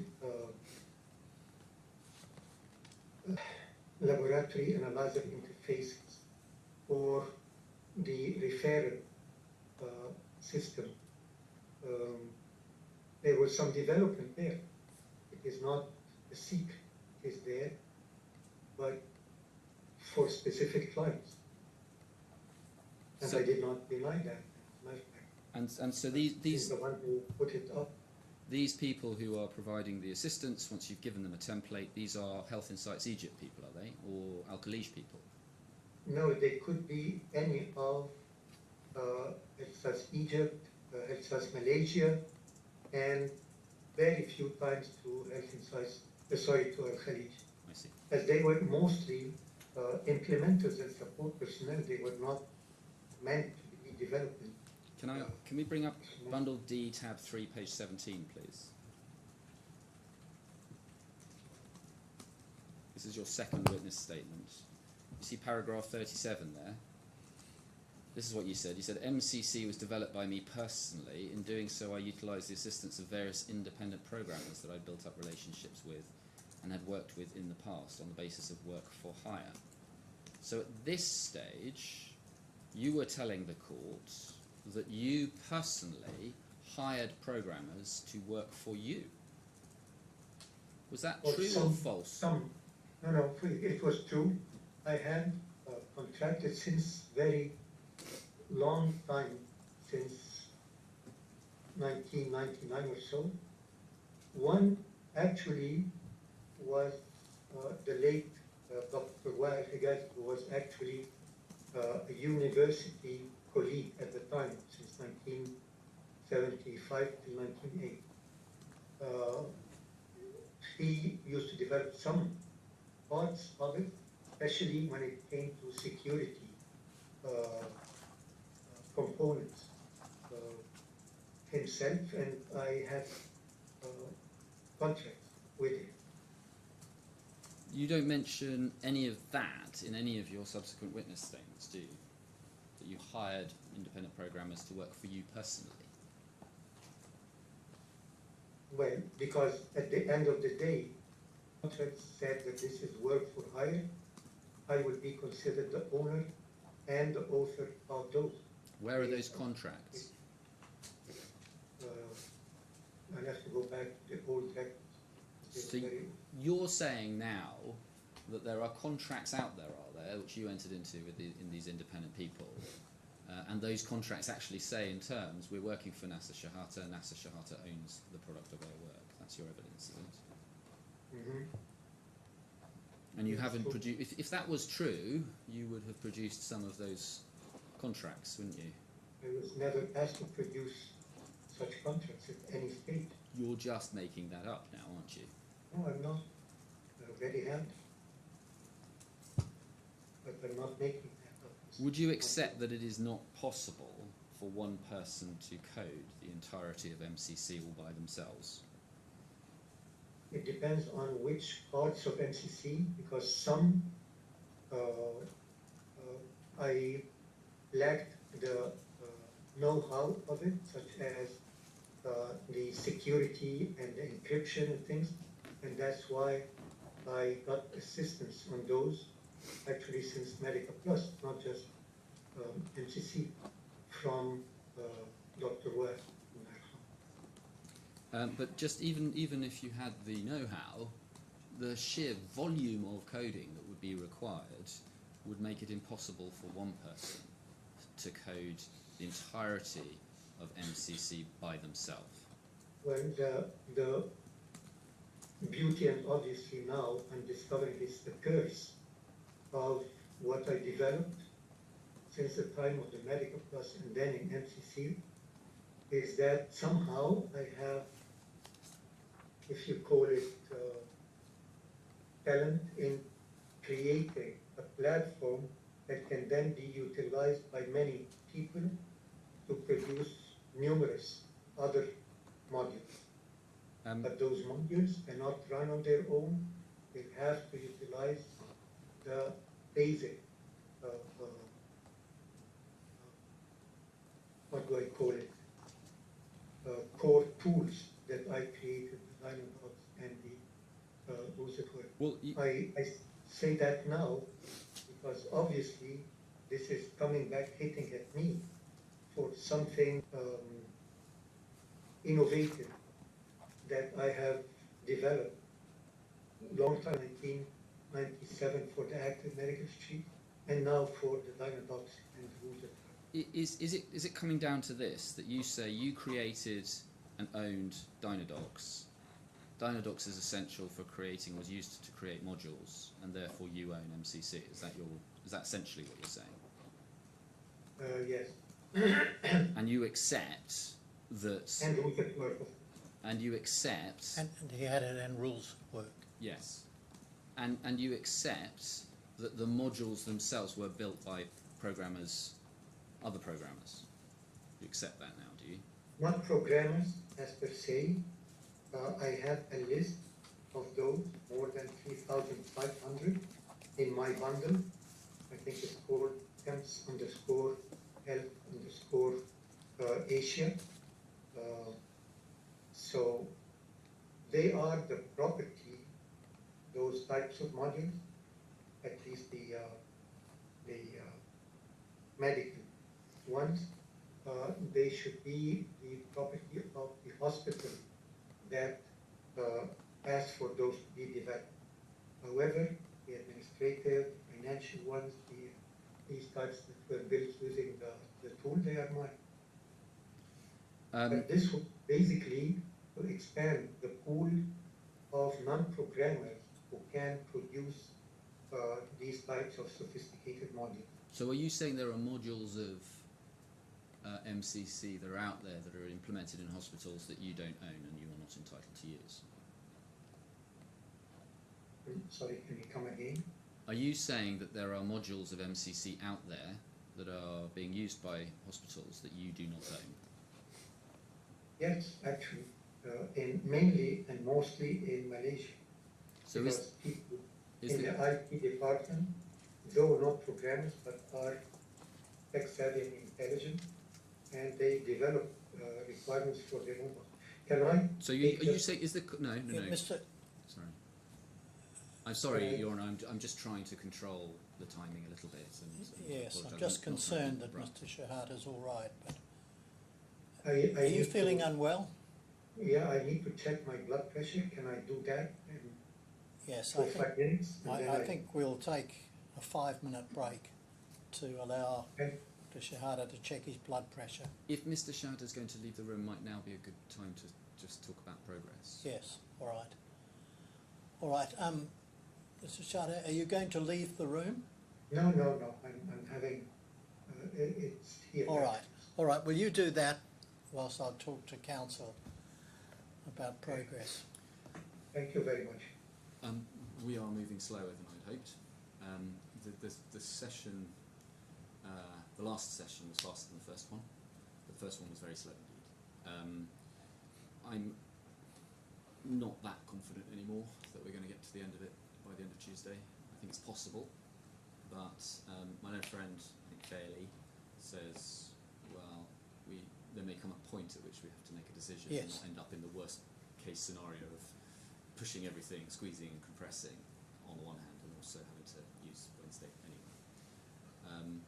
The way I'd left it with him was that I would see where we got to at the end of the day, Yes. and then if you could give me a couple of hours, I can go back to things and see whether anything can be I refined. mean, a couple of hours after we finish? After the end of calls, Yes. I could communicate to him what my then thinking was. Yes, If you're content, I think his proposal was perhaps you could leave it in our hands in the sense that if we, between us, agree that it's likely to be necessary to run into Wednesday, then we can start to get everybody to make arrangements to extend. well, that's it. There are practical There are. arrangements we have to make. There are. And yes, I'm content for you to make the Thank you. evaluation and a decision. But yes, I need to know. Of course, and communicate it. That was the next stage. When did you have in mind you'd be able to do that? Probably this evening at around 7 o'clock. Oh, July okay. time. All So, right. Is Your Honour already booked and will be here? We'll obviously communicate. No, via the call, I'm just to make sure we can get word to I'm you. currently booked to fly out Wednesday midday-ish. yes, So I think. I need to get a Yes. different flight if we can sit on Wednesday. Sorry. So I was just going to ask, what would be the best way to communicate with Your Honour this evening? Is it just to send communication through registry? Will that be or? I think if you send me an email directly, Perhaps rather than release that over the airwaves. Yes, oh, we I'm not can, going to do that. you can pass that to us Speak via to the the- registrar. Yes, we and will we do. will destroy it immediately after it's been used. We will do that. Very good. All right. Mr. Shehata, have you been able to check your pressure? Yes, it's 178. That sounds high to me. Is that a matter for concern? I hope God's willing, I will be able to maintain till the end of the session. All right. Well, we will continue until, say, 4:30. But I am, of course, concerned about your health. And if at any stage you should feel that you are unwell, or as a precautionary matter it's necessary to stop, then please tell me. Thank you very much. Thank you, Your Honour. Mr. Shatter, can I ask you to look at your most recent statement, which is at bundle C13, page 8. And if we look at the top of the page, this is part of your paragraph 18. And I'm just going to ask you about something that you say here.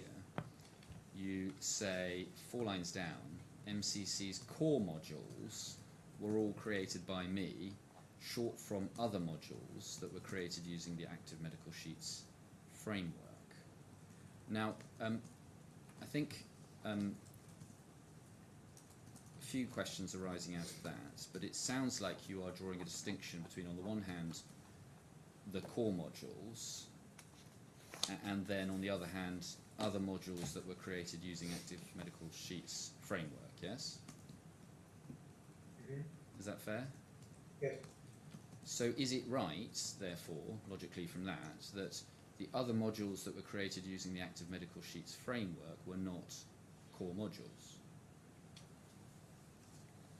I wouldn't say that. As I said, that the ones using the active medical sheets framework, and I'd like to, I think it's corrected 2 or 3 lines Yes, down I the road. understand. Active medical sheets were utilized with the Medica Plus platform, but Dynadocs, or Dynax, I'd like to call it, is utilized with MCC. The core modules, remember I said before the recess that I was creating templates for programs using C#, HTML, and the likes, and I would give it to developers to make the necessary changes, mostly in Malaysia, sometimes in Egypt, very rarely in Saudi Arabia with Khalid. So these are those ones which are. We strayed off the question a little bit, so can you just answer me this then? Answer me this. MCC's core modules were all created by me, short from other modules that were created using the Active Medical Sheets framework. I asked you the question, sorry, are you drawing a distinction between, on the one hand, core modules, and on the other hand, modules that were created using Active Medical Sheets framework? That was the question. I said, is there a distinction between that? And you said, I said, is that fair? And you said, yes. No, I said it depends on the type of module created with the Active Medical Sheets framework or the Dynax platform. No, you didn't say that. No. I'm gonna. Can we get up the transcript, please, and just look at Okay, maybe page 183? Well, it's important, I Mr. Shahata. apologize. I say. Let's have a look at it. And if we go back up, please, to page 183, and if you look down then at line 15, you see the question. It sounds like you are drawing a distinction between, on the one hand, the core modules, and then on the other hand, modules that were created using Active Medical Sheets framework. Yes. Answer, And then I said, well, is that Yes. fair? And you said yes. So No, let me put a correction. I stand corrected. It depended on what type of module we're speaking about that is created using the MCC Dynadocs user work, or at the time of Medica Plus, the Active Medical Sheets framework, and rules at work. Some are core modules. They just use the platform because it was very much capable of creating sophisticated modules. That was even said by Mr. Bashir when he was speaking, that it could be very simple or it could be extremely sophisticated. And I have given some examples amongst from those patient appointment management module that was configured and tailored by Mr. Bashir, was using the Dynadocs platform. They were not using any other programming language, such as C# all right. Likewise, the list is included in my bundle.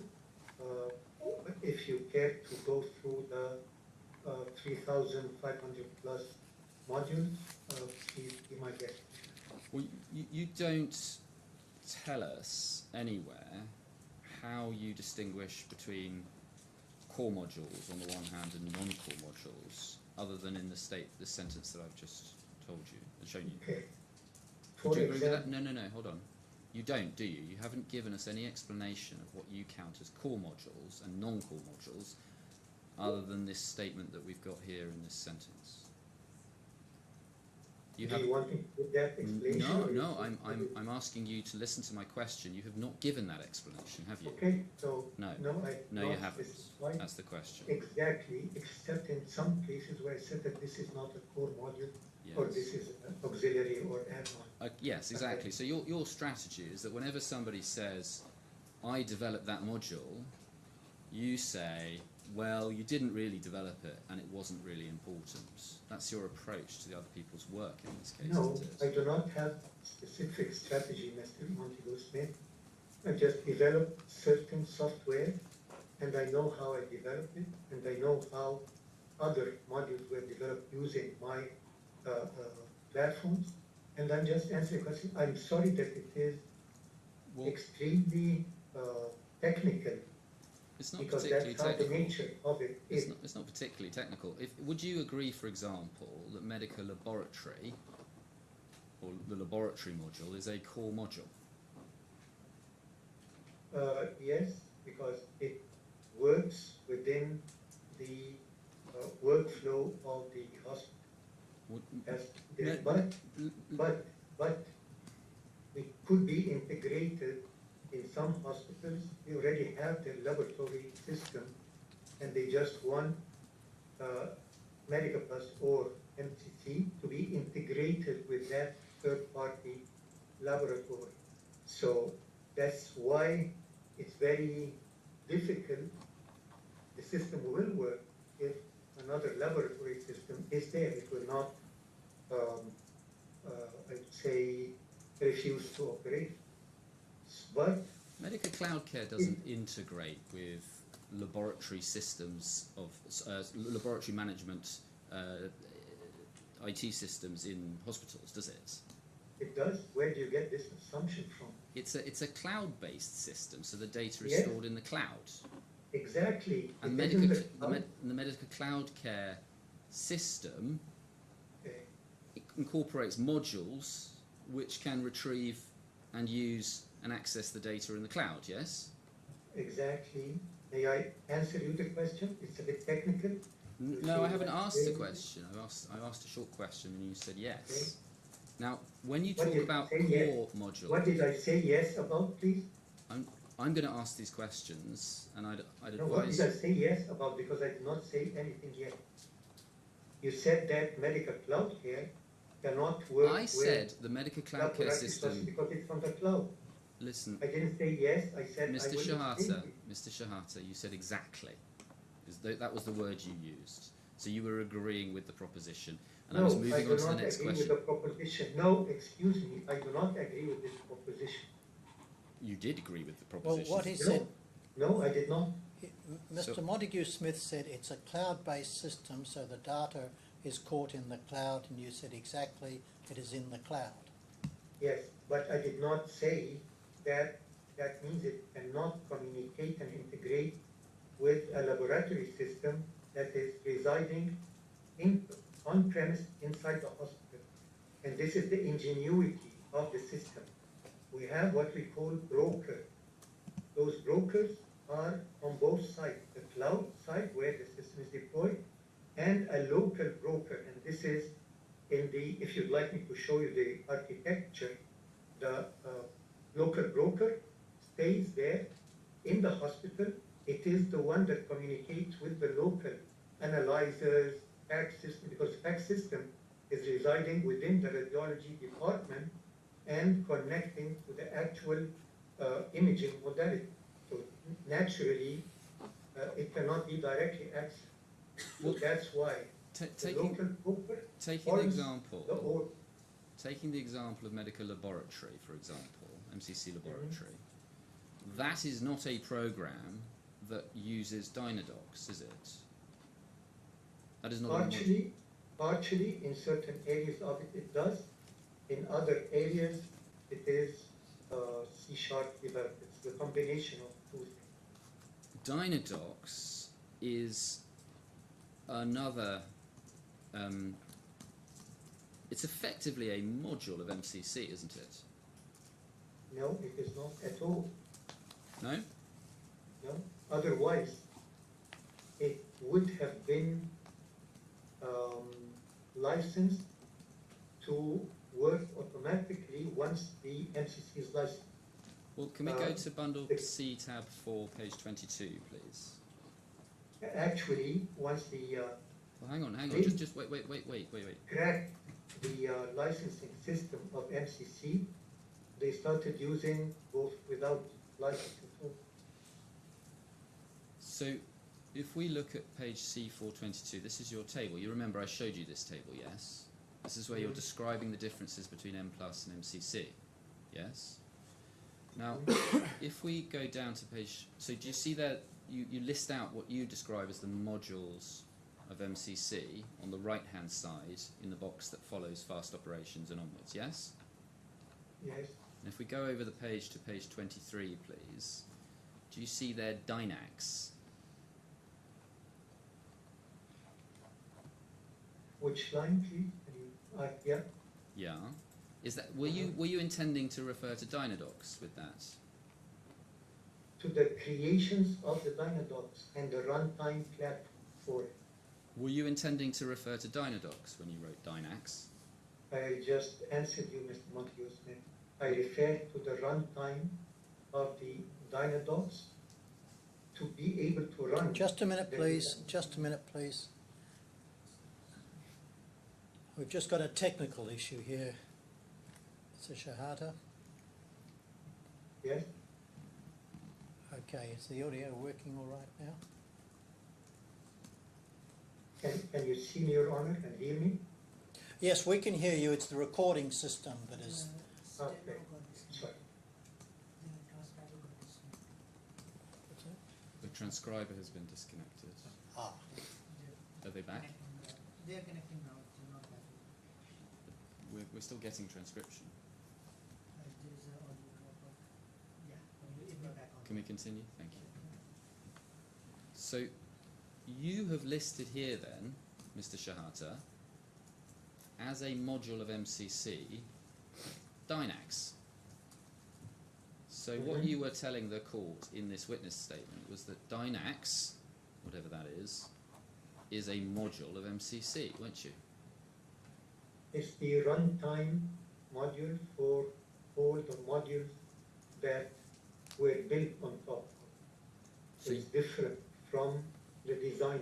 So There is you're designer and there is a runtime. so your intention was to refer under the heading modules when you wrote Dynax to every single module that uses Dynadocs. Is that what you're saying?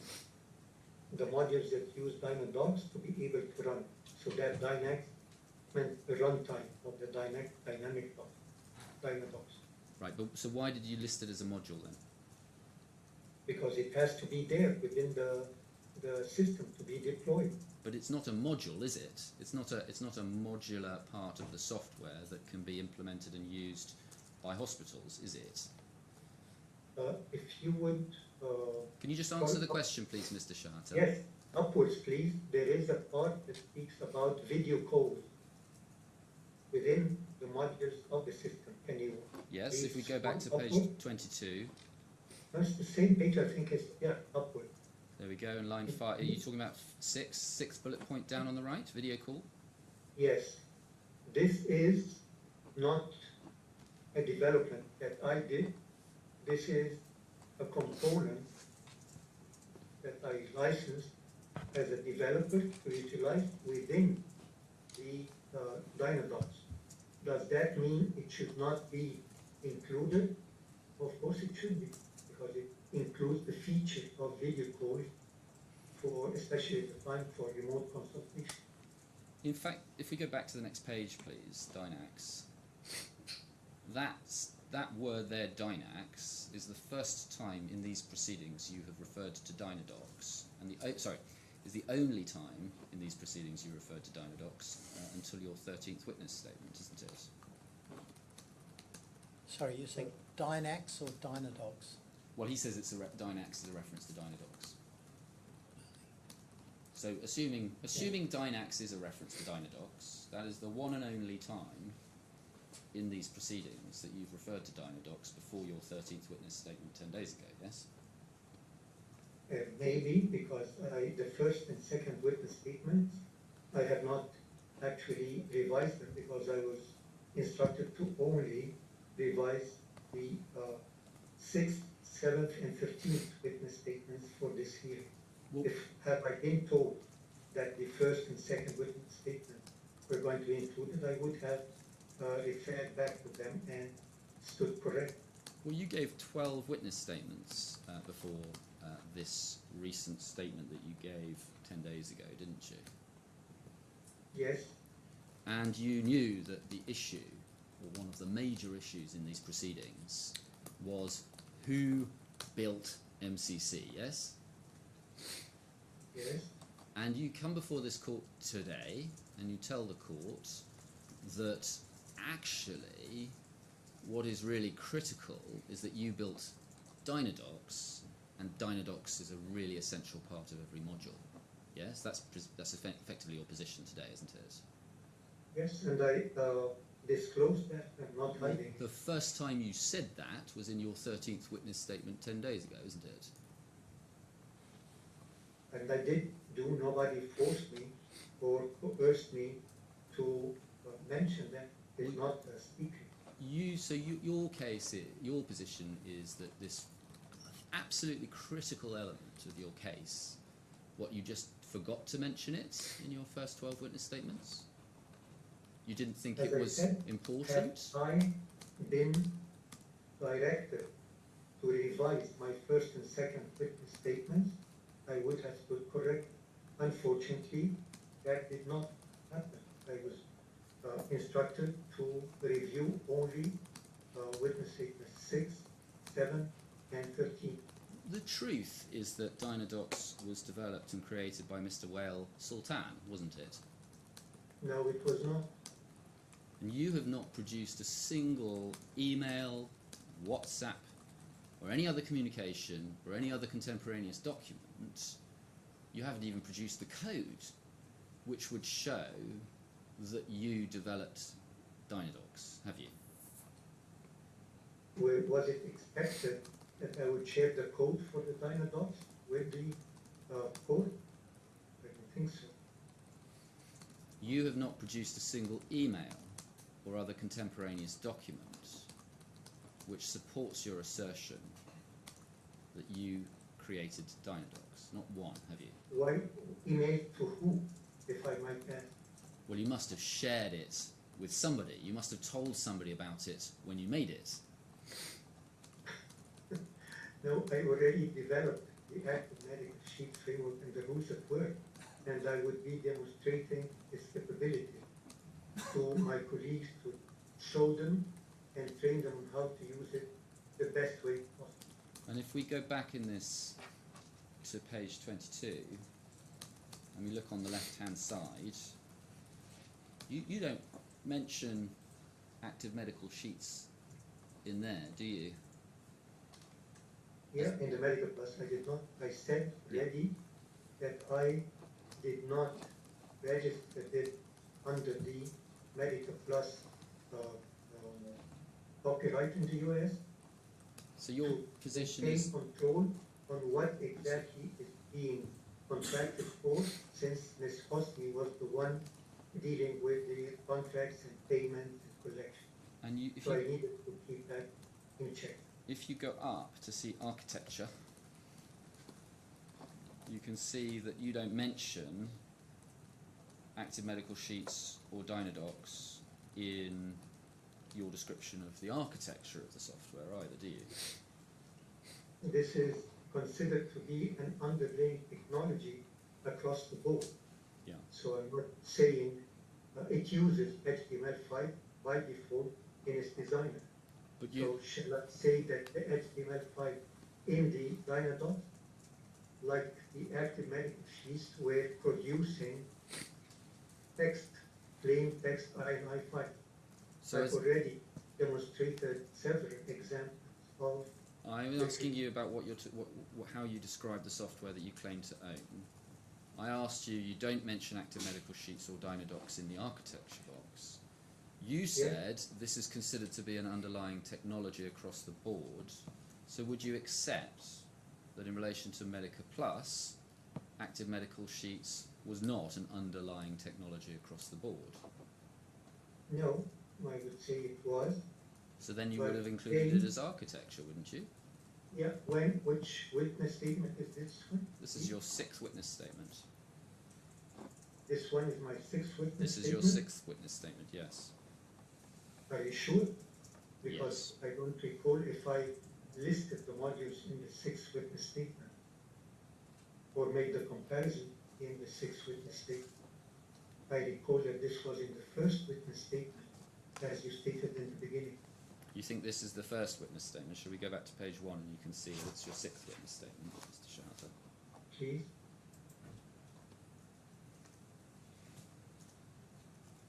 Okay, and we scroll down, please, again. Do you accept that this is your sixth witness statement that I'm showing you? Yes, as long as what I see is the sixth witness statement. So you've got to go to page 22 again, please. Same document. Do you doubt I'm showing you the documents that I'm telling you I'm showing you? No. Can we see the page before so that you see the paragraph which Yes, of course. leads It's on page into it? 21, please, and it's paragraph 74. So it's in the context of explaining the differences between the two systems.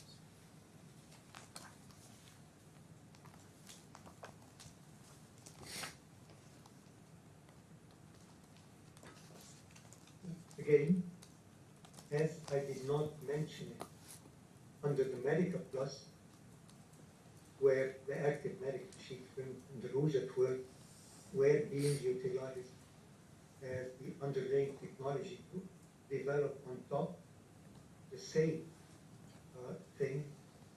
I just mentioned it within at the runtime, but it's the same concept. I did not feel compelled to mention those within the architecture itself. And the only place, in fact, that you, in this table, mention active medical sheets is if we go to C425, top right, you actually list it as a module in MCC. Well, active medical sheet viewer. Mm-hmm. Active medical sheet, active medical sheet viewer was not a part of MCC, was it? No, it was part of it. Remember this morning when I mentioned that when I started developing first prototype and then developing away from Silverlight until 2015, there were the basis of medical cloud care. However, all the configuration and tailoring that was done using the active medical sheets framework had to be transformed into the Dynax or the Dynablocks. So I worked on that between 2015 and 2017.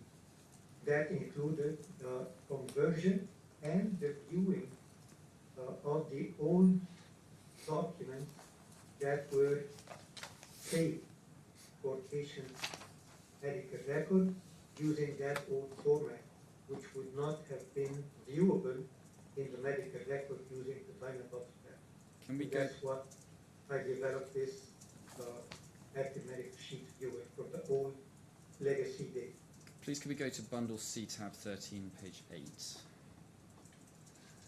So we were just looking at this a moment ago. And you say that Dynadocs is an equivalent program to active medical sheets, and active medical sheets and this is 1, 2, 3, 6 lines down, is a tool that allows people with no coding or computer programming knowledge or skills to develop screens under M+ software.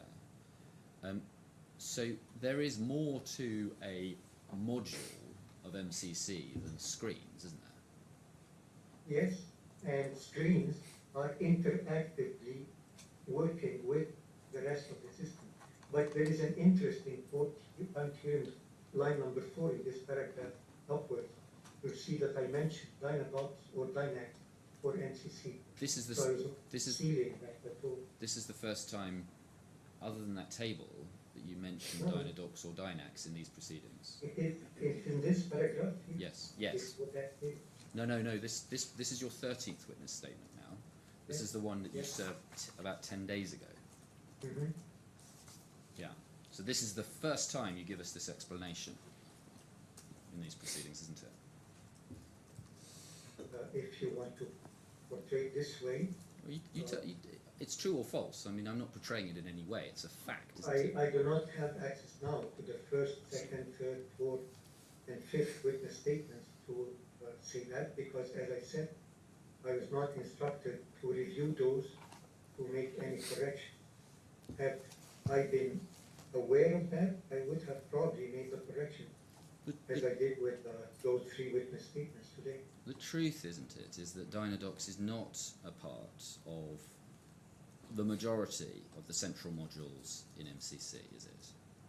No, it is actually, that's the truth. It's not part of technically- pharmacy, is it? Technically, it is part of. May I know who was who do you refer to as the one that developed the pharmacy system? Well, Because we'll come on to I that. don't- We'll come on to that in a moment. But Dynadox was not part of the pharmacy module, was it?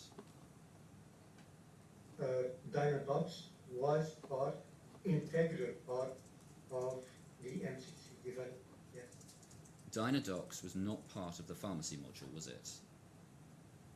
it was part of the majority, if you might, of the modules in MCC. Dynadox, Oh, Dynadox was not part of the pharmacy module, was it? Is that what you are suggesting? I'm No, it asking you a wasn't. question.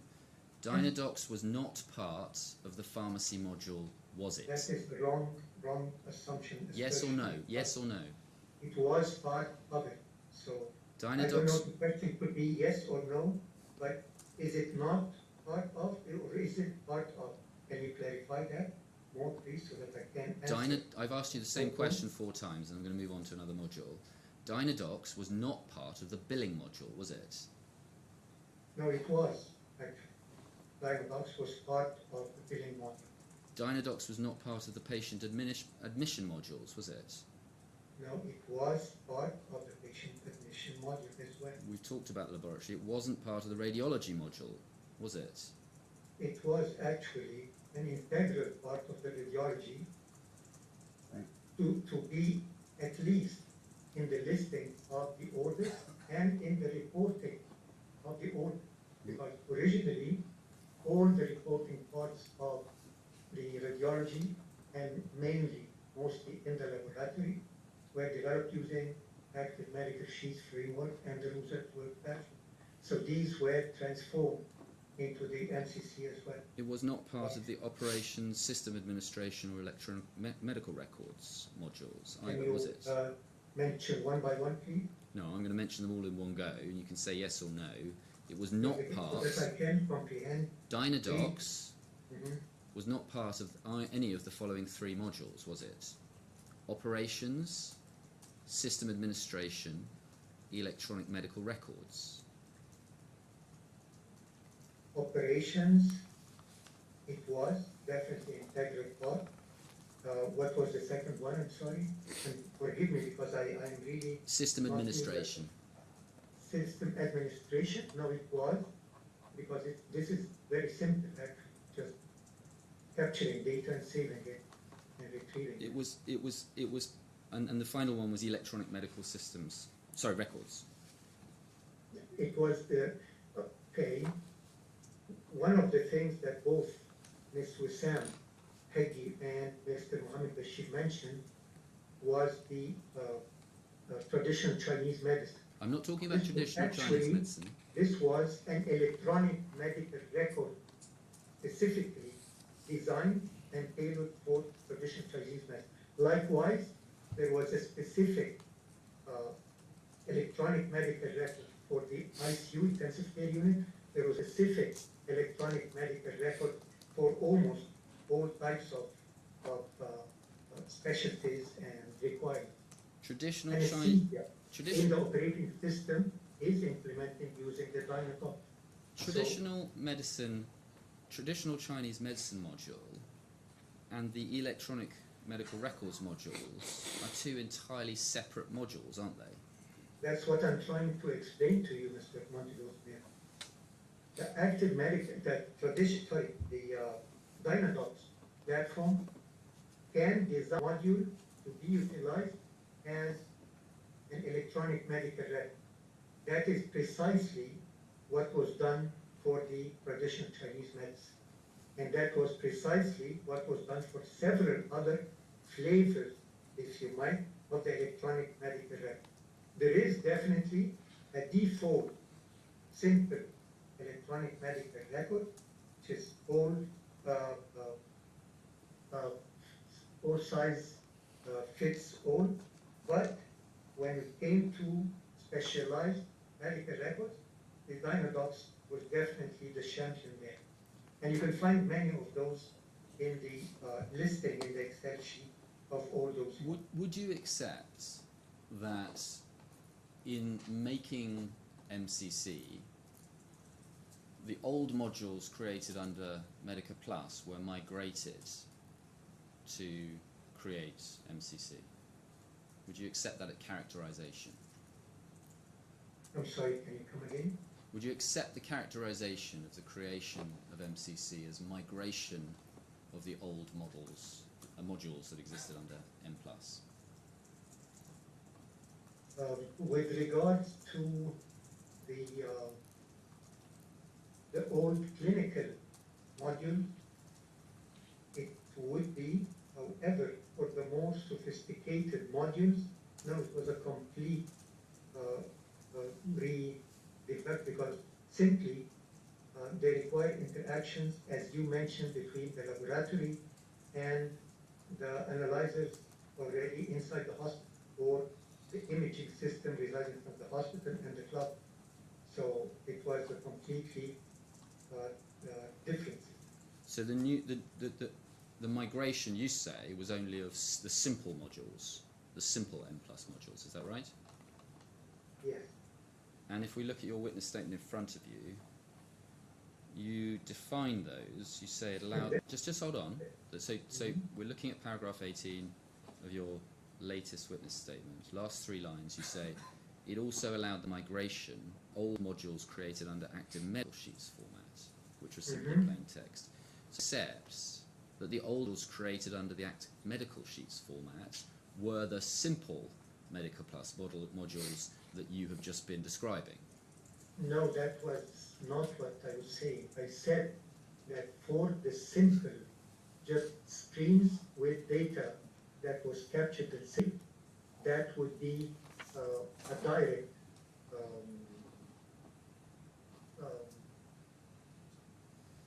well, these were not with us, these were with the customers in the hospital.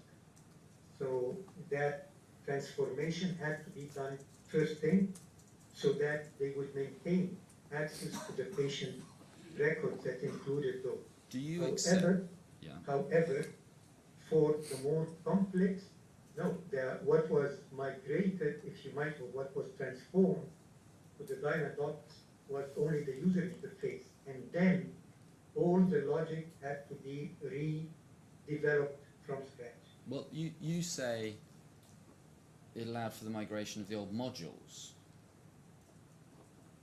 So are you now saying it wasn't the whole of the modules that were migrated? No, I said 2 things here, but you missed it, it seems to be.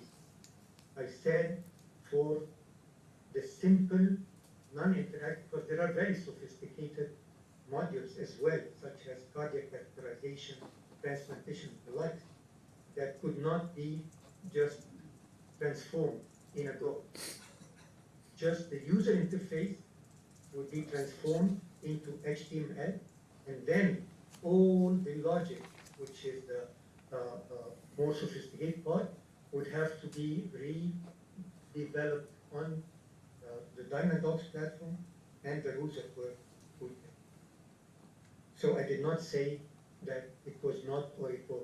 I mentioned very clearly that it depended on what context, what use, and how sophisticated that model. Do you accept that the developers who were at Health Insights Egypt and some developers at Al-Khalij were given training in web and cloud-based services in 2016? Yeah, they must have had training, because with the medical cloud here, the technology is completely different. They will have to deal with how to set it up, how to configure the Microsoft Internet Information Server, what are the different parameters to set it up for the best performance, and so on and so forth. And to deploy the HTML files, the JavaScript files, as well as the what Mr. dictionary mentioned as Web API. This is a technique. I'm not asking you why they had it. I'm asking you whether they had it. And you, Yes, you they agree had. with me. All right. And Mr. El-Shami's evidence was that after they received that training, they then set about converting the existing Medica Plus modules into MCC. No, this I do not accept entirely. All right. And let's look at that. If we go, please, to bundle E83.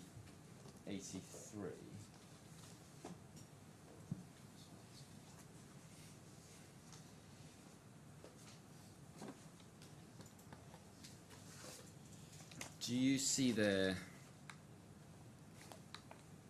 an email? Have you seen this email before? In your in the Cayman's bundle, yeah. Yes, you've seen this. So you can see that this is an email from Mr. Farhan. Pull down, you'll see his signature. You agree with that, yeah? Yes. And he is sending that, he says, regarding, and he's sending it to a variety of people, and we'll see who those people are in a minute. But would you agree that those people were programmers? No, some were, but the majority were not. I see. All right. But however, if you No. subject Just answer the question. We'll come to this email, yeah. Well, I know you've got observations about it. Go on, tell me what you want to say then. this is about the Medica Plus multi-tenant thing. Mr. Farhan was the implementation manager with Al Khalij.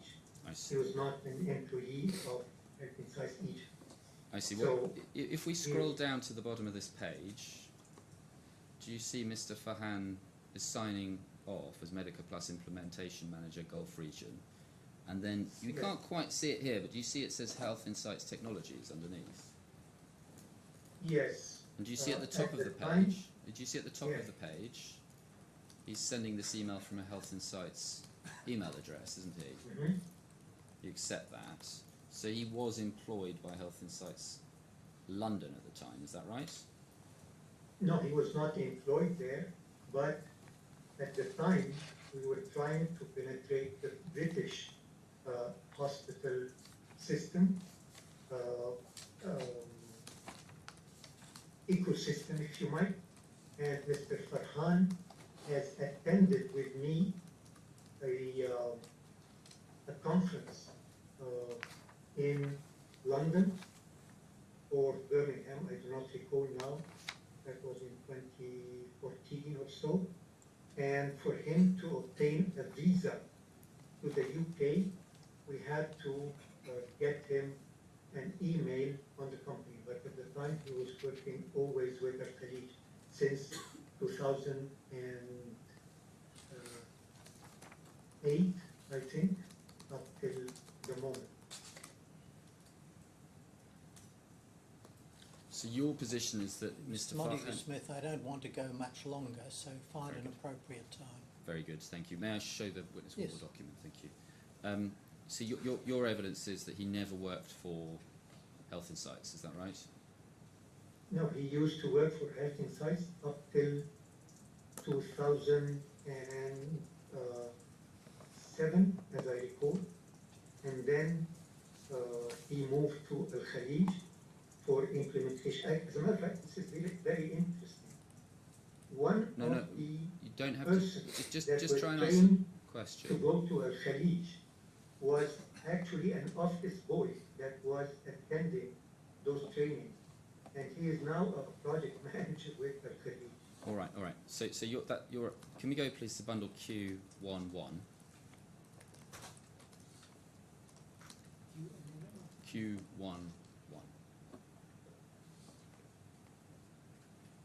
And halfway down the page, please. Q-1. Well, it's actually Q-001, maybe.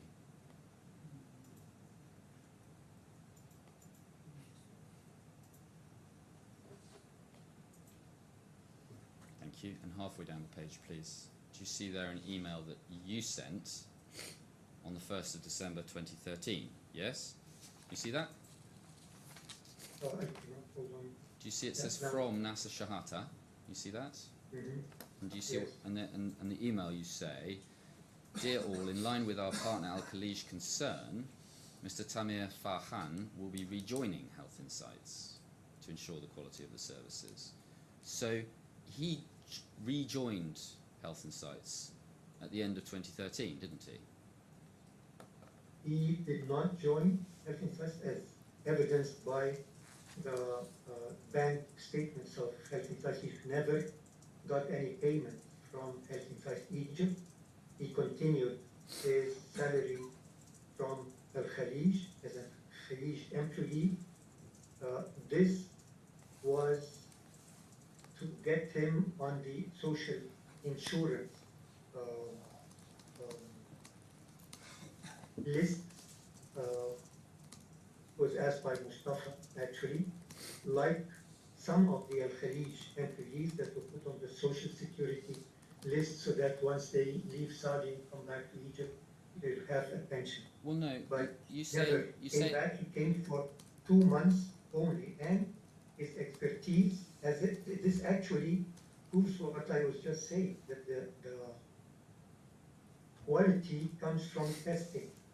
And he was the implementation manager, so he was leading this effort in testing and retesting and fixing to make sure that the quality of the product is. Mr. Shehata, I'm talking about when he was employed by, well, I say he was employed by Health Insights. You said in your answer, listen to me, listen to the question.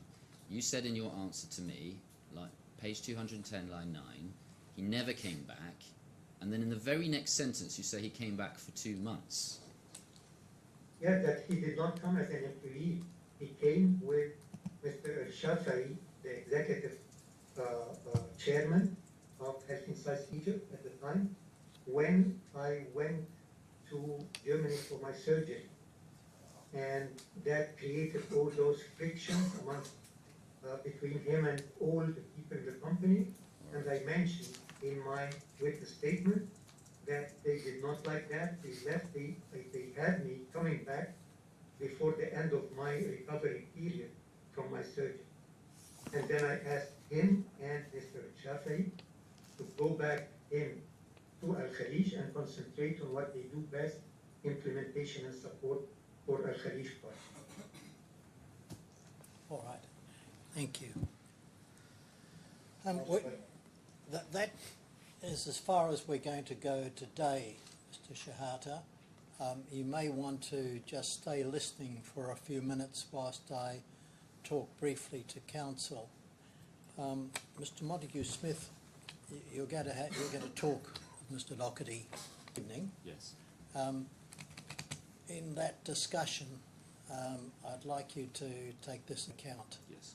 Based on Mr. Doherty's comments before Mr. Shehata began his evidence, on his observations when we took the earlier break, and my own observations of his apparent fatigue, I don't intend to sit more than 10 till 4 or 15 tomorrow. In other circumstances, I might sit longer hours to try and push through, but those matters lead me to think it wouldn't be appropriate to do that. I think in those circumstances, Your Honour, we are probably better placed for us being the nettle, and it may in that case be better. It's unfortunate, but I think it is not proper to Very good. Understood. press ahead. I will take some instructions, have a quick word with... All right, well, I will give you an email on which you can contact to confirm it. It may be we can confirm it before we leave the building, but All I right. just need to take some instructions, but thank you for that. All right, well, we will adjourn for the day. I will be here for a little while and you can tell me. Thank you. All right, we will adjourn till 10 a.m. tomorrow. So, Mr. Shehata, we will resume at 10 a.m. tomorrow. We should remind Mr.